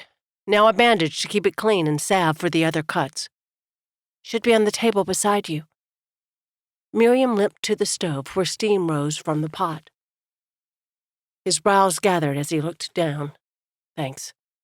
Alex, did you see where the men went who brought Brian in? Said they had to go help the others. His attention was focused on his ministrations, so she didn't question him again. When Alex finally stepped back from his brother, Miriam held a mug of willow bark tea up to Brian's mouth. Have a sip. He obeyed, and she continued to coax him until the cup was empty. Would you like more? No, just sleep. His good eye drifted closed, and his words slurred. She glanced up at Alex, who stood at the stove cleaning the tools he'd used. He spoke in a quiet tone. We'll let him rest. Miriam limped over to join Alex with Brian's empty mug. I can clean these. She nudged his arm with her elbow. I'll wash, and you dry. His voice had a tired, no-nonsense tone that stopped her from insisting. She picked up a clean drying cloth from the nail on the wall. Alex didn't speak as they worked, but tension hung heavy around them.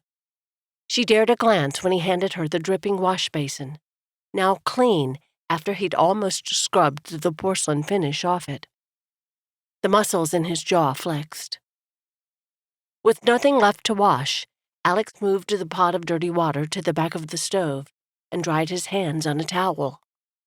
He turned around and leaned against the oven handle, crossed his arms, and stared at the resting form of his brother.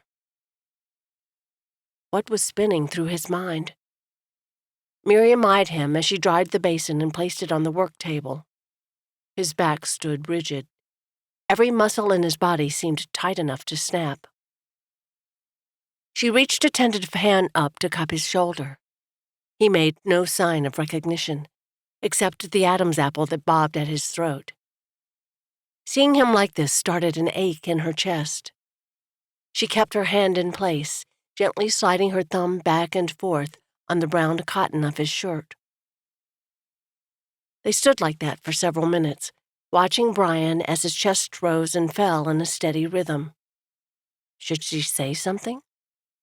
But what could she say that would ease Alex's pain? How would she feel if Gideon was carried home beaten and bloody? Of course, the same way she'd felt when she and Leah had found him half dead in a cave after he'd been mauled by a bear. Scared spitless.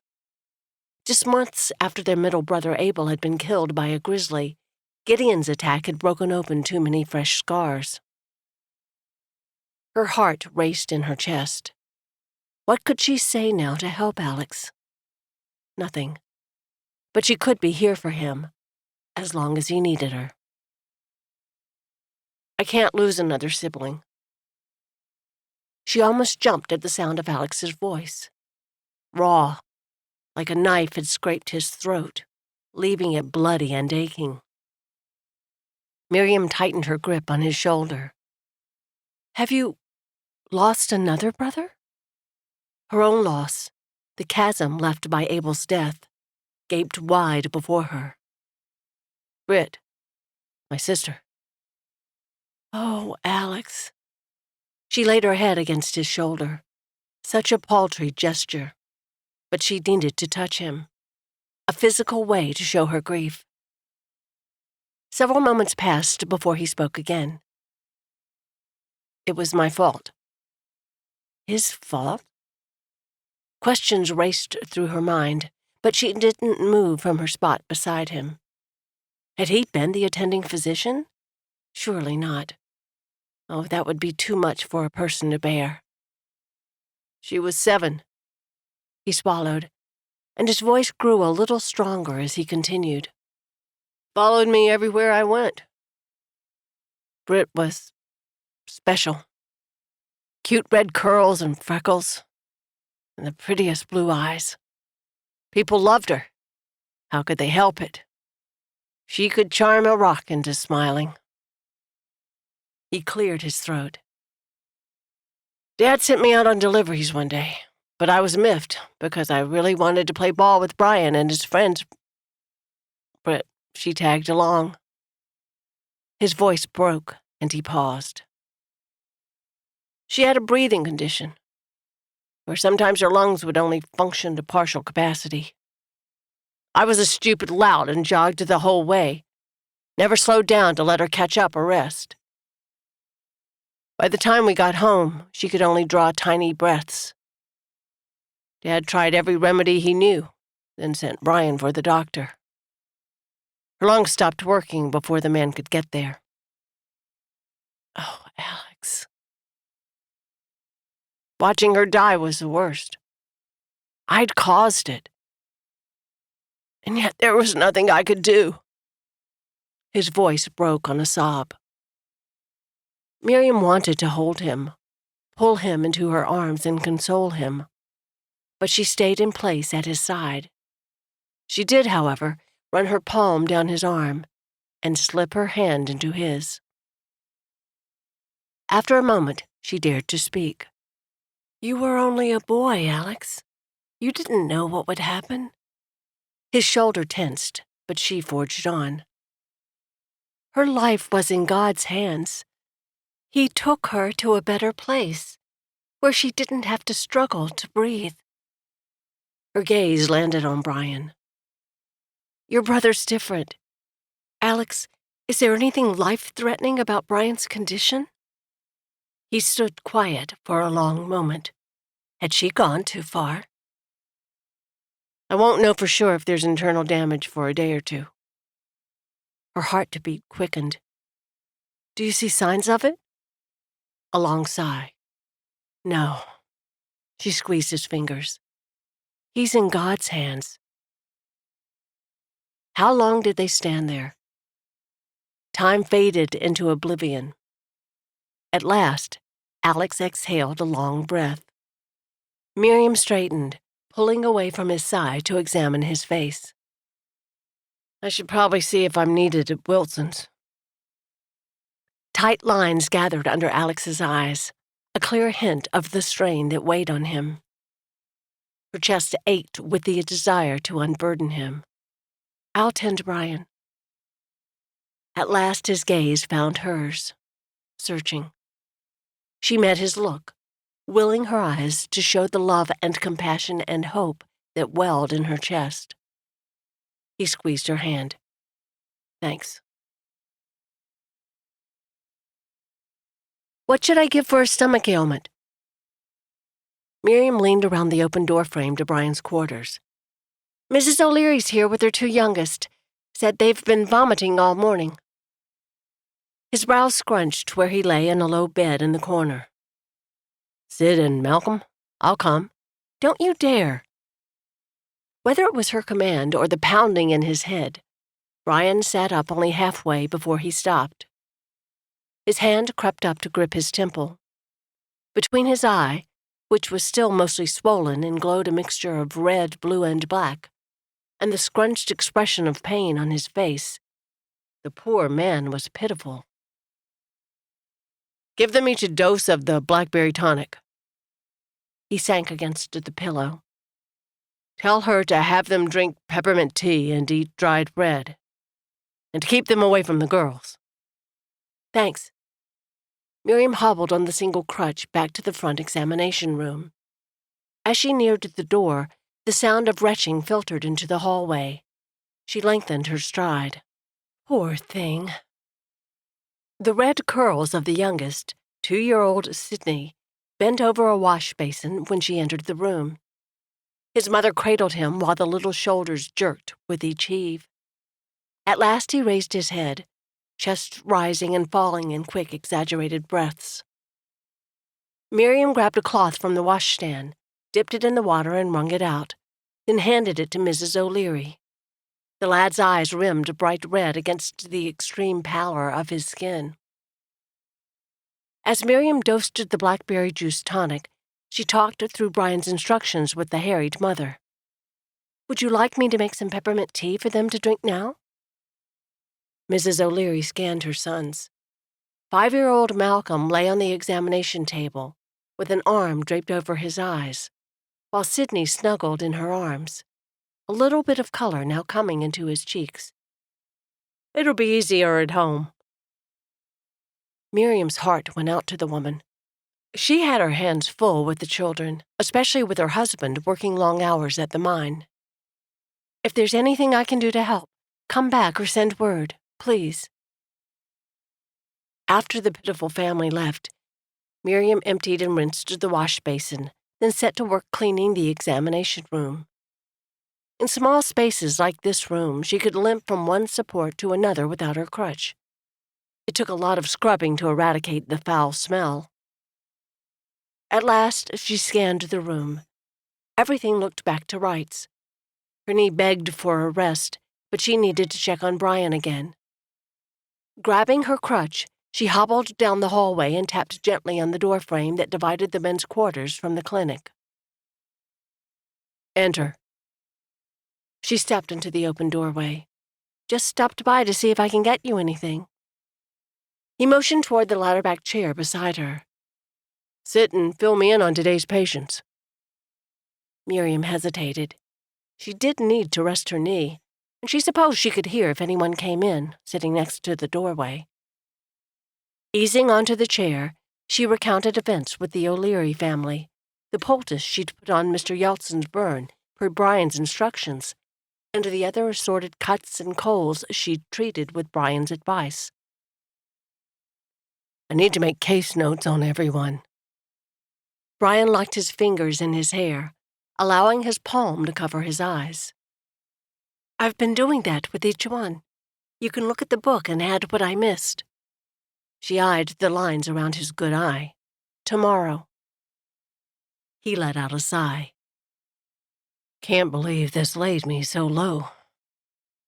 "If you give yourself time now to heal, you'll spring back quicker." He dropped his hand and gave her a dark look. "Yes, doctor." Miriam made a small effort to bite back her smile, but kept her mouth shut. Brian glanced toward the window where the dirty layer over the glass made it hard to see whether the sun really was setting. "Alex not back yet?" She rose to her feet with the help of the walking stick. "No. Are you ready for dinner?" She needed to get started so it would be ready when Alex did come in from making Brian's usual rounds. "Whenever." His words were groggy. "See if you can get some sleep before it's ready." As she limped out of the room, the only response she heard was a "hm" from the general direction of her patient. She allowed a grin. Just like Gideon, stubborn and ornery. Although in this case, God may have used Brian's hard head as his salvation. Chapter 19. Alex leaned into the clinic door as he pushed it open. The biting wind made his weary bones ache all the more. Darkness hovered over the front waiting room, broken only by a dim light flickering from the hallway. His nose picked up the aroma of fried ham, and he followed the scent. At least Miriam would have a warm dinner for him. A movement caught his attention from the open door at the end of the hallway, the door to his and Brian's chamber. Miriam appeared, with a crutch under one arm and a stack of plates in her right hand. What was she doing in their private quarters? A surge of anger rose in his chest, larger than the small amount of energy he had left to tamp it down. She smiled when she saw him. "I have your plate ready. Do you want to eat at the table, or shall I bring it to your chamber?" His insides heated another notch. Bring it to his chamber? What a question. Had she spent all day in there with Brian? "Just give it to me. I'll eat with my brother." Hurt flashed over her features before she ducked into the examination room that held the stove. That look was enough to take the edge off his anger. As he proceeded toward his and Brian's quarters, the encounter played through his mind again. He shouldn't have snapped at her. Miriam wouldn't do anything improper, right? It just drove him crazy thinking of her being here with Brian all day long. Even if it was perfectly innocent, wasn't that how he'd come to fall in love with her? Was he in love? His mind and emotions were too tangled to finish that thought right now. and his bones were so weary. Brian lay with his eyes closed when Alex entered their chamber. "Your day go all right?" His lids never flickered as he spoke. Resentment surged through Alex's chest. "Not as well as yours." His brother's good eye cracked. "You'd rather lie here with your face and ribs busted up?" "Looks like you've been well taken care of." Alex tossed his doctoring case in the corner and threw his coat on top of it. The corners of Brian's mouth curved, but he didn't answer. Heat flared through Alex's veins. He was being a cad, but couldn't seem to stop himself. Better to get out of here before he did something he already regretted. Alex stalked toward the door where he'd just entered. "Alex!" He ignored Brian's call and almost ran over Miriam in the hallway. "Alex?" She caught herself and balanced the plate in her hand. He brushed past, locking his focus away from her face. "Get out of here." "Here's your food." Her voice echoed with confusion and hurt, like a knife twisting his gut. Through the front room, he jerked open the door. The blast of winter air slammed into him, and he stumbled forward, gulping in deep breaths. For several moments, he leaned against the side of the building, inhaling the frigid air. His pulse raced as he stared out at the mountains that rose above the tops of the buildings. Majestic. Incredible. Their awe settled over him like a calming mist. What would it be like to stand near the top of these beautiful peaks and see for miles? The clinic door creaked open, and Alex's muscles tensed. He kept his gaze on the mountains, but watched from the corner of his eye as Miriam slipped outside and closed the door behind her. She limped toward him and leaned against the wall with only a few feet between them. Where was her crutch? Even with the limp, her movements were lithe and graceful. A lady strong and capable. His chest hammered. Miriam didn't speak for several long moments, but stared out at the mountaintops along with him. His mind wouldn't focus on the peaks. Having her so close, his body craved contact. He needed to apologize. His behavior had been rude and way out of line.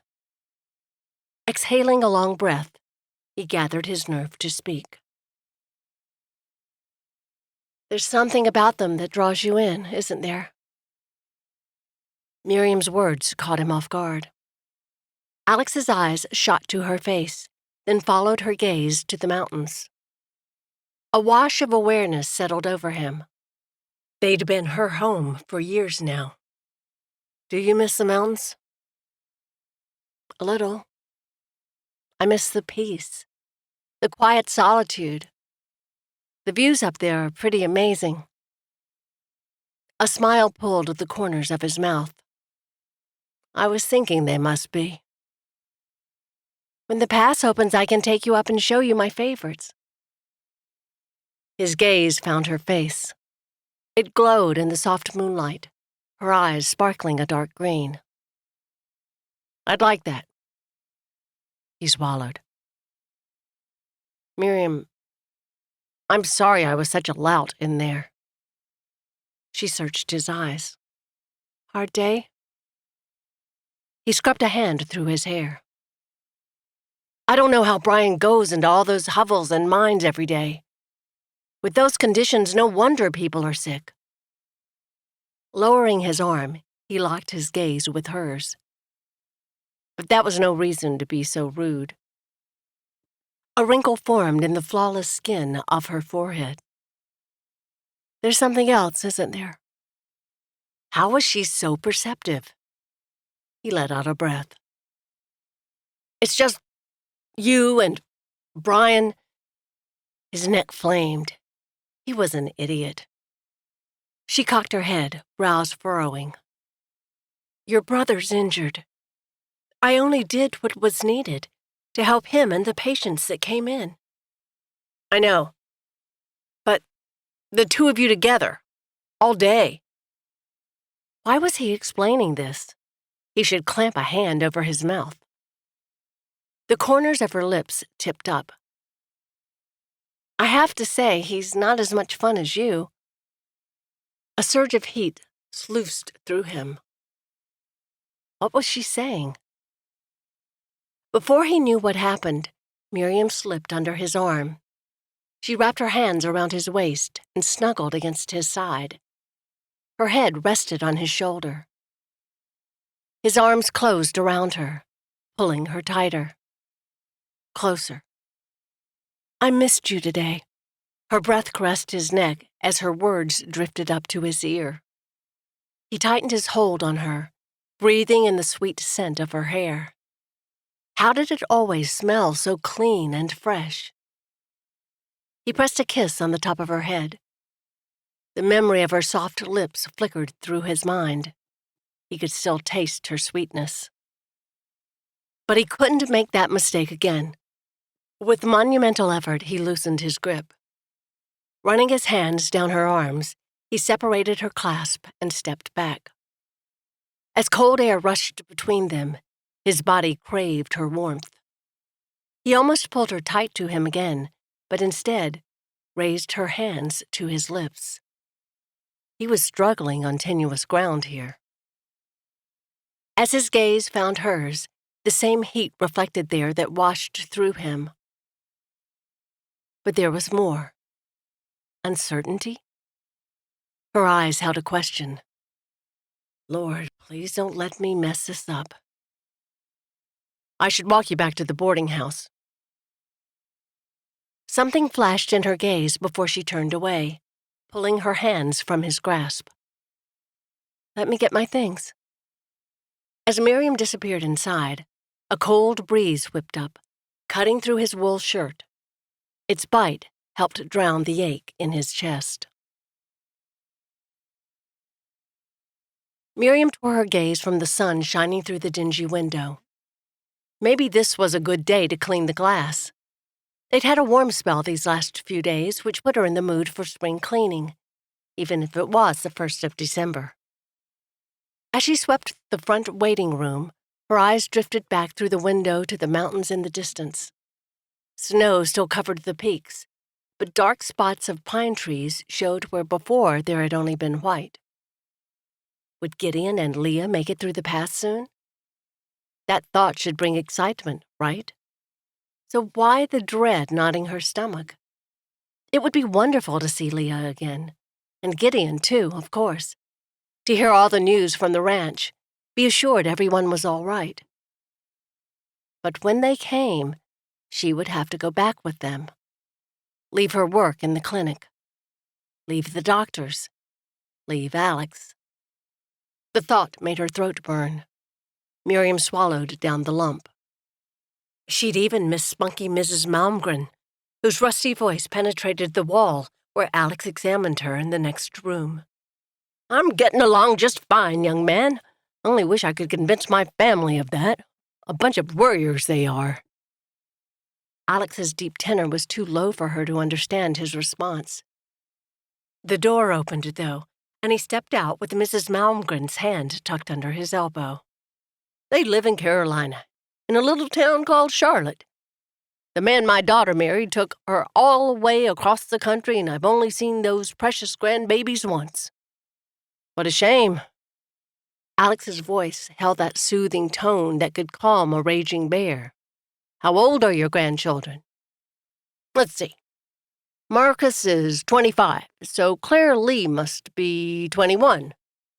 She has the prettiest red hair and freckles, just like I had when I was her age. She sounds lovely. Alex shot Miriam a wink as they shuffled through the front room, and she couldn't help but smile. Mrs. Malmgren's head shot up, her senses acute. Is that you, Miss Bryant?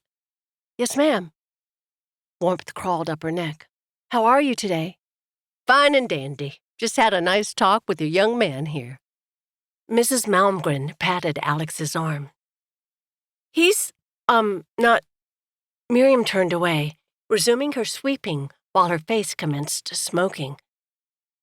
I'm glad you're well." Mrs. Malmgren only chuckled. "I'll see you youngsters later." Alex closed the door behind her with a chuckle, but Miriam busied herself with the broom. "She's something else, that old lady. If I have half that much spunk when I'm her age, I'll count my blessings." "You'll be a trial to everyone around you." Miriam bent to reach the broom under a chair. Then her mind caught hold of what she'd said. She jerked upright. "Not that Mrs. Malmgren is a trial. I just meant your personality with her spunk could be hazardous." That wasn't much better, but she ducked her chin and focused again on sweeping. Alex's deep chuckle drifted as he strolled down the hallway. A knock sounded on the outside door. That was unusual. Most people charged right in like they would any other store in town. As Miriam limped to the door, Alex's footsteps grew louder behind her. Her mouth formed a smile. He was still so protective, always aware and close by when patients were around. She pulled the door open and gasped. "Miriam? Leah!" She threw herself in her sister-in-law's arms and reveled in the warm embrace. Closing her eyes tight against the sting of tears that threatened, she breathed in Leah's familiar rose scent. "I can't tell you how good it is to see you." Leah finally pulled back and held Miriam at arm's length. "You don't look like you wrestled a wildcat." Miriam grinned. "I'm walking now." "I see that." A twinkle lit Leah's green eyes, and she pulled Miriam into another hug. "I was so worried about you." Leah whispered the words so only Miriam could hear. Miriam inhaled a steadying breath. "I will not cry." "You ladies may not feel it, but it's a mite cold out here." Miriam pulled back to see Gideon standing there, blowing puffs of steam into his gloved hands. "Well, don't stand there, Gideon. Come inside." With Leah's hand firmly in hers, Miriam turned to lead them into the clinic. She almost ran straight into Alex. "Oh!" Her hand came up to catch herself. On his chest. He grasped her elbow to help her stay upright, a sparkle in his eye. "Looks like we have special company." Slipping to the side in smooth action, he motioned them in, then reached to clasp hands with Gideon.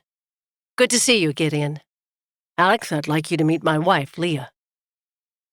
Leah extended a graceful hand, every inch the lady in her emerald cape and kid leather gloves. "A pleasure, Dr. Donaghue. I can't thank you enough for your care and kindness to our dear Miriam." Withdrawing her hand from Alex's, she slipped it through Miriam's arm and pulled her close. "It was a pleasure, madam." His eyes found Miriam as his mouth turned up. "A true pleasure." The heat crawling up Miriam's neck would show on her face any minute. Time to change the subject. "Where are you staying?" "Not sure yet. Had to stop and check on you first." Miriam eyed her brother. "Mrs. Watson told me yesterday she had an open room upstairs. I doubt she's filled it. I'm staying downstairs." "Perfect." Leah squeezed Miriam's arm. "You can ride with us in the wagon." Miriam cut a glance at Alex. I still have things I need to do here. Why don't you get settled in, then come back for dinner?" Leah raised a brow. "You have things to do here." She said it as a statement, not a question, but the look in Leah's eyes made it clear Miriam would be required to answer when they were alone.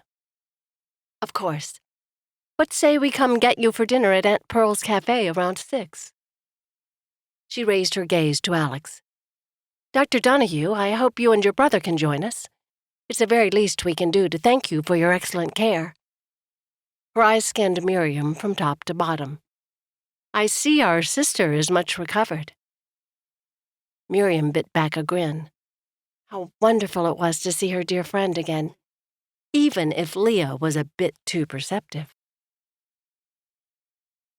Chapter 20. Through the afternoon, the knot in Miriam's stomach wound tighter. Gideon and Leah would expect her to go back up the mountain with them. But she wasn't ready. Had more to do here, working with Alex and Brian, helping the good people of this town. For once in her life, she was doing something that mattered. I put the closed sign up. Miriam glanced at Alex as she wiped the counters in the examination room. Penny for your thoughts? He strolled to her. She looked down at the damp cloth in her hand. Just thinking how much I'll miss this. He stopped, only a couple of feet between them. What she wouldn't do for him to wrap her in his arms and tell her to stay. When do you leave? His voice held a hollow tone. Miriam chanced to look at his face. Those amber eyes didn't hold their normal glow. Didn't share a glimpse into his soul like they normally did. Instead, they were almost shuttered. I'm not sure. He nodded and turned away, tightening the vice that already constricted Miriam's chest. Gideon and Leah were right on time, but Brian still hadn't come in from his rounds when they arrived. I'll leave a note for him and he can join us later. Alex scribbled on a slip of paper before he ushered them through the front door. Miriam eyed the wagon. You didn't have to hitch the team for me. I walk back and forth to the boarding house every day. Leah stepped forward and slipped her hand in Miriam's arm. Tonight, we'll pretend it's a carriage.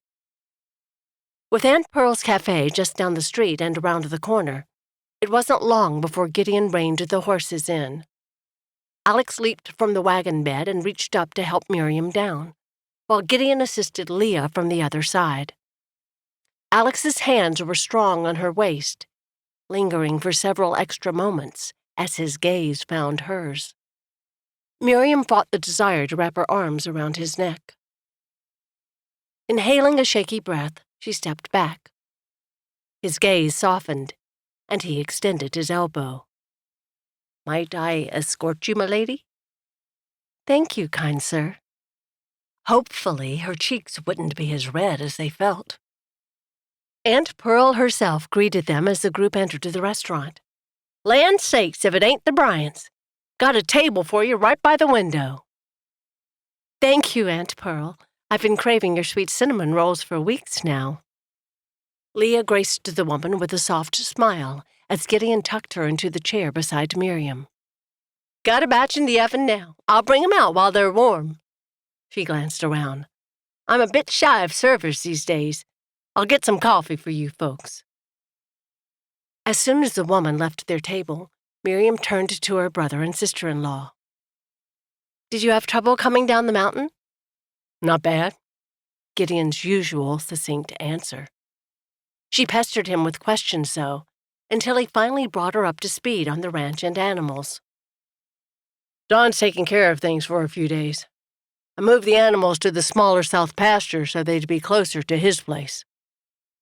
Their food came, and conversation lulled for a moment while they dug into the corned beef and cabbage.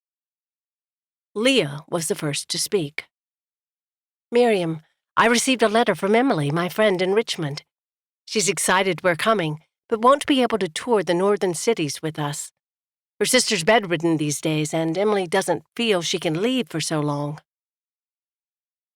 Despite Leah's calm tone, Miriam could hear the threads of disappointment. I'm sorry, Leah. That would have made the trip perfect. Leah's smile was a little too bright. It'll still be wonderful. I can't wait for you to see the ocean, Miri. As the conversation continued, Miriam couldn't help but dart glances in Alex's direction. At first he seemed to follow the topic, but after several minutes, he barely raised his gaze from the food on his plate. Brian joined them halfway through the meal, bringing an interruption that eased the tension building in Miriam's shoulders. He and Gideon chatted about the latest news around town, including word that the local banker, William Clark, had just invested a chunk of funds in the Dexter 10 stamp mill for processing silver ore. I imagine we'll have another boom of miners and fortune hunters come spring. Brian leaned over his plate. As long as the mines keep producing the way they've been. At last, Leah placed her cloth napkin on the table. Gentlemen, as much as I've enjoyed this, I have some things at the boarding house I'd like to show Miriam. May we bid you good evening? Gideon's face fell, and he started to stand, but Leah reached a hand to halt him. Stay and visit. That'll give Miriam and I time to catch up. His mouth pulled on one side. You'll do better without me there. The men stood with them and offered polite good nights. Miriam tried to catch Alex's eye, but he kept his face averted. Something was wrong, but she couldn't quite put a finger on it. Like a barrier had risen between them as the evening progressed. Leah was silent as they strolled arm in arm to the boarding house next door. Miriam tried to use the opportunity to sort her thoughts, but they were in such a muddle she hadn't made any progress when they stepped through the wooden front door. I put a satchel of clothes and things in your room. Mrs. Watson opened it for me. Leah steered Miriam toward her first-floor chamber. Thank the Lord. I can't imagine how you've managed, Mary. Leah held her at arm's length. This is new, isn't it? Miriam pressed a hand against the creamy lace of the shirtwaist Alex had picked out for her. Isn't it lovely? I only had the one torn dress, so Alex brought this for me. Leah's face took on an expression Miriam hadn't seen before. Calculating, suspicious, intrigued. Come sit on the bed and tell me about Dr. Alex Donaghue. What was there to say? That he was the kindest, funniest, most wonderful man she'd ever met? That she'd lost her heart to him, but he didn't seem to feel the same? That even though he'd given her the best first kiss she could have dreamed of, he seemed afraid to get near her now? No, she definitely wasn't ready to bare her soul about Alex. Not until she could figure out where she stood with the man. Did he like her or not? He gave off too many conflicting signals. So? Miriam sat on the bed and snuggled to the pillow. He's a great doctor. Very good with his patients. Good with patients like you? Leah's voice had a sing-song quality. All his patients. How do you feel about his other qualities? Had Leah always been this pushy? Miriam met her gaze squarely. He's a fine man, and that's all I plan to say on the subject tonight. Leah threw up her hands with a groan. You're killing me! Her shoulders slumped, and she reached for Miriam's hand. All right, I'll let you off the hook. Tonight. Don't think I'm blind, though. With brows lowered, she gave Miriam a knowing look. That boy's smitten, and you're not far behind. Miriam nibbled her lip. Smitten? Leah leaped to her feet. Now, let me show you what I brought. I'm so happy for you, Mrs. Garner.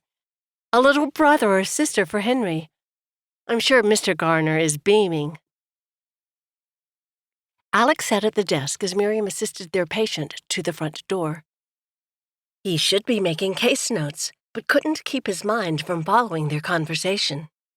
Miriam had proved an invaluable help with his female patients who were in the family way. She calmed their unease, doted on each woman, and related in a way he never could. He let out a long breath, but it did nothing to ease the hard knot in the pit of his stomach. Gideon said they'd be leaving tomorrow. Miriam with them. What was he going to do without her? Elbows on the desk, he dropped his head in his hands and scrubbed his fingers through his hair. God, what can I do to make her stay? Nothing. She'd healed amazingly fast. He had no right to ask her to stay on and work at the clinic. Maybe he could go up and visit her on the mountain. Half a day's ride wasn't so far, really. Not like she was going across the country. Yet. He let out another sigh. They were planning a trip back east, and from the sounds of it, she'd be gone 6 months at the very least. The journey sounded like all Miriam's dreams come true. Traveling in luxury, seeing famous sights. She deserved every moment of it. The chance to live as an elegant lady of leisure and attend balls and parties. His stomach clenched at the thought of her dancing in another man's arms. Some wealthy aristocrat. That's what she deserved, a man far superior to him. She was worth so much more than he could give her. Just a simple doctor in a mining town. Alex rubbed his eyes. He had to let her go.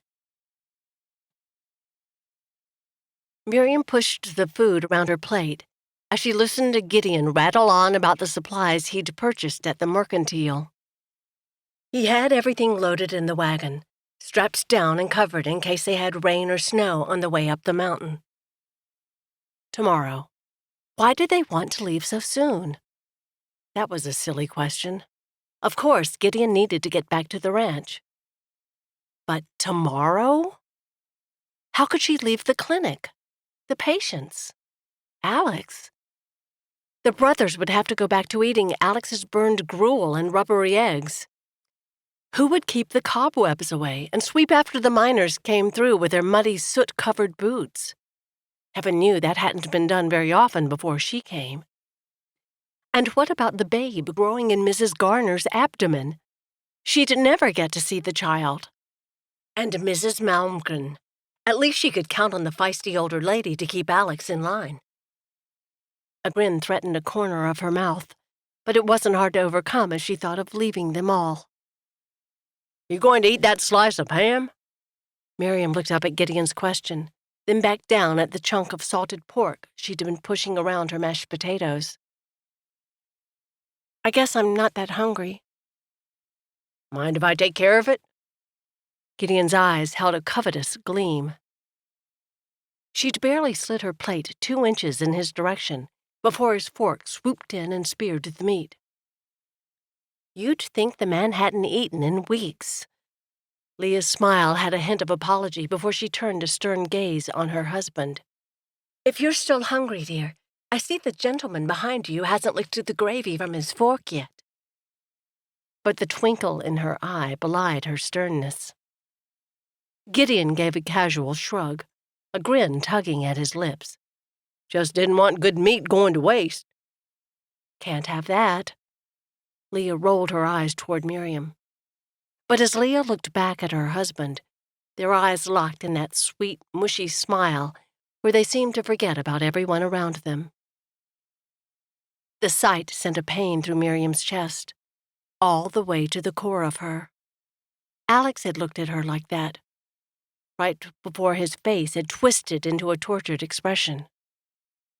"We'll leave in the morning at first light." Gideon popped a chunk of ham in his mouth. Leah turned to Miriam. "Will that work for you, Miri?" "No." She swallowed. "I guess." "Doc Alex said your leg's healing better than he expected. You just have to keep up with the exercises they gave you." Miriam could only nod as she dropped her gaze back to her plate and recommenced spreading potatoes. Chapter 21. Are you going to tell me what's eating you? Miriam's shoulders tensed as she turned away from Leah's probing gaze. When they'd returned to the boarding house after the meal, Leah had offered to come help Miriam ready for bed. Maybe it had been a mistake to accept the help. "Miri?" Leah's soft tone compelled her. Could she tell? Leah would probably understand more than anyone. Miriam spun to face her, straightening her spine. "I don't want to go back to the ranch tomorrow." Leah sank to the bed and patted the spot beside her. "Come, sit." Miriam obeyed, inhaling a deep breath. She raised her gaze to Leah's, and the gentle love shimmering there eased her nerves a little. "So, if I had to guess, I'd say you're not talking about waiting another day. A hint of humor curved her mouth. Shaking her head once, Miriam collected her words. I'd like to stay here and work in the clinic. She dropped her gaze to the spray of blue forget-me-nots on the quilt square in front of her. Leah sighed. I guess I'm not surprised. How long were you thinking to stay in town? Miriam raised her head. I haven't really thought that far. It just feels right to be here, you know? Like I'm really helping. I've become acquainted with some of the patients, and I love assisting the doctors. It's like I'm finally doing something worthwhile, helping to make a difference. How could she explain the powerful need that had grown inside her? Reaching for her hand, Leah squeezed. Have you prayed about this? The words struck Miriam somewhere in her core. Had she? Not really. Not seeking God's direction. In fact, these last few weeks since she'd been up and moving around, she'd barely stopped to spend her usual morning time with the Lord. I'm sorry, Father. She forced herself to meet Leah's gaze. Not as much as I should have. Can we pray now? Leah's soft voice poured over her like honey soothing a sore throat. Miriam nodded, then bowed her head. Leah's words were simple, spoken from a depth of spirit so strong Miriam could almost feel the connection with their Heavenly Father. Lord, please fill Miriam with wisdom to discern your will, and show her your peace as she walks in the plan you have for her. In Christ's name, Amen. When Miriam opened her eyes, the glimmer in Leah's matched what she felt. I always knew God had big plans for you, love, but I prayed they wouldn't take you away from me. Leah pulled her into a tight hug, and Miriam sank into it. Leah was the friend and sister, and sometimes even the mother, she'd always craved. After a moment, Leah pulled back, holding Miriam's shoulders at arm's length. This wouldn't have anything to do with a certain young doctor who's smitten, would it? Heat surged up Miriam's neck, and she fought the urge to cover her burning ears. Alex has been very proper. Glad to hear it. Leah slid her hands down to grasp Miriam's. And you can be sure I'll be praying for him, too. Nibbling her lower lip, Miriam couldn't quite bring her focus up to Leah's face. Do you think Gideon will be terribly angry? He'll be worried sick. Leah squeezed her hands again. But you let me talk to him first. He'll be all right, most likely. Will you still leave tomorrow? Leah's mouth pressed. I bet we'll stay one more day. At least I hope so. Her eyes grew soft as they roamed Miriam's face. We may not be able to come back down the mountain until winter's over. Relief loosened the muscles in Miriam's neck. At least she had one final day to enjoy them. Leah rose from the bed, her posture ever erect and graceful. Now, it seems, I have something I need to discuss with your brother. Leaning close, she kissed Miriam's cheek.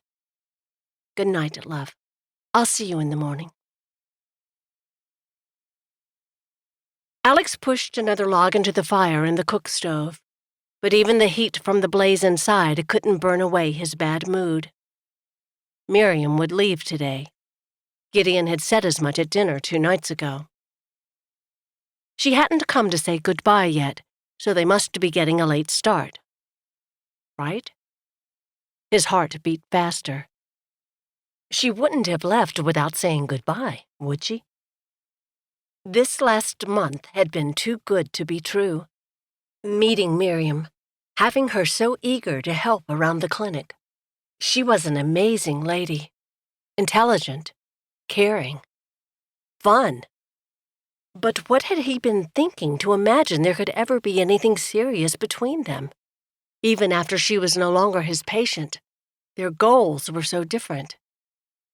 She wanted to travel, live a life of luxury.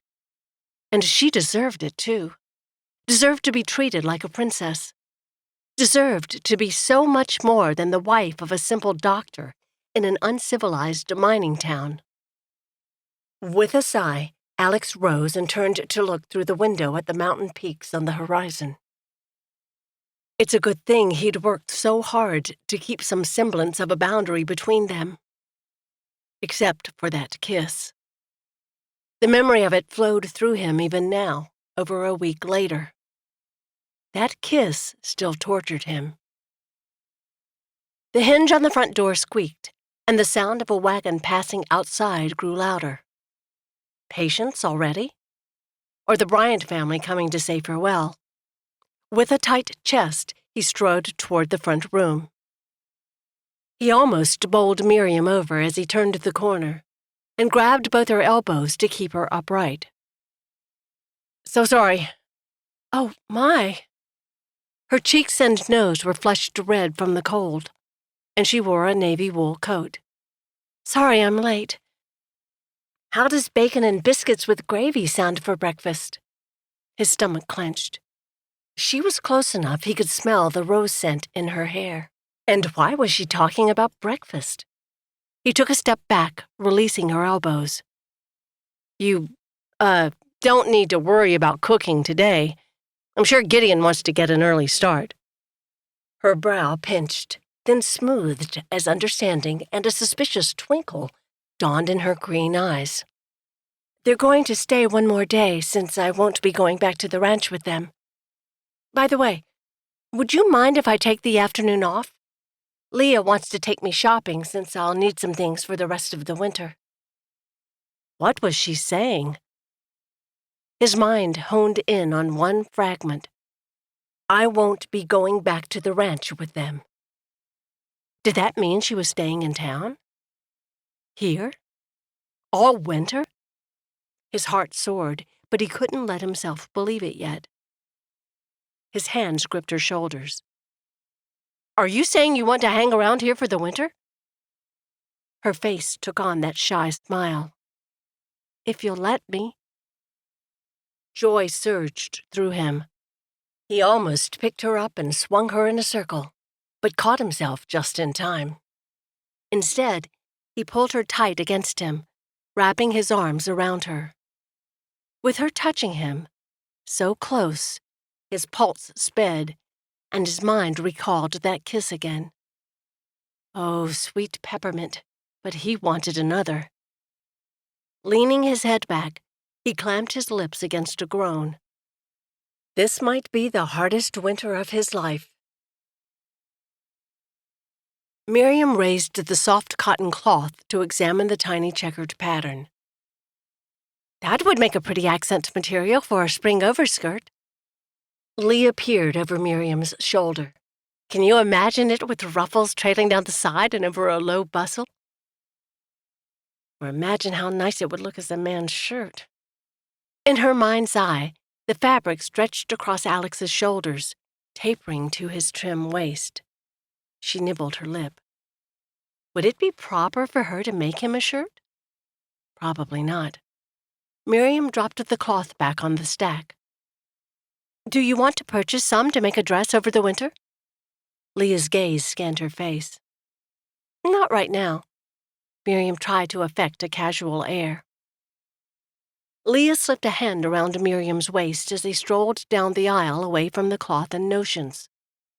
All right, but you know Gideon spoke with Mr. Lanyard, and his account is available to you at any time. If you need something, just come get it. Miriam smiled, leaning into her friend's shoulder. I really am going to miss you. I hope you'll come to town every chance you get. You better believe it. Leah squeezed Miriam's side. Now tell me, what do you do at the clinic all day? Oh, I keep the place clean, launder dressings, and sterilize supplies. I help clean and bandage wounds, keep the inventory, and sometimes I get to assist with surgeries. Alex is even teaching me how to make some of the medicines from herbs and plants. He said we'll plant an herb garden in the spring, like the one his family has for their apothecary shop in Boston. With all you do, no wonder the doctors can't survive without you. Even though Leah's words hinted at teasing, heat crept up Miriam's neck. How was Alex doing this afternoon? Managing okay by himself? Of course he was. He'd taken care of things alone at the clinic long before she arrived. Leah stopped to face Miriam. I'm teasing, Mary, but I see how your face lights up when you talk about your work. I hear the excitement in your voice. You love it, don't you? Miriam's chest squeezed. I do. I'm finally doing something that feels like it matters. She grabbed Leah's hand and squeezed. Don't worry about me, Leah. I'm in the right place for now. In the right place. Miriam's own words echoed through her mind as she sat on her bed in the boarding house. She fingered a corner of the linen-bound Bible in her lap, one of the items Leah brought from the cabin. It had been so long since she'd sat and talked to God. But why had she stopped? If she was honest, it wasn't because she'd been stranded at the clinic with no Bible. Hadn't Alex brought her their copy along with the other books? I'm sorry, Lord. She whispered the words, squeezing her eyes tight. I'm sorry for neglecting you. The quiet of the room didn't change, but Miriam's spirit seemed a touch lighter, a bit more open. Lifting her eyes, she flipped the Bible open. Leah's question from the night before still burned in her mind. She hadn't prayed about whether God wanted her to stay in Butte and work at the clinic. Hadn't prayed for his guidance. Lord, how can I know I'm in the right place? Show me. Her fingers flipped aimlessly through the first half of the book. Wasn't there a scripture about God having plans for her? Maybe in one of the larger prophet books. It seems like she'd marked it when Leah first showed her the verse. In Jeremiah, her eyes landed on a passage, underscored by a charcoal line. For I know the thoughts that I think toward you, saith the Lord, thoughts of peace and not of evil, to give you an expected end. Thoughts of peace and not evil. What a wonderful image. But how to get that expected end? She thumbed through several pages. There was a verse Leah loved at the beginning of Proverbs. Within seconds, Miriam found the page. Trust in the Lord with all thine heart, and lean not unto thine own understanding. In all thy ways acknowledge him, and he shall direct thy paths. The words struck her like a blow to her chest. In all thy ways acknowledge him. She'd always tried to obey Scripture, but only for the easy things. No lying, stealing, or slandering. Mama and Pa had impressed right and wrong on her from her earliest days. But looking to God for direction? Her chest burned from conviction. I'm sorry, Lord. She whispered the words. Her fingers searched the words as though compelled. She landed in Psalms, and her eyes roamed the page, settling on chapter 37. Trust in the Lord and do good, so shalt thou dwell in the land, and verily thou shalt be fed. Delight thyself also in the Lord, and he shall give thee the desires of thine heart. Delight in the Lord. Her soul soared as she read the words. Holding the Bible close, she pressed her eyes shut. Father, I want to be in your will. I'm so sorry I haven't sought you the way I should. Please show me where you want me. An image flashed in her mind. Alex, with that half grin on his face, eyes sparkling. Lord, even with Alex, please show me what to do. As much as I love the man, I get so frustrated when he keeps himself distant. Is that you keeping us apart? She sat still for a moment, her soul troubled. In all thy ways acknowledge him, and he shall direct thy paths. The words from Proverbs. Father, I give you Alex. Please direct me in your path. As she kept her eyes closed, it was like the weight on her shoulders lifted, releasing her spirit to a freedom she hadn't felt in months, maybe years. She sank against the pillow behind her, savoring the moment. Thank you. Chapter 22. Miriam poured enough water to fill the coffee pot, then slid the carafe to the warmest part of the stove. They went through more coffee than the cafe at lunchtime. At least it seemed that way. Picking up the mug she'd filled with the last of the pot's contents, she headed toward the front room where Alex chatted with Mrs. Malmgren. The sassy older woman seemed to especially enjoy his company. Although, who wouldn't? Surely the woman got lonely at times. Not only had her husband passed away last year, but now she'd lost the last of her sight. How did she manage? Even with the occasional burns and scrapes that brought her into the clinic, the woman was a marvel, and she never lost her fearless approach to life. Plenty of humor and spunk wrapped in that gray-haired package. Here you go. She placed the mug in Mrs. Malmgren's hands, making sure the woman's grip was strong before she released it. Bless you, dearie. A smile formed on her lips. I was just telling your young man I received a letter from my daughter with the most exciting news. My granddaughter's coming to spend a few months with me in the summer. I guess all their worrying might be worth it to see my Clara Lee again. Her mouth twitched. Miriam nibbled her lip at the mention of Alex as her young man. But Mrs. Malmgren's excitement was so strong, better not to douse it by correcting her. That's wonderful news. I can't wait to meet her. As she patted the woman's shoulder, a wagon passing outside the window caught Miriam's attention. The stoop of the man's shoulders and the floppy brim of his hat were unmistakable. She sprinted toward the door as fast as her limp would allow. Throwing it open, she paused to take in the wiry old man reining in his team of mules at the hitching post. Oh, Mose! He pulled up straight at the sight of her, blinked twice, then doffed his hat and slapped it against his leg. Woo-wee, if it ain't Miss Miriam. Didn't expect to find anything prettier here than them homely docks. His eyes twinkled. A rush of moisture stung her eyes. Old Mose had been a dear friend of her family for as far back as she could remember. Probably as long as he and his freight wagon had carried supplies between Fort Benton and Helena. Oh, Mose, I'm so happy to see you. Come inside and visit a while. She stepped aside and held the door open. I put a fresh pot of coffee on, and there's still biscuits and ham left from breakfast. He climbed down from the wagon, his movements slow and stiff. Can't say as I'd ever turn down an offer like that. But what are you doing at the clinic, Miss Miriam? Don't look like you're sick. Figured you and your'n be high up on the mountain with this snowstorm a-comin'. I'm helping out at the clinic through the winter. Miriam followed him through the door. Have you met Doc Alex? Old Mose pulled up so quick she almost bumped into him. Miriam stepped around to see what caught his attention. Mrs. Malmgren.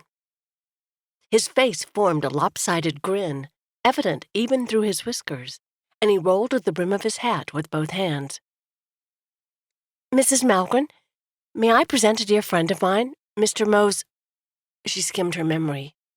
What was his last name? They'd called him Old Mose as far back as she could remember. Moses Calhoun, ma'am, but most folks call me Old Mose. Pleasure to meet you. Moses?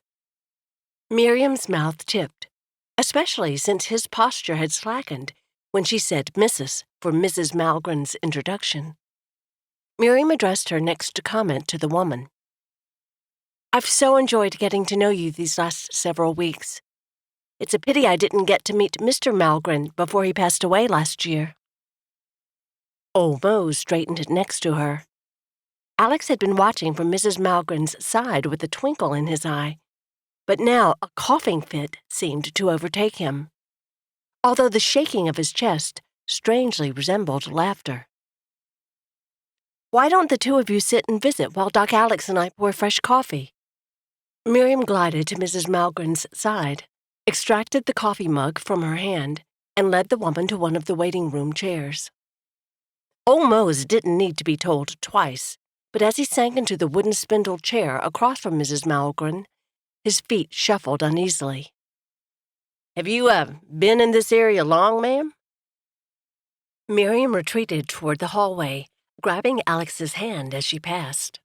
"What are you doing?" he whispered, as they stepped into the main examination room. Closing the door behind them, she released his hand and clapped hers over her mouth to cover a giggle. "Did you see the look on his face? I never thought I'd see the day old Mose was smitten silly." Alex's brows drew low. Better not to interfere. If he's interested in the woman, let him handle it in his own time. Miriam raised a brow, then sauntered to the cook stove to fill a tray with coffee mugs. "I'm not interfering, just giving them a minute to get to know each other." When the mugs steamed with dark liquid and she had biscuits laid out on a plate with ham, she couldn't think of any other reasons to dawdle. Alex picked up the tray and followed her from the room. "You really know Jim Bridger and Jedediah Smith?" Mrs. Malmgren's voice didn't shake like usual. "Sure do. Still run into old Jim at the fort ever so often. Most of the old trappers have moved on, though. Can't make a living at it like we used to." They looked up as Miriam and Alex approached. "How are you liking the territory, Doc?" Alex shot a glance at Miriam as he eased into a chair. "Couldn't ask for a better place to call home." After several minutes of comfortable conversation, the door opened and a lanky man with a shock of orange hair stepped in. He wore a layer of dark grime on his face and coat, and clutched a rag over his left hand. "Need the doc." Jumping to his feet, Alex motioned for the man to follow him down the hall. Miriam stood, too, giving an apologetic smile to their guests. "I'll see if I can help. Please stay as long as you'd like." Old Mose rose to his feet. "I'm overdue at the mercantile as it is. Miriam, I'd be obliged if you'd tell the doc I'll set his crates in the corner there." Darting a glance at Mrs. Malgren, she turned to smile at her old friend. "Won't you at least join us at Aunt Pearl's for dinner? Mrs. Malmgren, you'll come too, won't you?" The older woman hesitated, waiting for old Mose to answer first. He obliged. "I reckon I wouldn't miss it. Miss Annie, your company'd be an extra special honor." "Miss Annie?" Miriam fought hard to keep the grin off her face. "Perfect. We'll meet you both at the cafe at 6. Old Mose, perhaps you'd be kind enough to see Mrs. Malgren home now?"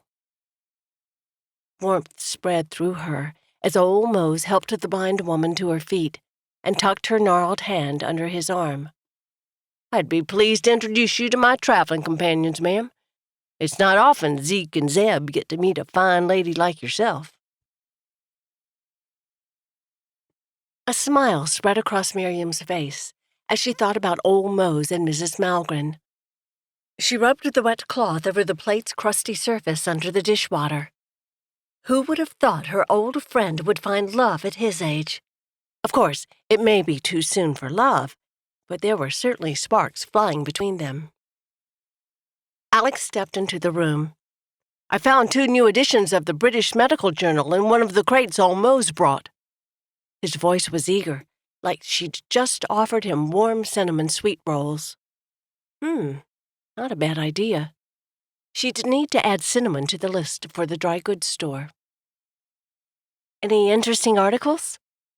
She set the last plate on the stack with the others, then ran her open hand through the now dirty dishwater. Her fingers didn't find any hidden utensils. Good. Every one of them. He dropped into a chair and opened the first page. She nibbled her lip against a smile. Even grown men had a bit of the boy in them. Picking up the pot of used water, she limped toward the back door. The wooden hinge complained as she pushed it open with her hip. Her knee still had trouble holding its share of her weight, so maneuvering the single step took concentration. A couple steps off the path, she dumped the water, shifting her feet back to keep the drops from splashing her skirt. The next garment she made should be an apron. Straightening, Miriam glanced toward the outhouse they shared with the business on the street behind the clinic. A motion flashed at the corner of her eye. Miriam turned just as a powerful blow slammed into the side of her head. Oof! Her hands hit the ground, her world a flash of black and white sparks. Damp mud pressed her face. Rough hands jerked her up and through the air. Hot breath swarmed her cheek. A growl snarled in her ear. Your lover boy's gonna pay. Another force slammed into the same spot on Miriam's head, jerking her neck to the side. And then the blackness closed in. Alex's eyes scanned the opening paragraphs of the address and public medicine section of the magazine. Strides were being made in sanitary work. Excellent. A noise broke his attention, and he raised his head to listen. Silence. No, there it was again. A scuffling sound. Everything okay? Silence. Miriam? Had she fallen? The soft bump of wood on wood sounded, and the light in the hallway grew dimmer. Alex leapt to his feet. Something wasn't right. She may have gone on to the outhouse, but he needed to make sure she hadn't fallen in the yard. With his focus on the door leading to the back alley, Alex almost missed the slip of white paper on the hallway floor. Picking it up, he held the page close in the dim light so he could read the words scrawled in thick charcoal. Time to pay for what you done to my brother. His pulse lurched. What did that mean? Who'd leave the note here in the hallway? With a lurch, his senses came alive. Miriam. Alex punched open the door and scanned the yard. A figure disappeared around a building at the end of the street, close to the edge of town. The distance made it hard to tell, but the outline looked like a man carrying a large bundle, almost as wide as he was tall. A woman? Sprinting that direction, he focused on the corner where the man disappeared. God, don't let me be too late. Alex slowed beside the building where he last saw them. No one in sight now. Where were all the people? At this time in the early afternoon, at least a few townspeople should be milling about the street. The hair on the back of his neck rose. He stepped forward, scanning the street to his right, then the pine trees behind the buildings across from him. Had the man ducked into a store? Or disappeared into the woods? God, what do I do? The sharp click of a gun cocking grabbed Alex's attention. He spun around, and his blood ran cold. A man held a revolver against Miriam's lifeless form. He suspended her by clutching the back of her dress in one hand. Miriam's head lolled to the side, her arms dangling limp. The shiny metal gun barrel disappeared into Miriam's honey curls. Alex's breath stopped. Was Miriam dead? God, no! Every muscle in his body tensed as he examined her chest. Yes, it rose and fell. Maybe. It took every bit of his control not to lunge forward and grab her, knock this man aside, and run with her. He shifted his focus to the man, the enemy. A flash of recognition struck him. Langley? He searched his mind for the man's given name. Tad Langley. The whole picture crashed down on Alex with blinding clarity. Mick Langley's death from the lung fever. Tad, the younger brother, confronting them at the clinic. The note. Time to pay for what you done to my brother." His gaze drifted to Miriam, but he jerked it back to Langley. He couldn't do this if he thought too much about her. "Your business is with me, Tad. Leave the lady out of it." A slow smirk spread across the man's unshaven face. "You're right. My business is with you, and I plan to show you just how hard it is to watch someone you love die. Slow and miserable-like." That had to mean Miriam was still alive. His chest thumped faster, and rivulets of sweat ran down Alex's back. He had to get her away. But how? Chapter 23. Langley's eyes darted around the street, then landed on Alex again. "Here." Alex barely had time to prepare as the man thrust Miriam at him. He lunged forward to catch her, scrambling so he didn't stumble and knock them both into a heap. He wrapped his arms around her, lifting and cradling her like a child. A steady pulse ticked through the fabric of her dress. He let out a breath. What had Langley done that she was still unconscious? Dread washed through him, shortening his breath. If only he could measure the pulse in her neck and raise her eyelids to see if the pupils were dilated. Had Langley used some kind of drug to knock her out? That might be the best scenario to hope for, if he hadn't overdosed her. "Spin around and start walking." Alex's thoughts froze as he met the gaze of the man holding the wooden handle of the Colt. Hatred glittered there. Evil. He turned, moving slow to keep the man from fingering the trigger. What did Langley have planned for them? "One wrong move and I'll shoot you first, then her." Something hard and round jammed into Alex's back. "March toward those trees." With a deep breath, Alex obeyed. Langley kept the gun in his back, and with Miriam unconscious in his arms, it'd be hard to get a jump on the man. He'd find a chance, though. As they crossed the street, Alex kept his head straight forward, but his eyes roamed the boardwalk, the empty road. Where were all the people? When they reached the woods, Langley motioned toward a footpath to their right.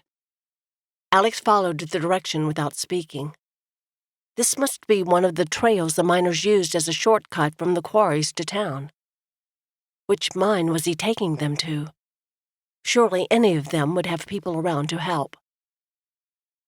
Langley's gun pressed harder in his back, and Alex lengthened his stride. A couple of times the path split, and their kidnapper directed which fork to take. They traveled up and down small hills, through rocky and sometimes overgrown terrain. Alex's arms ached, but he tightened his hold on Miriam and trudged forward. After several minutes, she stirred in his arms. A groan crept from her, sending a wash of relief through him. Whatever the man had done to knock her out was wearing off. Miriam moaned again, louder this time, and her eyes squinted as they cracked open. "Shh," he whispered. Whatever Langley intended, she was probably better off without him knowing she'd regained consciousness.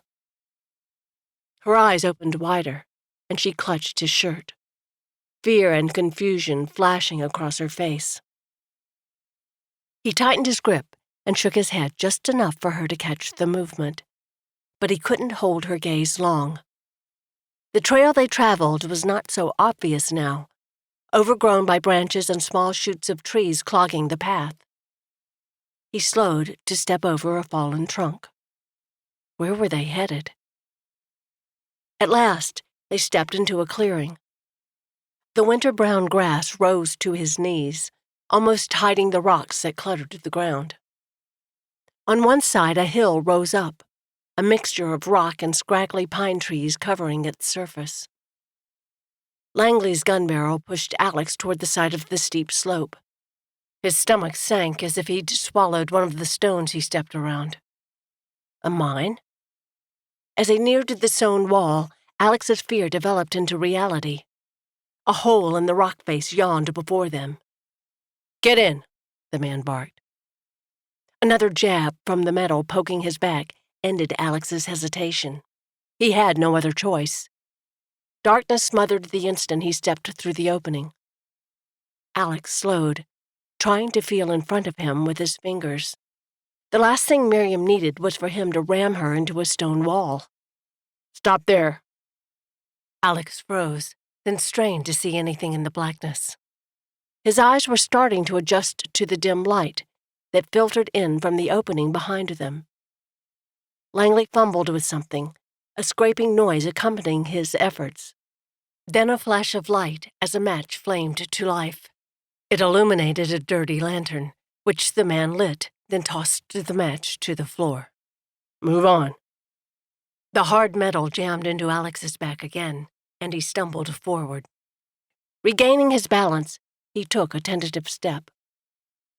The lantern light only illuminated a few inches in front of him, and the wood timbers that lined the shaft quickly closed in as the walkway narrowed.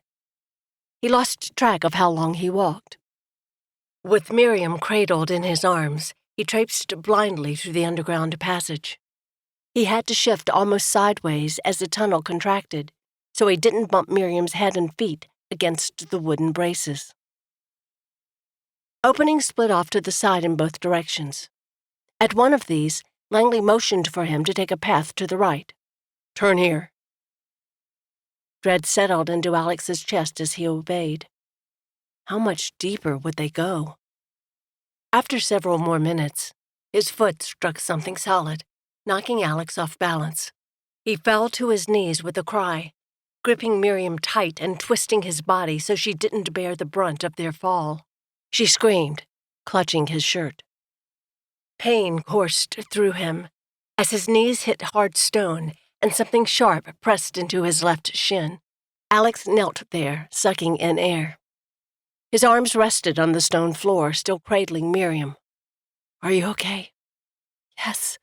The word came out in a whisper, but he could hear the fear in her voice. Alex withdrew one hand and felt for the item poking into his left leg. Langley shuffled closer, bringing the circle of light with him. Alex craned his head to see what lay under his limb. A wooden timber. That must have been what tripped him, too. More timbers lay to his left against the wall. His eyes followed the edge of light up and around. The shaft was bigger here, wider and maybe taller. "Get her over by the wall." Langley motioned toward an empty spot beside the stack of wood. Alex's gaze came back to Miriam. She stared up at him with wide, fear-filled eyes. Protection surged through him. He tried to give her a reassuring smile, but his tight lips wouldn't obey. He had to find a way out of this mess. Once he had Miriam settled, maybe he could overpower their captor. Alex's arms ached as he helped Miriam stand on shaky legs. He kept both hands around her as she shuffled over to the spot Langley pointed out. "Make her sit." Why did he still speak to Alex, since Miriam was awake? Trying to keep a mental distance from her? Maybe the man thought that would make it easier to kill her when the time came. If that was the case, maybe they could use that weakness against him. As much as Alex wanted to protect Miriam from having to interact with the man, maybe forcing the issue would weaken Langley's defenses. Thoughts whirled through Alex's mind as he helped Miriam settle on the stone floor. "Are you all right?" he whispered again, catching her gaze. "Shut up!" Langley roared. Alex clamped his mouth shut, but studied Miriam for an unspoken response. She nibbled her lip and nodded once, but Alex could see pain clouding her eyes. Desire to help her coursed through every part of him. As he studied her eyes, one pupil looked larger than the other. A trick of the light? Or was it a head injury that had kept her unconscious? Alex spun toward their captor, clenching his fists. The urge in his blood toward this man had nothing to do with healing. "Get that rope." Langley stood about 6 feet away with both feet planted, pistol pointed straight at Alex's chest. Alex didn't move. Locking eyes with the man, he forced himself to breathe, drawing in dank air. Could he lunge forward and tackle Langley before he got off a shot? "The first bullet goes in your heart, Doc. The second one in hers." Langley's voice dropped in the silence like boulders in a creek, sinking into Alex and leaving a metallic taste in his mouth. After one more moment, he turned in the direction Langley had pointed. A coil of rope he hadn't seen before was tucked next to the stack of timbers. "Take a piece and tie her hands tight."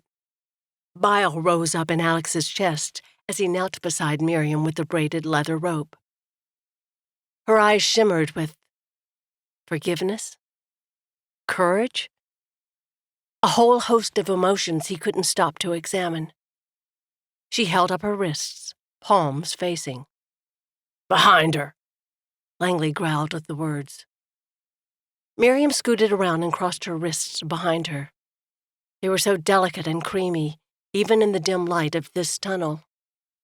Except for the outline of red mottled skin on her right wrist, where new flesh grew to replace burned skin. Alex couldn't bring himself to wrap the cord tight, but if he left it too loose, Langley would likely jerk the knots much tighter. He tied them as loose as he dared, then slipped his hand into Miriam's and gave it a quick squeeze. "Now her feet." Alex cringed at the gruff command, and his stomach churned at the thought of what he was being forced to do. Would Langley tie him next? Alex had to get control of that gun. Maybe he could use one of the wood timbers as a weapon. A quick glance dashed his hopes. They were as tall as he was, and looked much too heavy for him to move quickly. Maybe the lantern, then? He could swing it like a club, if he could get Langley to set it down. "Hurry up." Alex tightened his jaw as he nudged Miriam's skirt up enough to reveal her leather boots. He took as long as possible with the knots, and Langley scuffed the rock floor as he finished. When Alex looked up at his captor, the man waved toward an open area beside Miriam. "Lay on your belly, hands behind you." This was it. Alex would be at a severe disadvantage with his hands and feet bound. Couldn't let that happen. So maybe he'd have the chance to tackle the man when Langley came close to tie him.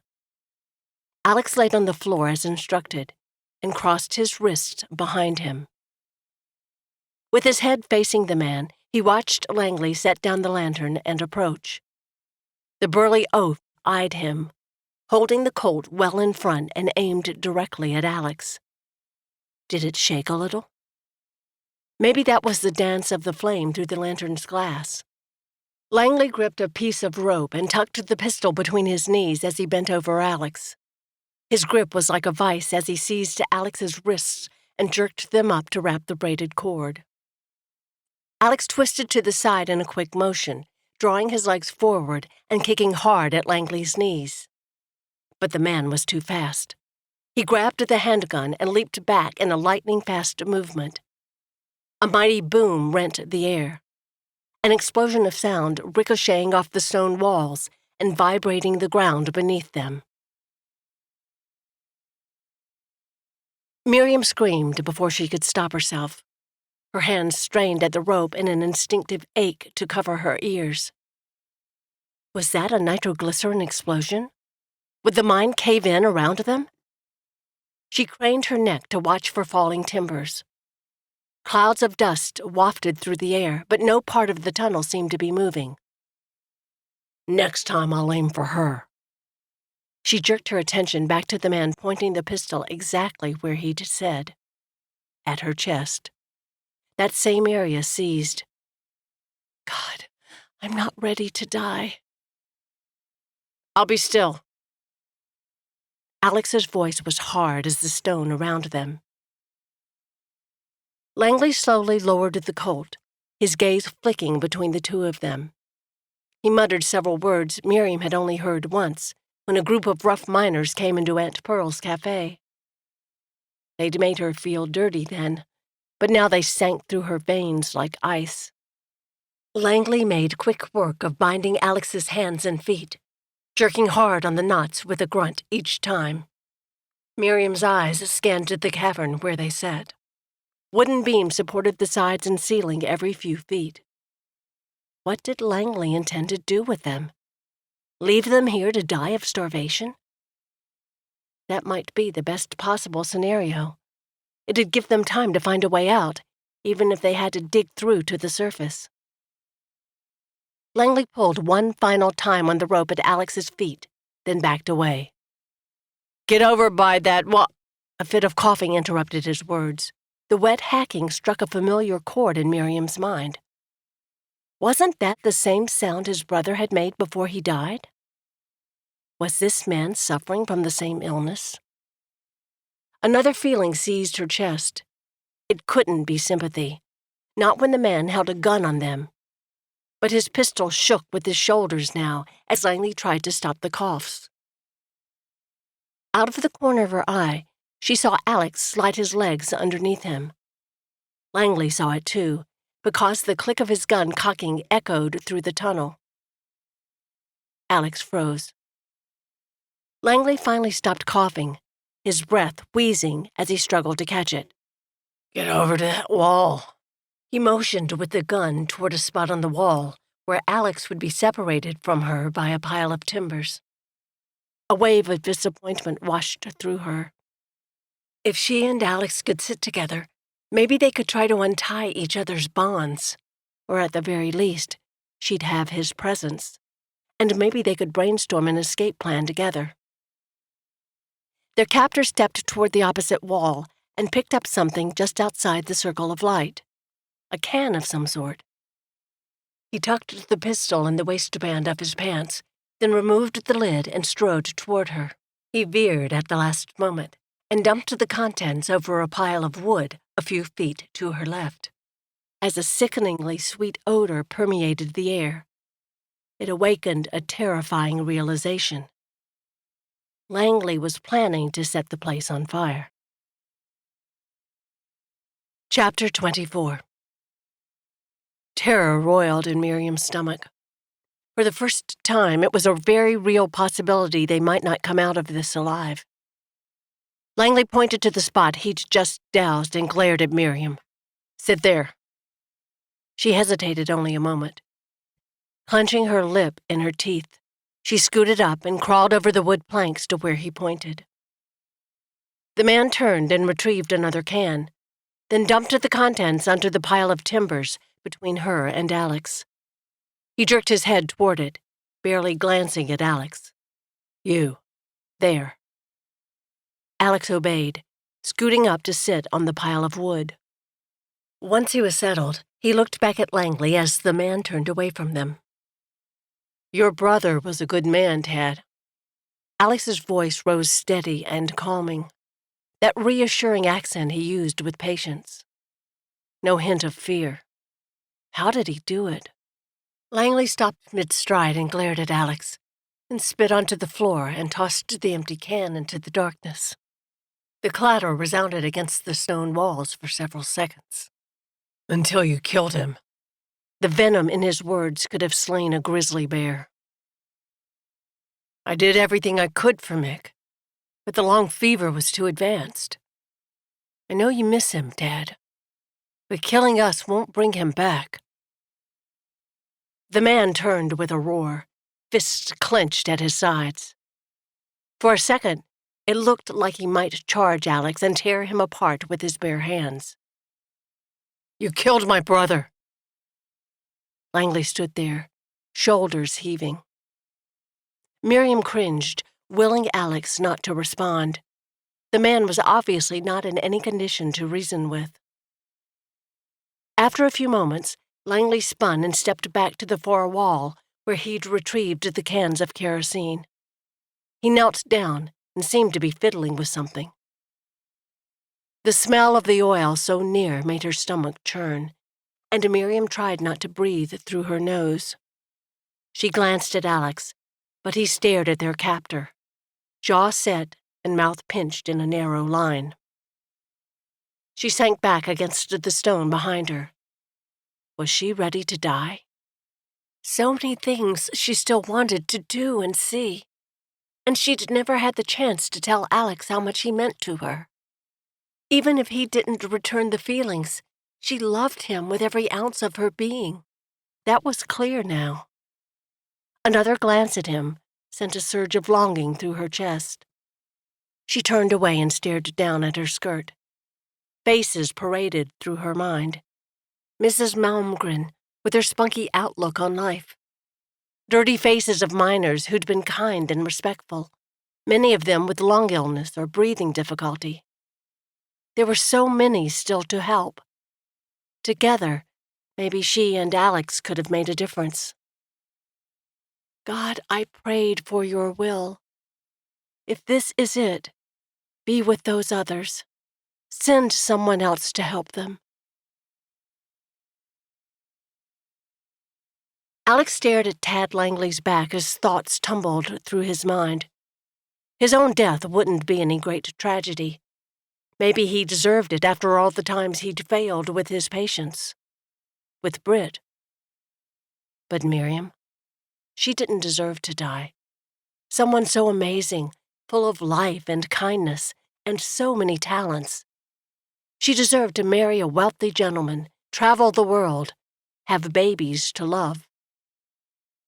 He swallowed past a hard lump in his throat. He wanted them to be his babies.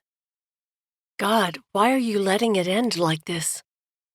He'd never had the chance to tell her how much she meant to him. To tell her how much he loved her with every fiber of his being, even though he didn't deserve anyone half as wonderful as her. Still, the unspoken words made his throat ache. He glanced at Miriam. She stared down at her skirt, mouth pinched in a thin line. She was so brave. Even in the face of death, she wasn't crying. No whimpering or pleading with the man, just courageous acceptance. Another wave of helplessness washed through him. God, if there's anything you can do to save her, please, help. Langley turned from his pile of materials with another can of kerosene. He doused a third stack of wood just outside the circle of the lantern's light. After leaning over his supplies again, Langley straightened with something small clutched in his right hand. He picked up the lantern from the middle of the floor, holding it close to his face. The light threw an eerie yellow over his skin as he stared into it. Shadows danced across his features, giving him a distorted look. How had Langley's mind become so twisted that he thought killing them would make up for his brother's death? Was it only vengeance he sought? Still staring into the light, the man chuckled a mirthless laugh. It turned into a cough, though, and he turned to the side as the spasms overtook him. Realization washed over Alex with unmistakable clarity. Tad Langley had the same wet, hacking cough his brother had suffered from. Was he dying of the same lung disease? The man finally straightened, struggling to catch his breath. His glazed eyes locked with Alex's. I'll not die. The way my brother did. His heaving breaths slowed his words, but the message was clear. Langley planned to perish in this tunnel with them. A cold dread washed through Alex. Lord, we need your help here. Langley raised the light again, gazing into it, the flame reflected in his glazed eyes. With a mighty roar like an Indian war cry, Langley heaved the lantern toward Miriam. It crashed against the wood, splintering into glass pieces. The flame lit the kerosene with a whoosh. Miriam's scream split the air as fire exploded around her. Alex was on his feet in an instant. A boom exploded through the cavern, and a rush of air whizzed by Alex, striking his upper arm. Pain flashed through the place it touched. A bullet? Sit down, Langley thundered. Alex fell back under the pile of wood, gritting his teeth as the pain now came alive, searing his arm. In the corner of his eye, Langley moved toward Alex, a flame in his hand.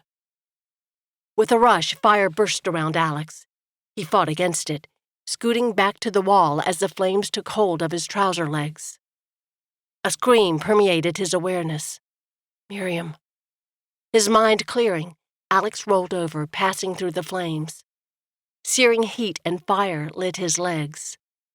When he was off the wood, he kept rolling.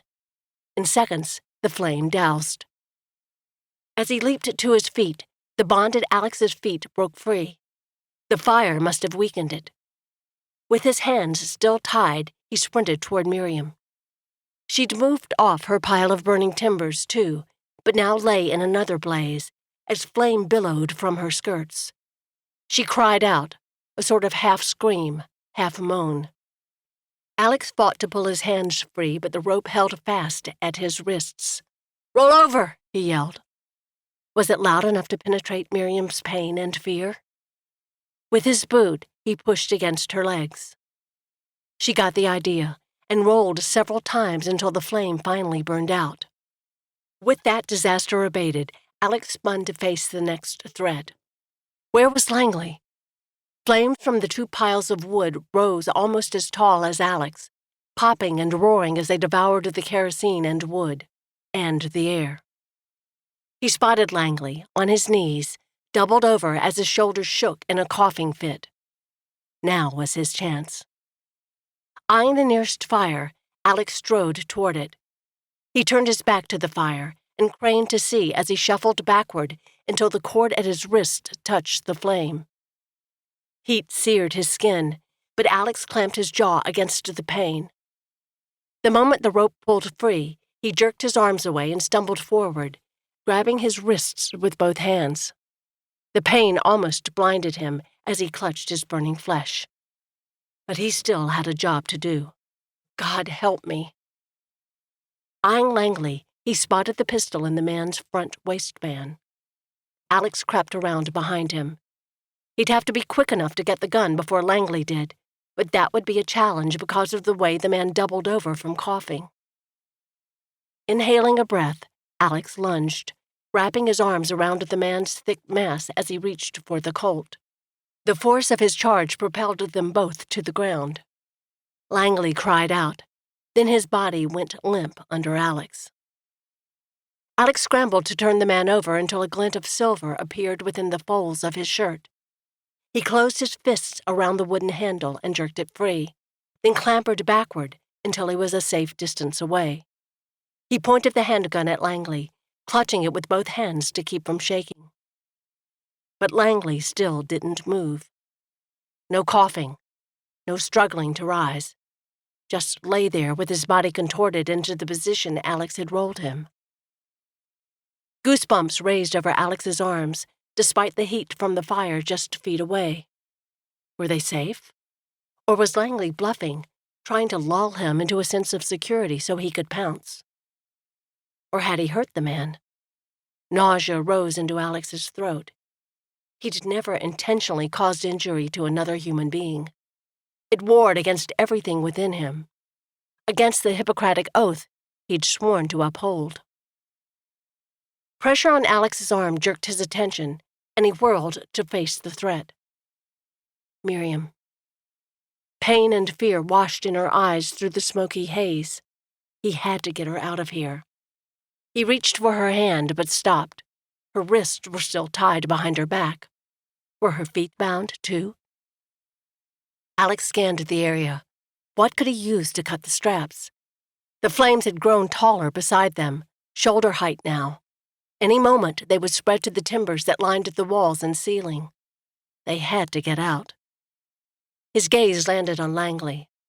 The man probably had a knife, and he lay only a couple feet from the flames. Alex crouched by his side, rolling the man toward him as he checked pockets. Nothing. He jerked up the hem of his pants legs. Aha. Alex yanked the knife free by its bone handle and spun toward Miriam. Here. She turned her wrist to him, and he sliced the cord with 2 tugs of the knife. Oh! He barely heard Miriam's groan over the roar of the fire. He dropped to his knees and pushed what was left of her burned skirts aside with his arm. The heavy stench of soot clogged his nose, but he forced himself to breathe through his mouth. The first smoky breath almost gagged him, clenching his chest in a cough. The round leather of Miriam's boots had turned black. Lord, please don't let her be burned. The leather strap binding her legs together split on the first slice of the knife. As his elbow jerked with the effort, it raised the hem of her dress high enough to see red flesh where her stockings had been burned away. His stomach clenched. How much pain was she in? He had to get her back to the clinic where he could tend her wounds. The sound of coughing brought Alex to his feet. After clearing her lungs, Miriam raised her head to meet his gaze. Her eyes rimmed red. Slipping his hand into hers, Alex gave it a quick squeeze. "Let's go." His words came out in a croak. His throat burned. Alex scanned the cavern. They needed a light to make their way out of the mine. He bent low and pulled a piece of wood from one of the burning piles. Most of it had burned, was still burning, leaving a 2-foot handle on one end. "Stay close." He started toward the shaft they'd come through, but stopped when he almost tripped over Tad Langley. The man groaned and rolled onto his back. What should they do with him? Alex glanced at the fire, less than a foot away from the unconscious man's boot. They couldn't leave him here. The man would die in this fiery cave. Alex stared into the pale face on the ground. He tried to summon the anger that coursed through him when he saw Langley holding up Miriam's limp form. But all he saw in his mind's eye was the grief on the man's face when he broke down at the clinic after his brother's death. How could Alex leave him here to die? A fellow human being? He turned to Miriam, saw the understanding in her gaze. He thrust the torch into Miriam's hands. "I'm going to try to carry him." Langley was even heavier than he looked. Alex bent low and tried to hoist him over his shoulder. The first time, they both ended in a heap. Miriam set the flame down and helped lift the man, then steadied them both as Alex crouched under the weight. "Let's go." Chapter 25. Alex stumbled as fast as he could go, doubled over under Langley's weight. Miriam scampered ahead to light the way. Every ounce of his body begged to rest, but Alex pushed on. They reached the end of the shaft and Miriam hesitated. Alex dropped to his knees, settling Langley in a heap on the floor. His chest seized from the exertion and from breathing deep gulps of the smoke hanging in the air. It had followed them, drifting down the passageway and filtering through the air they breathed. "Which way?" Miriam spoke in a loud whisper, the darkness around them cloaking everything in an eerie quiet. The torch she held glowed only red embers now, and it didn't do much more than reveal the outline of her face. "Go left." "What?" Langley groaned in Alex's arms, but it turned into a fit of coughing. The man's chest shook as Alex kept him draped over his shoulder. When the coughing finally ended, Alex gave the man a little shake. "Are you awake, Tad?" If Langley could walk out on his own accord, they'd be in a much better spot. Alex's muscles had no power left. His arms screamed as he gripped Langley's body. He wasn't sure if he could carry himself, much less this giant of a man. Langley grumbled something, incomprehensible, which ended in another phlegmy cough that racked his body. When Langley stopped hacking, Alex pushed the man away. "Can you stand up?" Langley propped his head in a big, grimy paw and groaned. "We've got to walk out of this mine and get you help, Tad. Stand up now." Alex wrapped the man's free hand over his shoulder and slipped an arm around Langley's bulk. Miriam's glowing stick moved closer, and she positioned herself at Langley's other side. 1, 2, 3, up. With a groan and several grunts, they all three stumbled to their feet. Now walk." Alex mumbled the words as he took an unsteady step. Langley responded with another fit of coughing. Alex's chest tightened. They had to get the man out. He needed a good dose of fresh air and medicine to open his lungs. For a split second, an image of Britt flashed through his mind, lying in bed while the cough racked her frail body until her lungs gave out. Alex clamped his jaw against the image. That wouldn't happen again with this man if it took every last ounce of his strength. The going was slow, especially when the tunnel narrowed and they had to turn sideways. Langley seemed to be coming awake and bore some of his weight. He kept up a steady stream of coughing, though. Had he ingested too much smoke? After what seemed like days, a faint lightning appeared in the darkness ahead. Daylight? A flutter of relief sank through Alex's weary limbs. The light grew, opening into a circle of brown grass and blue sky. If he'd enough strength, he would have cried out for joy. The moment they stepped onto soft ground, Miriam stumbled and went down. Like a row of dominoes, Langley fell next, then Alex. After dropping to his knees, Alex rolled to the side, out from under the weight of the brute they'd just worked so hard to save. Langley started another coughing fit. He lay face down in the grass, his shoulders jerking with each spasm. The spit that gurgled from the man's mouth dripped black and viscous.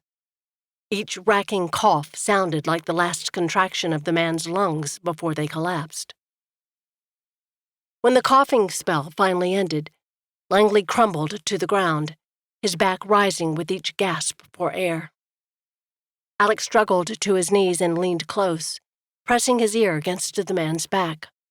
A gurgling sound accompanied each breath. Helplessness washed through Alex like water through a pipe. He had to do something before Langley's heart shut down or his lungs caved in. He scanned the area around them. What were the chances he would find an elecampane plant? Possibly a wild cherry tree, but that would take too long to powder the bark, and he had no tools to make an extract.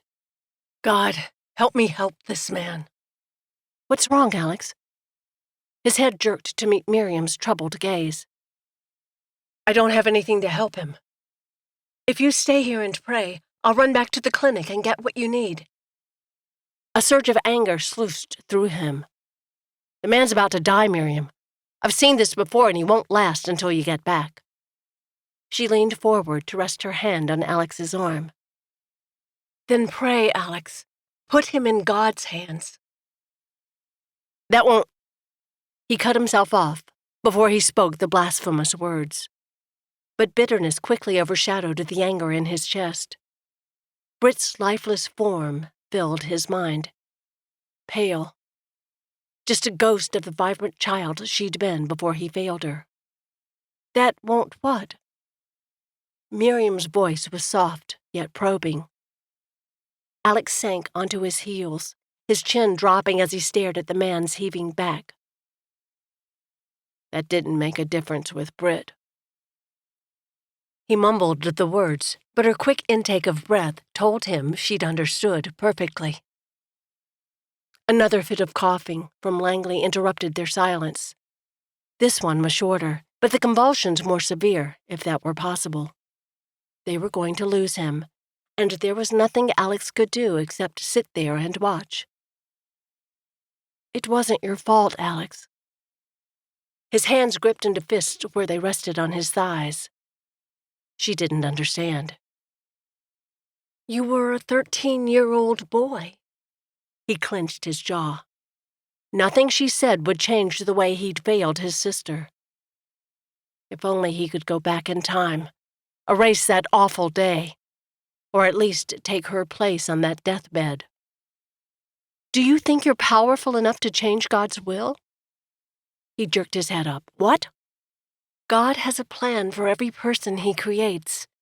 He called you to be his special instrument of healing. But if he has a better plan for the people you treat, nothing you do can change that. Her voice had an edge now, a conviction.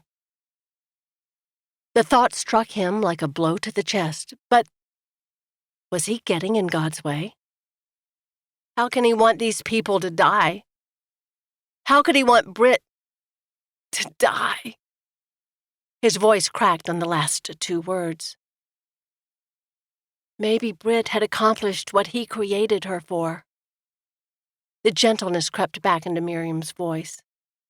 And now she's dancing and singing with him in heaven. No more pain. The image took his breath away. That's what he'd wanted for Britt here on earth.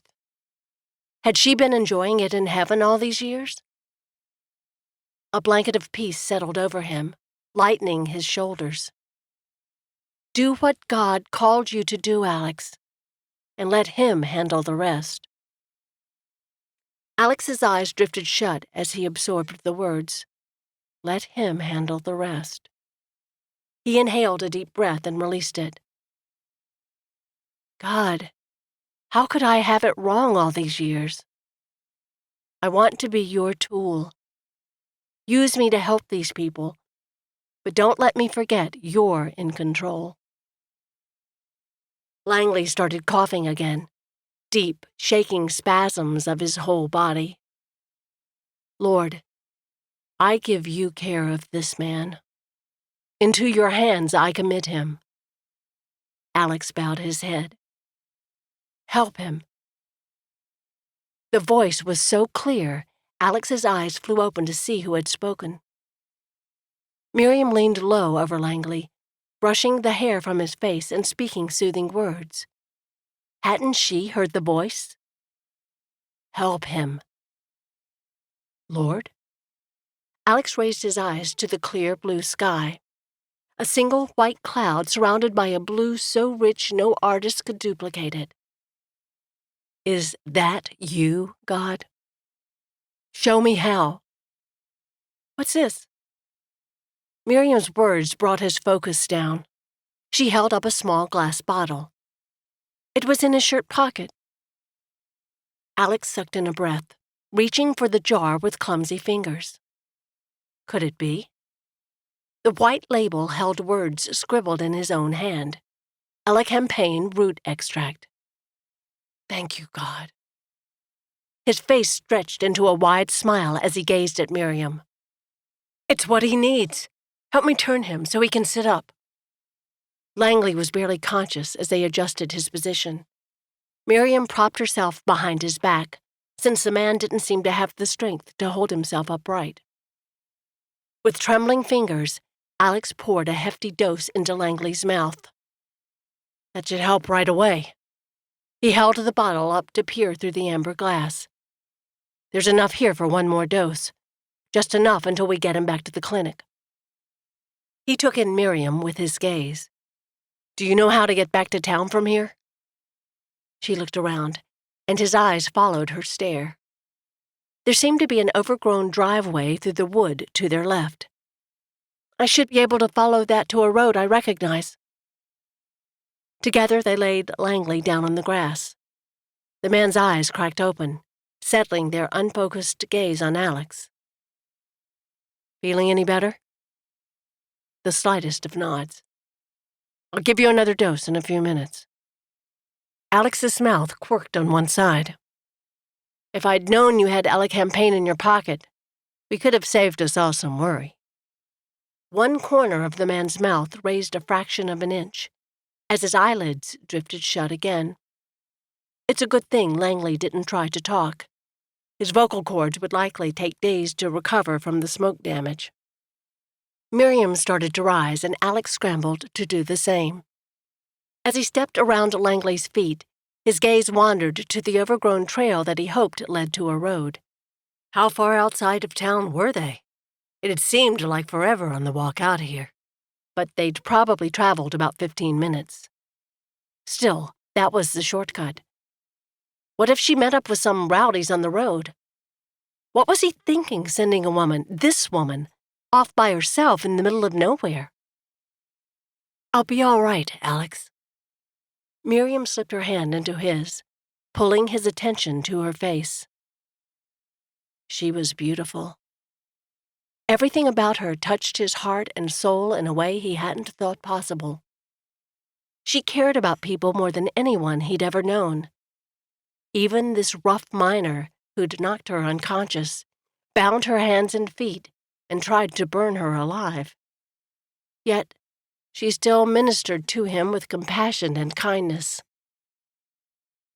He raised his free hand to cup her face, losing himself in her sea-green gaze.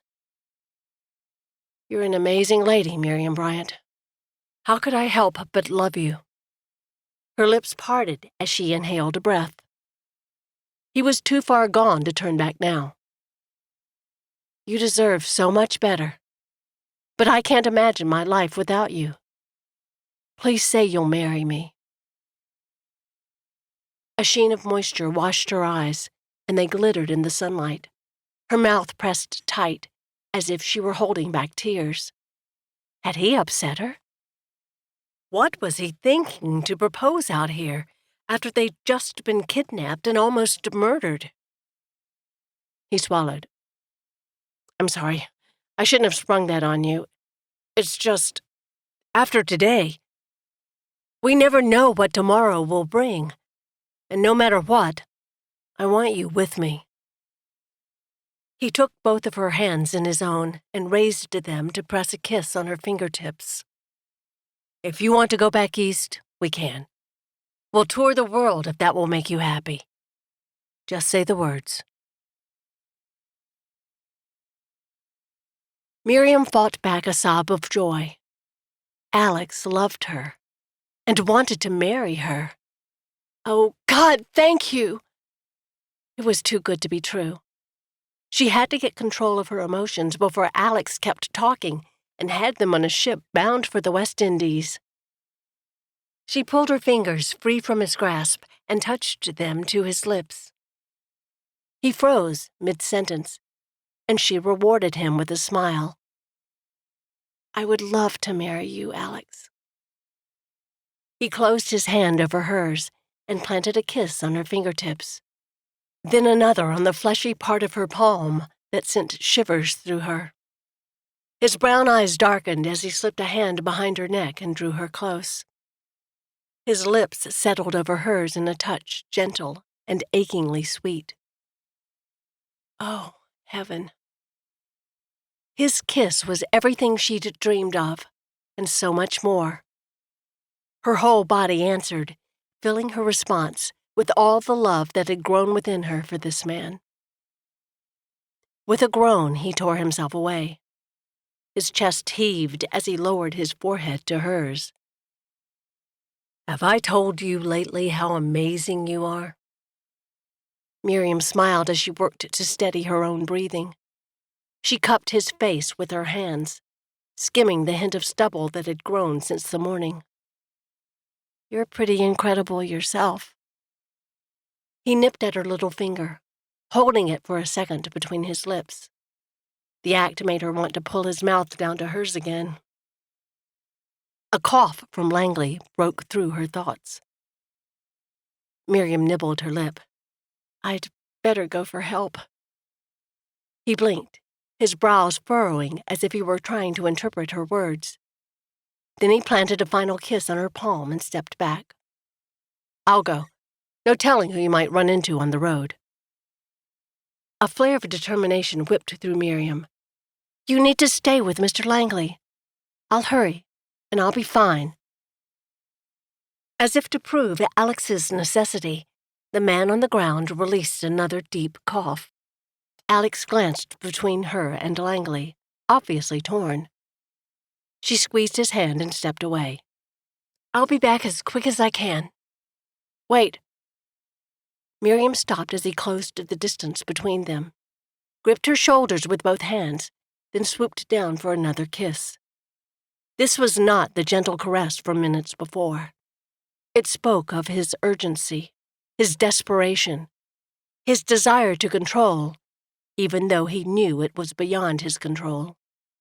It lasted only seconds before he stepped back and released her. "Please be careful." Her mind still whirled from that kiss, but Miriam gave him a wobbly smile. God will be with me. His shoulders sagged. I know. Then she turned, gathered her skirts in her hands, and ran. Chapter 26. The overgrown wagon trail did lead to a road. Was it the Mullen Road that led to town? Miriam turned to the direction Butte should be. God, please let this be the way. She started off in a jog, but the smoke still clouding her lungs made it hard to breathe. Coughing forced her down to a walk as she doubled over, her chest trying to rid itself of the foreign toxin. When the spasms finally ceased, she raised her head. The sound of a wagon drifted from around a curve in the road. Glimpses of it flashed through the trees. The murmur of a male voice drifted on the breeze. Singing? Or arguing? A rustle of apprehension ran through her. Maybe she should have let Alex come. She was capable of giving Langley medicine, wasn't she? But if something went wrong or the man grew much worse, Alex would know what to do. Miriam squared her shoulders, and she was more than capable of handling herself on the road. She'd grown up in these mountains and could always duck into the woods if the man approaching looked unsavory. She strode forward to meet the stranger head-on. Sweet Betsy from Pike, who crossed the wide prairies with her husband Ike. That voice. So familiar. As the wagon passed around the bend, a pair of chestnut mules came into view. And then, "Oh, Mose!" Miriam broke into a run as her heart soared. "Well, looky who it is, Miss Miriam. You're the last person I expected to meet up with out here." Her old friend reined in the animals as she reached to the wagon side and clutched it, struggling to catch her breath. "Need your help." "Er thing, missy. What's got you worked up?" "Alex, there's a man. We were kidnapped." Why couldn't she catch her breath? "Slow down there." She spun and waved for him to follow. "Come with me. We need to get him back to the clinic." "What say you climb up here and ride whilst you find your breath?" Miriam obeyed, and old Mose gripped her arm as she climbed up onto the wagon seat beside him. "Get up there, Zeke. Move on, Zeb. We've got a man needs saving." He slapped at the reins, and the pair of mules stepped into their harness in tandem. They moved achingly slow, but Miriam used the time to fill her friend in on the highlights of their adventure. "Alex only had one dose left of the medicine, so we've got to get Mr. Langley back to the clinic. Here's the turn." She motioned toward the opening in the trees. The branches and underbrush had grown up so much she would have missed it had she not known where to look. The grooves in old Mose's brow creased more than usual as he turned the team off the road. "Miss Miriam, you've laid out quite a tale there. No wonder God's put you close to my mind these last couple hours. Had me praying for you hard, he did." He reined in near where Alex hovered over the form of the large man by the mine opening. Miriam's heart clutched. Were they too late? She clambered down, biting back a cry when she landed on her bad leg. A hacking cough sounded from the man on the ground, and it triggered a flood of relief through Miriam. He was still alive. Alex stood, their eyes meeting across the distance. A world of emotions crossed between them. His relief, courage, fear, love. Alex took a step toward her. Another. Her own feet stepped forward, propelling her. And then she was in his arms. He wrapped her tight as she clutched him, breathing in his strength and love.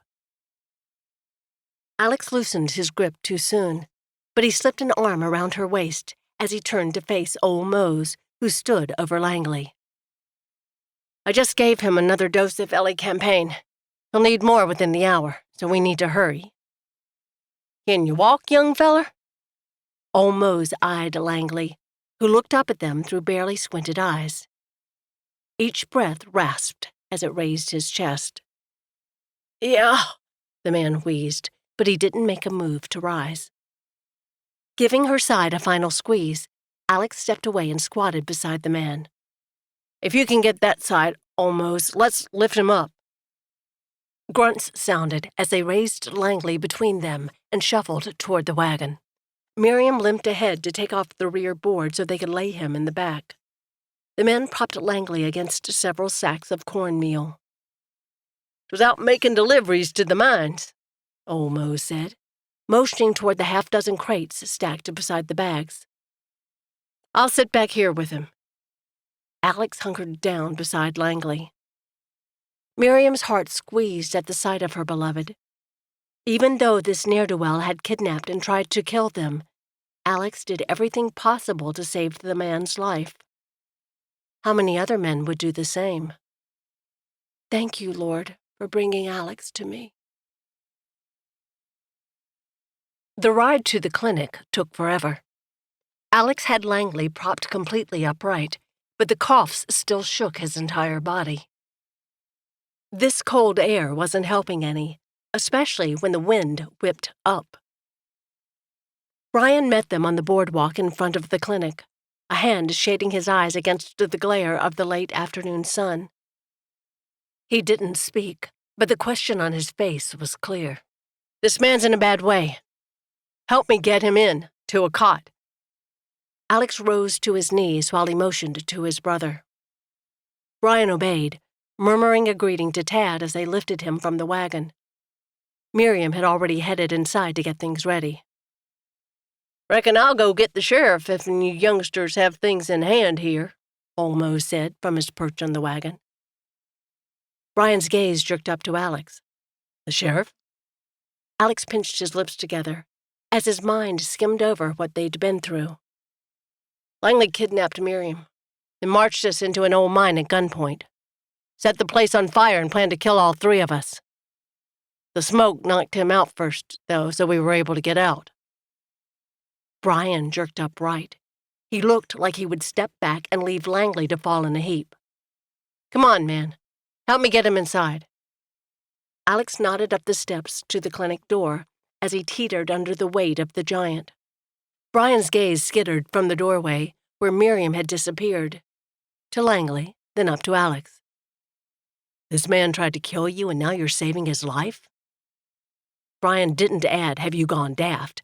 but his tone said it for him. "He's a human being, Brian. My job is to help people. It's up to God and the law to judge them." Eyes narrowing, Brian studied him. Then a hint of a smile touched his mouth. "You finally figured that out, huh?" A grin tugged at Alex's own mouth. Sometimes it takes a good woman to point things out. Brian's brows shot up. "Let's get him in." Alex spoke before his brother could and stepped forward. Brian didn't have a choice but to do the same. For once, it was a good thing his brother knew how to hold his tongue. Alex pushed his horse into a jog as the mountain trail leveled out. According to Miriam's directions, he shouldn't be far now. She'd certainly been right about it taking almost half a day to maneuver the mountain trails to the Bryant ranch. A dog barked in the distance. He must be close.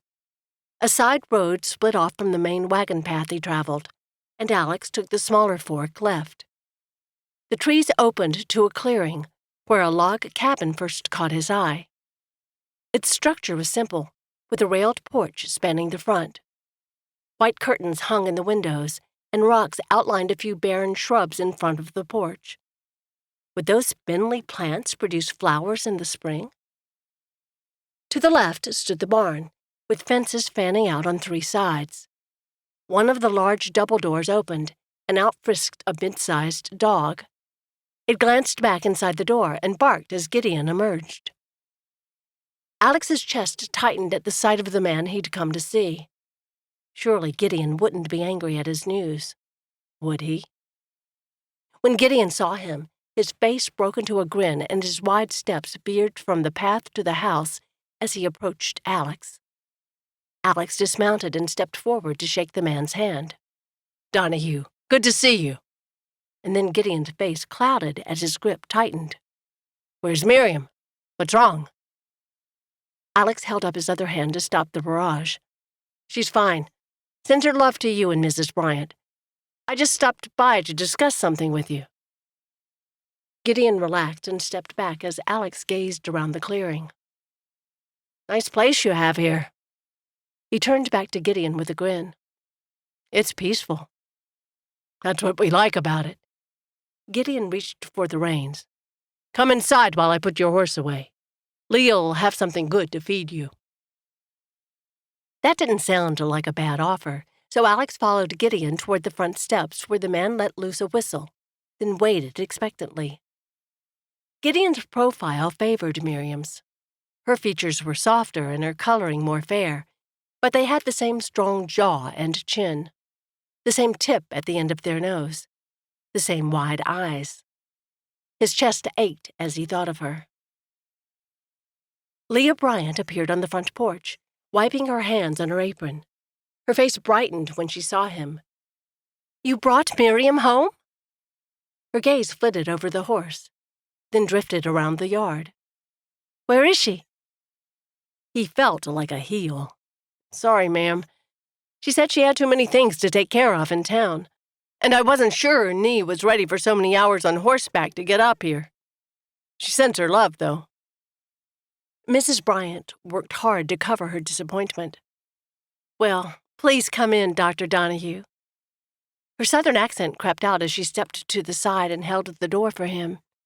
"I was just taking sweet rolls out of the oven, and I have coffee warm. You couldn't have come at a better time."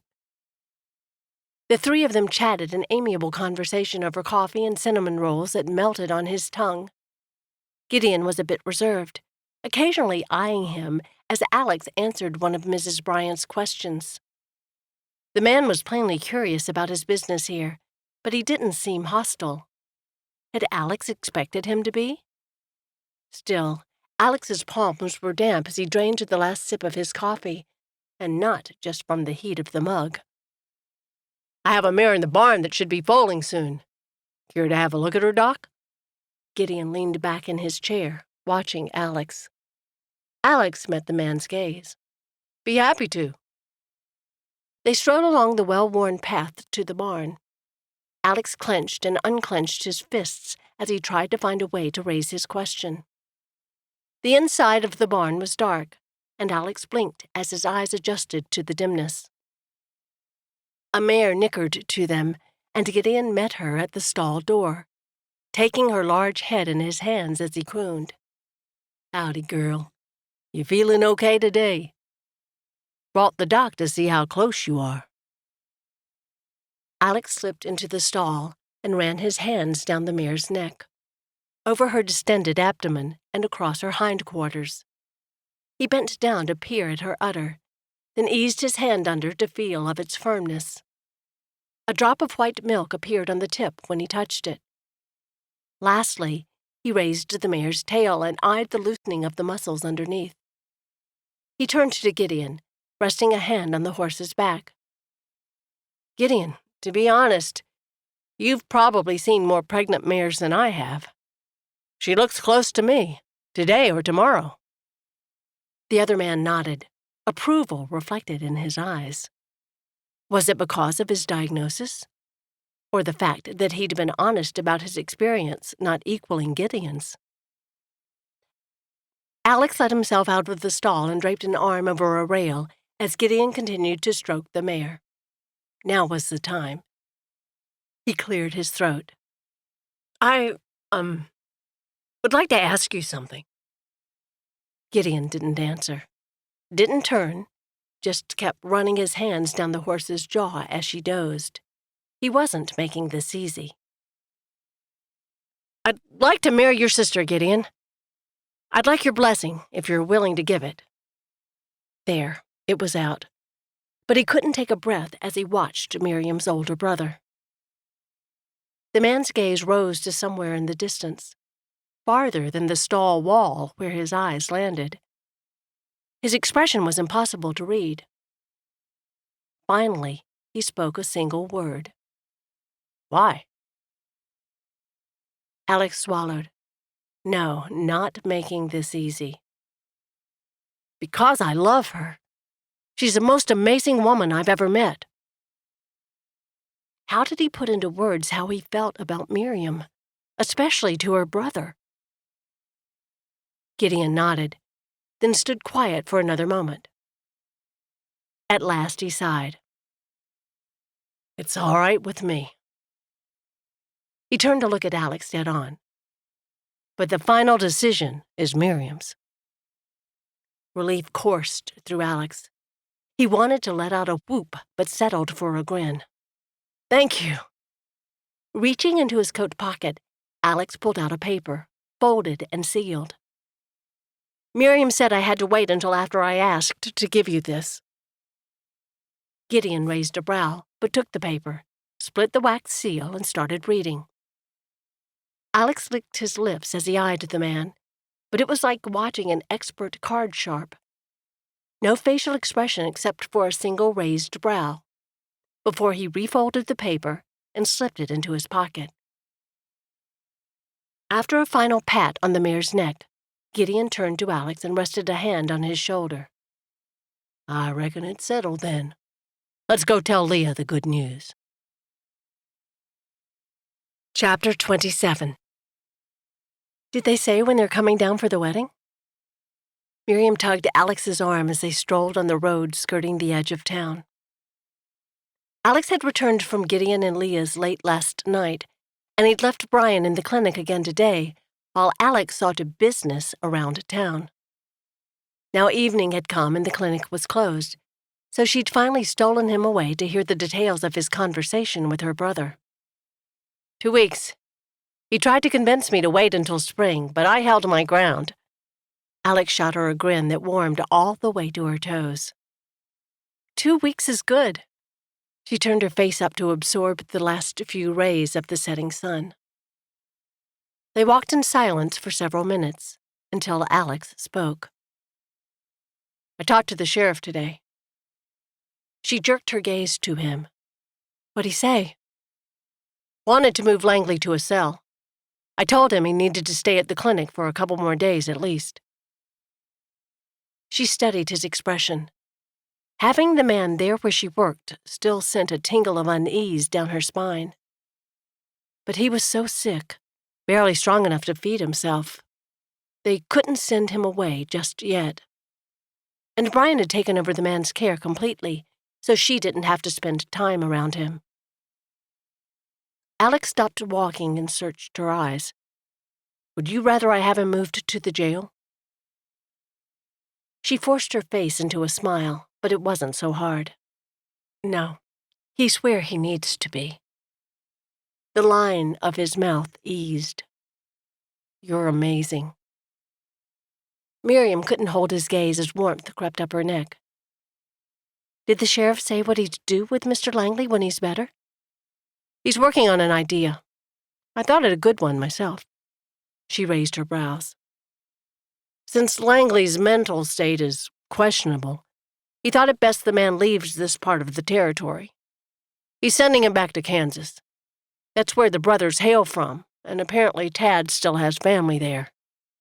The local sheriff there has a work program for his long-term inmates to make them into responsible citizens. Relief sank through her, relaxing the muscles in her shoulders and neck. That sounds like a great plan. Do you think he'll be well enough to work? I asked the sheriff to make sure he'll be under the care of a physician in Kansas. Warmth washed through her chest as she stared into Alex's eyes. You're a good man, Alex Donaghue. The best. He looked away, red seeping into his cheeks. He started walking again. They strolled for several minutes, passing the edge of town on their left and tall grass on their right, as the hills prepared to give way to the mountains. The churchyard appeared up ahead. Even though they hadn't had a preacher for over a year, someone still tended to the building and the rose vines crawling along the fence. Would they ever have a pastor again? How wonderful it would be to join with other Christians each week and study the scripture under the direction of a man called by God. You know, you never answered my question. Miriam's gaze found Alex again and searched his face. Which question was that? Where you want to live? I promised you could decide, milady. Boston? New York? Paris? He shot her a smile. The corners of his mouth tipped, but the grin didn't light his eyes like usual. Instead, there were tiny creases at the outside corners where his lashes met. Did he really think she wanted to be anywhere other than here? Working alongside him to make a difference in other people's lives? She stopped walking, and Alex paused, turning toward her. His jaw tightened, and his face lost all hint of a smile. Milady? Alex, it matters not to me where we go. I'd just as soon stay here as long as we can keep helping these people. His brow puckered. Stay here? But you want to travel. I'll need to settle down and work somewhere, but I have a little money saved to get us there. She raised her hand to smooth the wrinkle in his brow. I used to think I wanted that, but I finally realized that I hadn't given that part to God, hadn't asked Him to show me exactly what He has planned for me. And when I finally put my future in God's hands, you know what I discovered? She removed her hand from the crook of his arm and lifted both his hands to her waist. Alex's arms moved reluctantly, as if he were trying to distance himself. Afraid of what she would say? What? He finally met her gaze and tightened his arms around her. His eyes read uncertainty, but there was resolve there, too. Miriam's heart swelled. Would he leave this place where he'd established himself just to make her happy? How did she deserve this man? Thank you, Lord. Your ways truly are higher than mine. Slipping her hands around his neck, she smiled. I realized God had something better planned for me all along. It's not seeing new sights that will make me happy. It's finding His plan for me, finding my purpose, what He created me to do. Alex's eyes widened, a tiny spark igniting them. And what's that? Working with you, helping these people, making a difference, no matter how small, being His tool. A myriad of emotions played across Alex's face, so much that he seemed to struggle to contain them all. His grip tightened at her waist, and he lowered his forehead to rest on hers. His breathing grew labored, and the tickle of its warmth caressed her skin. You can't imagine how happy that makes me. It won't be easy. I can't promise it will. But I can promise I'll love and cherish you with every ounce of my being. She fingered the thick hair at the nape of his neck, as moisture clogged her throat. That's more than I ever dreamed of. Her eyes drifted closed as his mouth claimed hers. Shall we head to the church? Eyeing herself in the mirror of her room at the boarding house, Miriam twisted a curl falling around her face. It still wouldn't lay right, but better this time. Stepping back, she pressed her hands down the front of her skirt. You're beautiful, Mary. The loveliest bride I've ever seen. She turned to Leah, nibbling her lip as she tried for a smile. Do you think I look all right? Leah's eyes shimmered as she took Miriam's hands and held them out. Her gaze roamed from Miriam's hair all the way down to the hem of her pale blue muslin gown. You're amazing. So beautiful it makes me want to cry. A rush of moisture stung Miriam's own eyes, and she stepped forward into Leah's arms. Thank you. Leah clutched her tight, and Miriam squeezed her eyes against the rush of emotion churning in her. Thank you for everything. Leah finally pulled back, gripping Miriam's upper arms. I'm only going to say this once, because neither one of us should walk into your wedding all red and puffy-eyed. I'm so happy for you, Miriam. I have total peace that Alex is the man God has planned for you. But I'm going to miss you more than I can say. Please don't be a stranger." Miriam sniffed, but it didn't stop the moisture filling her eyes. "I love you too. I'm sorry I won't be able to go with you on our trip this summer, but my place is here." Squeezing her hand, a funny look came into Leah's eyes, and her mouth spread into a grin that lit every part of her face. "Of course it is, but I may have needed to back out of the trip anyway." Miriam raised a brow. Was Leah... Her friend's pretty white teeth flashed as she giggled. Her hand crept to her midsection. "Gideon and I have good news." Miriam squealed and pulled Leah into a tight hug. "Oh, that's wonderful! Oh, Leah, I'm so happy for you!" More tears stung as Leah clutched her tight, and they both laughed and chattered. "When will it come?" "Doc Brian says May, most likely." Stepping back, Miriam eyed her. "Brian knows about it before me?" Leah shrugged. "He's the doctor. We've been hoping." Her cheeks bloomed pink, and she dropped her gaze. "I mean, it's been so long." Miriam couldn't help a chuckle. She'd wondered more than once why 2 years had passed since Gideon and Leah's marriage, without any sign of Leah's being in the family way. "Well, I'm so happy for you I could burst." Miriam took Leah's hand and turned toward the door. "That's exactly the news to make my wedding day perfect."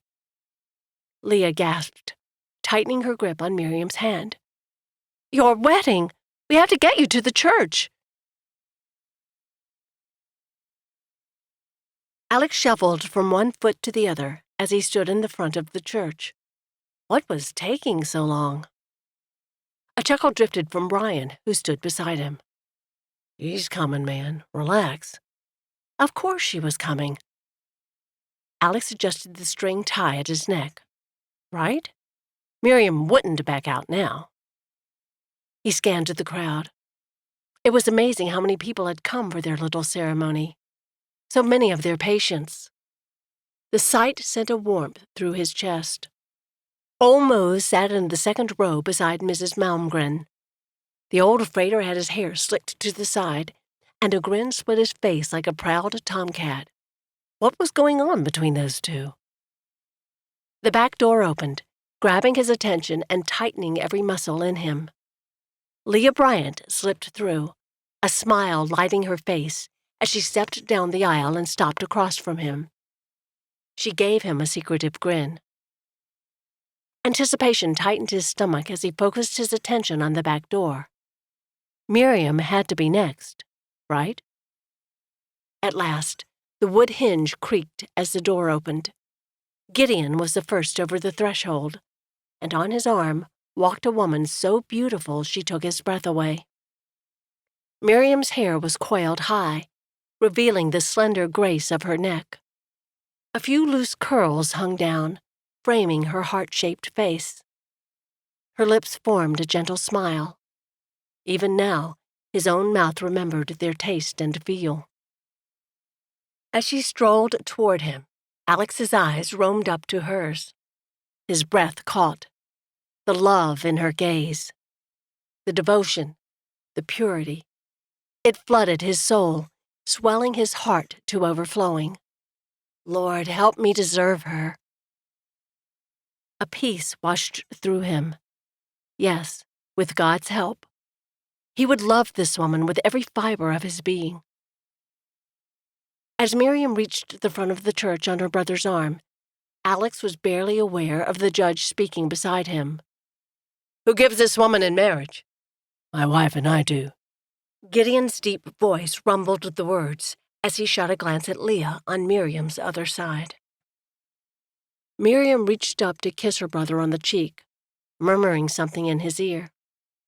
He smiled into her face, then glanced up at Alex. For a moment, their gazes locked. It was the transfer. Gideon was entrusting one of his most precious possessions, his sister. Alex accepted the offer. the gift, the treasure. As Alex received Miriam's hand, his gaze drifted down to his bride. How could she be more amazing? Radiant. He brought her fingers up and pressed a kiss on her knuckles. They turned together to face the judge, and Alex squeezed her hand. Miriam's responding pressure sent another surge of gratitude through his chest. With your help, Lord. This has been The Lady and the Mountain Doctor, Mountain Dreams Series, Book 2. Written by Misty M. Narrated by Talmadge Reagan. Copyright 2015 by Misty M. Production copyright 2015 by Misty M.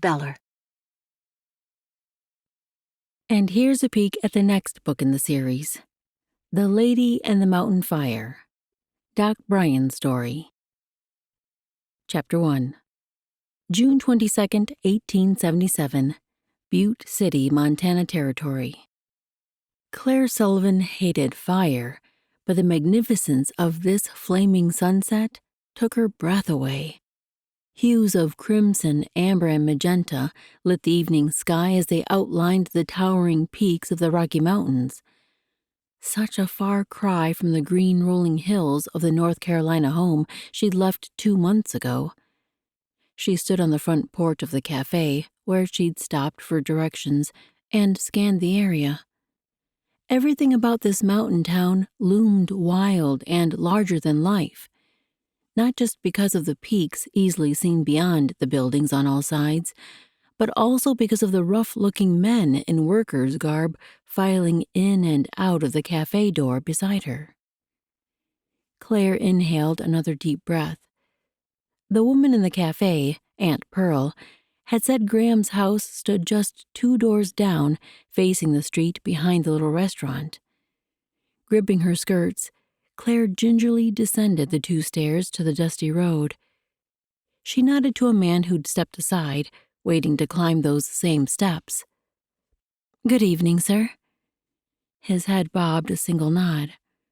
Her gaze flicked to his face, then skittered away before he could mistake her for staring. A layer of black soot covered his strong features, and the muscles in his jaw flexed as he waited for her to move out of the way. Claire straightened her shoulders. It seemed he wouldn't offer even a simple greeting. Were all the men in Butte so rude? Following the directions the woman in the cafe had detailed, Claire found the path that formed a sort of alley behind the buildings and came to the little whitewashed house Graham had described in her letters. Would Graham be home? The trip from North Carolina to the Montana Territory had taken weeks longer than Papa expected. Graham was probably beside herself with worry about Claire by now. Claire swallowed as she rounded the corner of the house and stepped onto the narrow porch lining the front. She ran both hands down her wrinkled blue traveling suit. She looked so rumpled and stained after 5 days in that stagecoach traveling from Fort Benton. It was a good thing Graham couldn't see her. Claire winced. No, it wasn't a good thing. Losing her eyesight was terrible.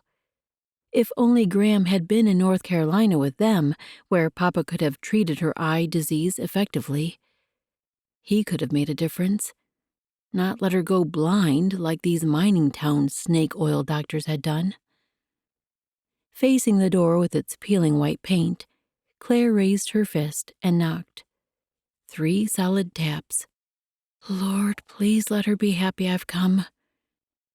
She hadn't seen Graham since she was 5 years old, but reading her letters through the years made Claire feel like she'd talked with her face to face. When the last note had arrived, penned by Graham's neighbor because Graham had lost her sight, Claire's heart had tugged so hard she couldn't resist. Her grandmother needed help. She glanced at the window to the left of the door. No sounds from inside. Was Graham not home?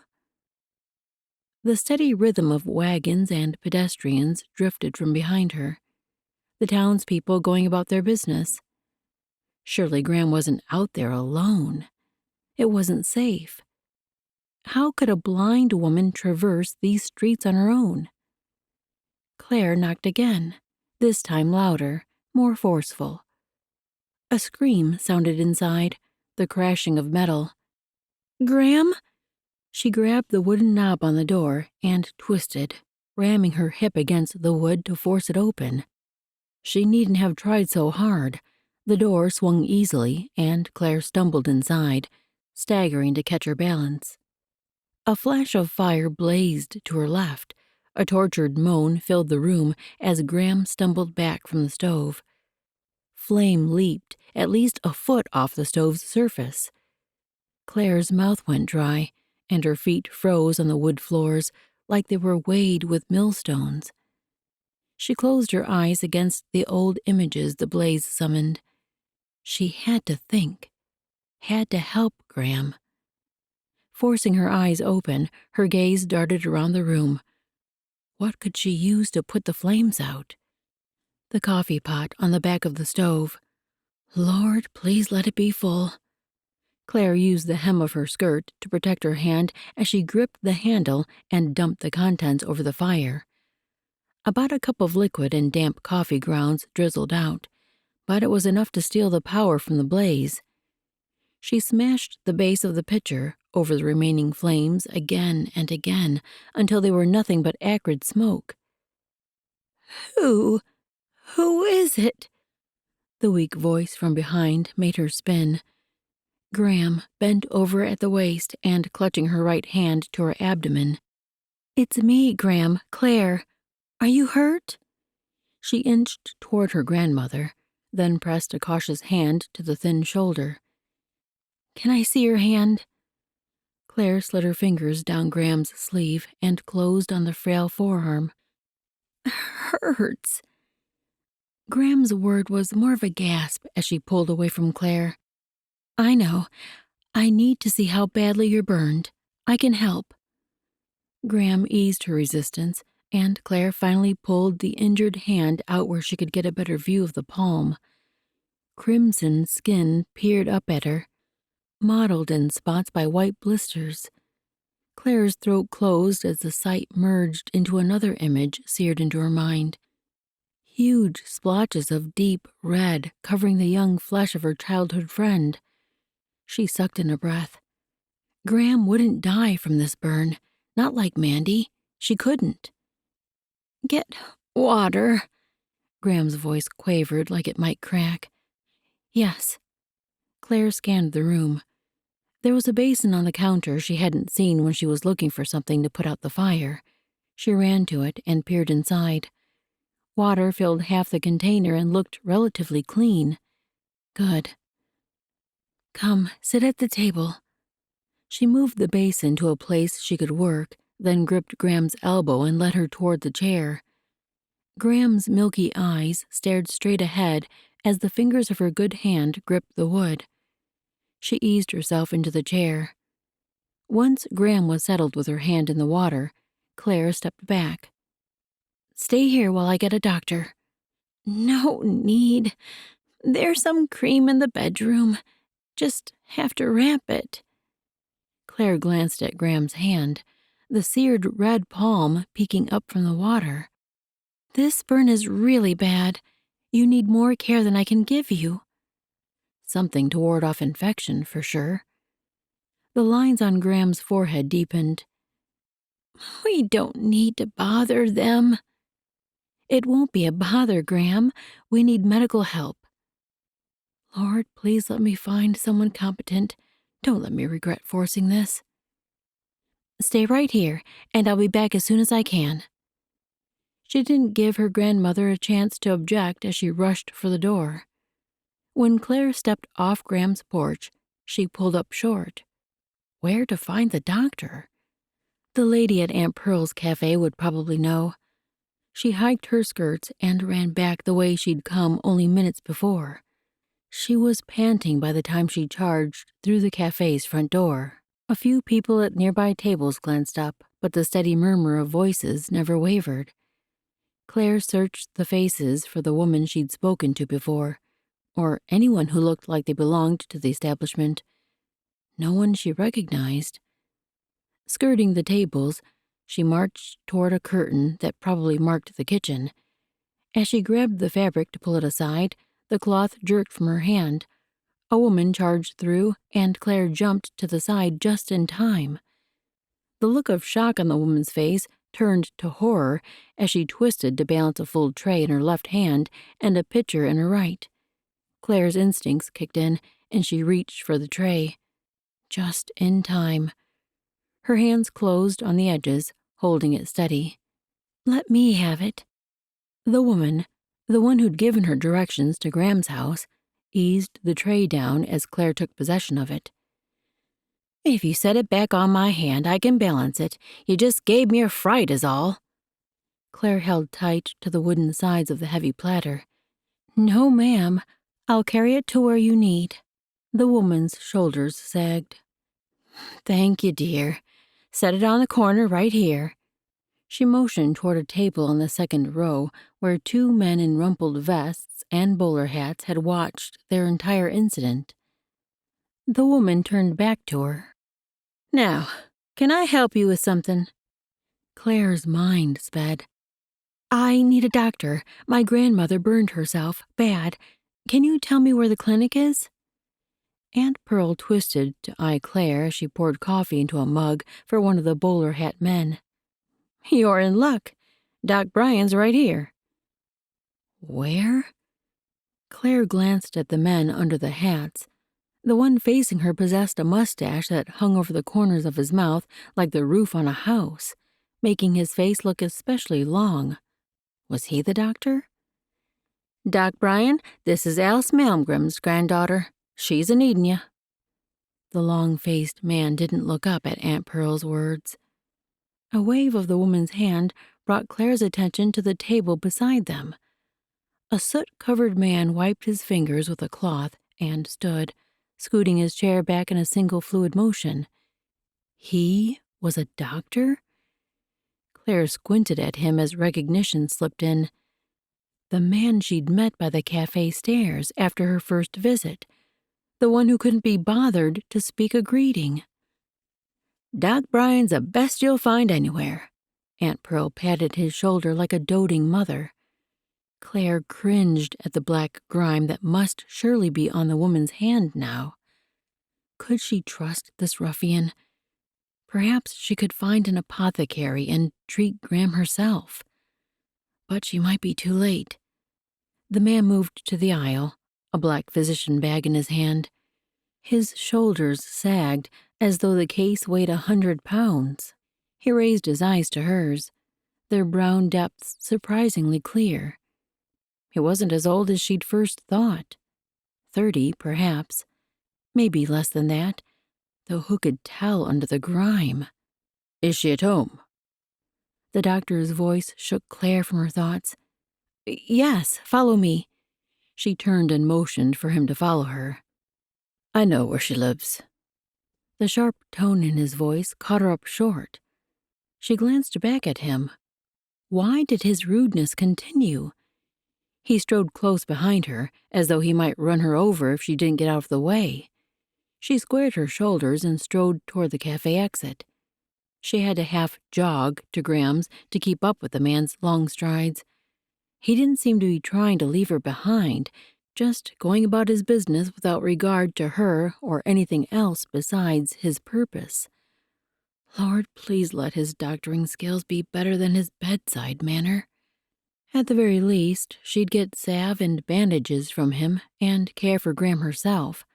Heaven knew she'd wrapped her share of injuries when she made house calls with Papa. With only a quick tap on the door, the doctor twisted the handle and pushed inside. Claire stopped to catch her breath on the threshold as she watched him scan the room. It didn't take him long to step into action, and he strode toward a washstand at the end of the work table.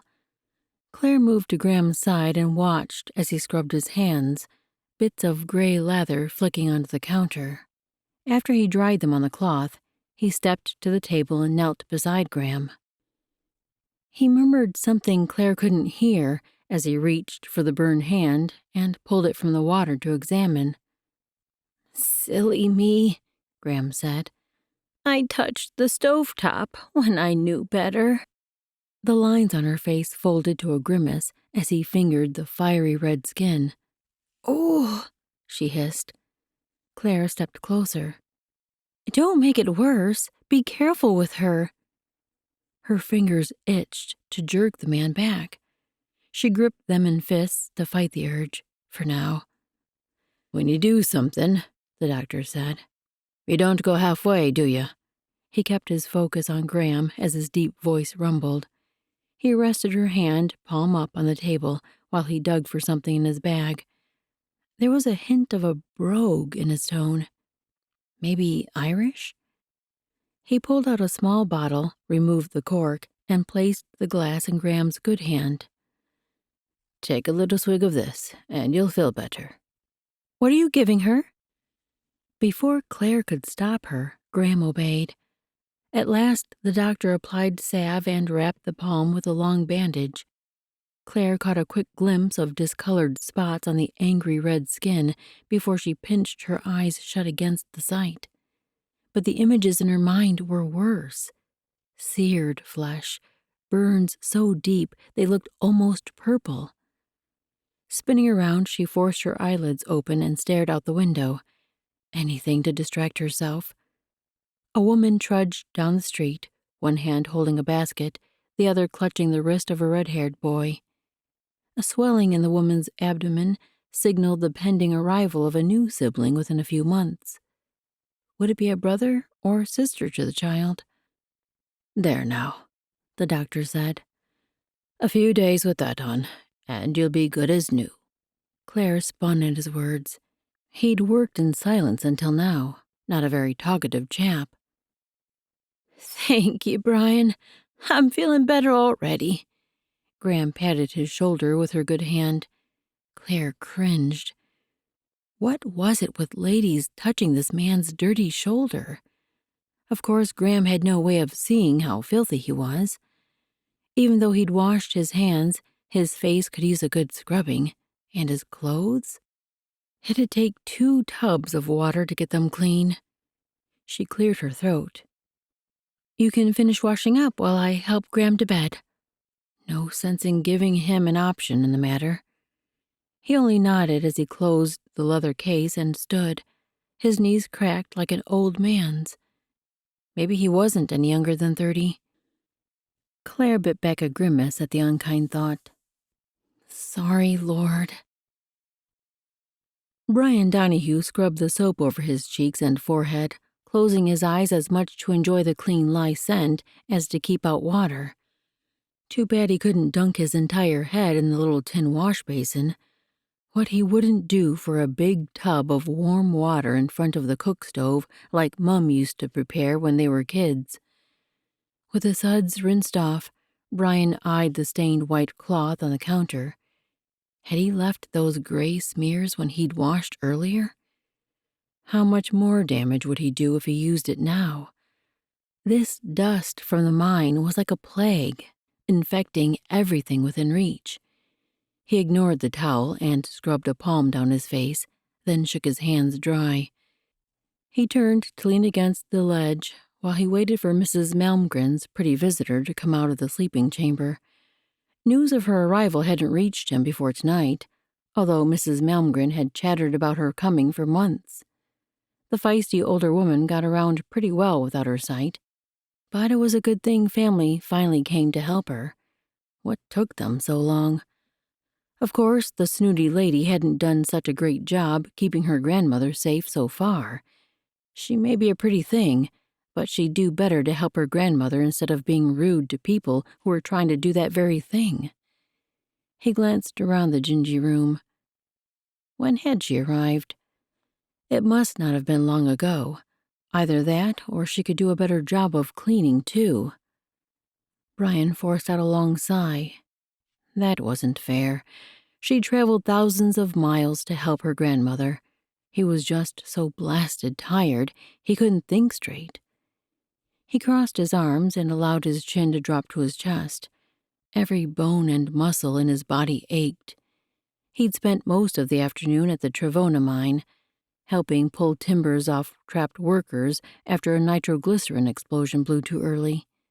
Several broken limbs, but no deaths. This time. How many would die in the next explosion? He had to stop the dangerous conditions before it was too late. He inhaled a deep breath, then released it slowly, allowing his lungs and shoulders to collapse. After pulling injured people from the mine and stitching their wounds, he didn't have it in him to offer hospitality to a newcomer in town. He'd have to make it up to her later. "How much do we owe for your services?" He jerked his head up at the snippy female voice. The woman seemed a bit low on good manners herself. Was that what all people were like back in... Where was she from? South Carolina? Brian pushed away from the work counter. "I'll add it to her tab. Your grandmother pays at the end of the month." He scooped up his case and headed for the door. "Can I offer you coffee or..." She gazed around the messy kitchen, seemed to falter. "Or something else before you go?" Brian slowed as he neared the door and turned. "Don't bother. Pearl will have my food saved at the cafe." "Suit yourself." Ouch. He hadn't meant his words to come out so short, but she didn't have to be rude. Why was he letting her rile him? With a flick of his glance, he took in the room. "You might want to clean up around here. If her burned skin gets dirty, she could lose the hand from infection." He gave what he hoped was a polite nod, yanked the door open, and strode outside. Sleep. He'd apologize after some sleep. But for now, it took every ounce of his self-control not to slam the door behind him.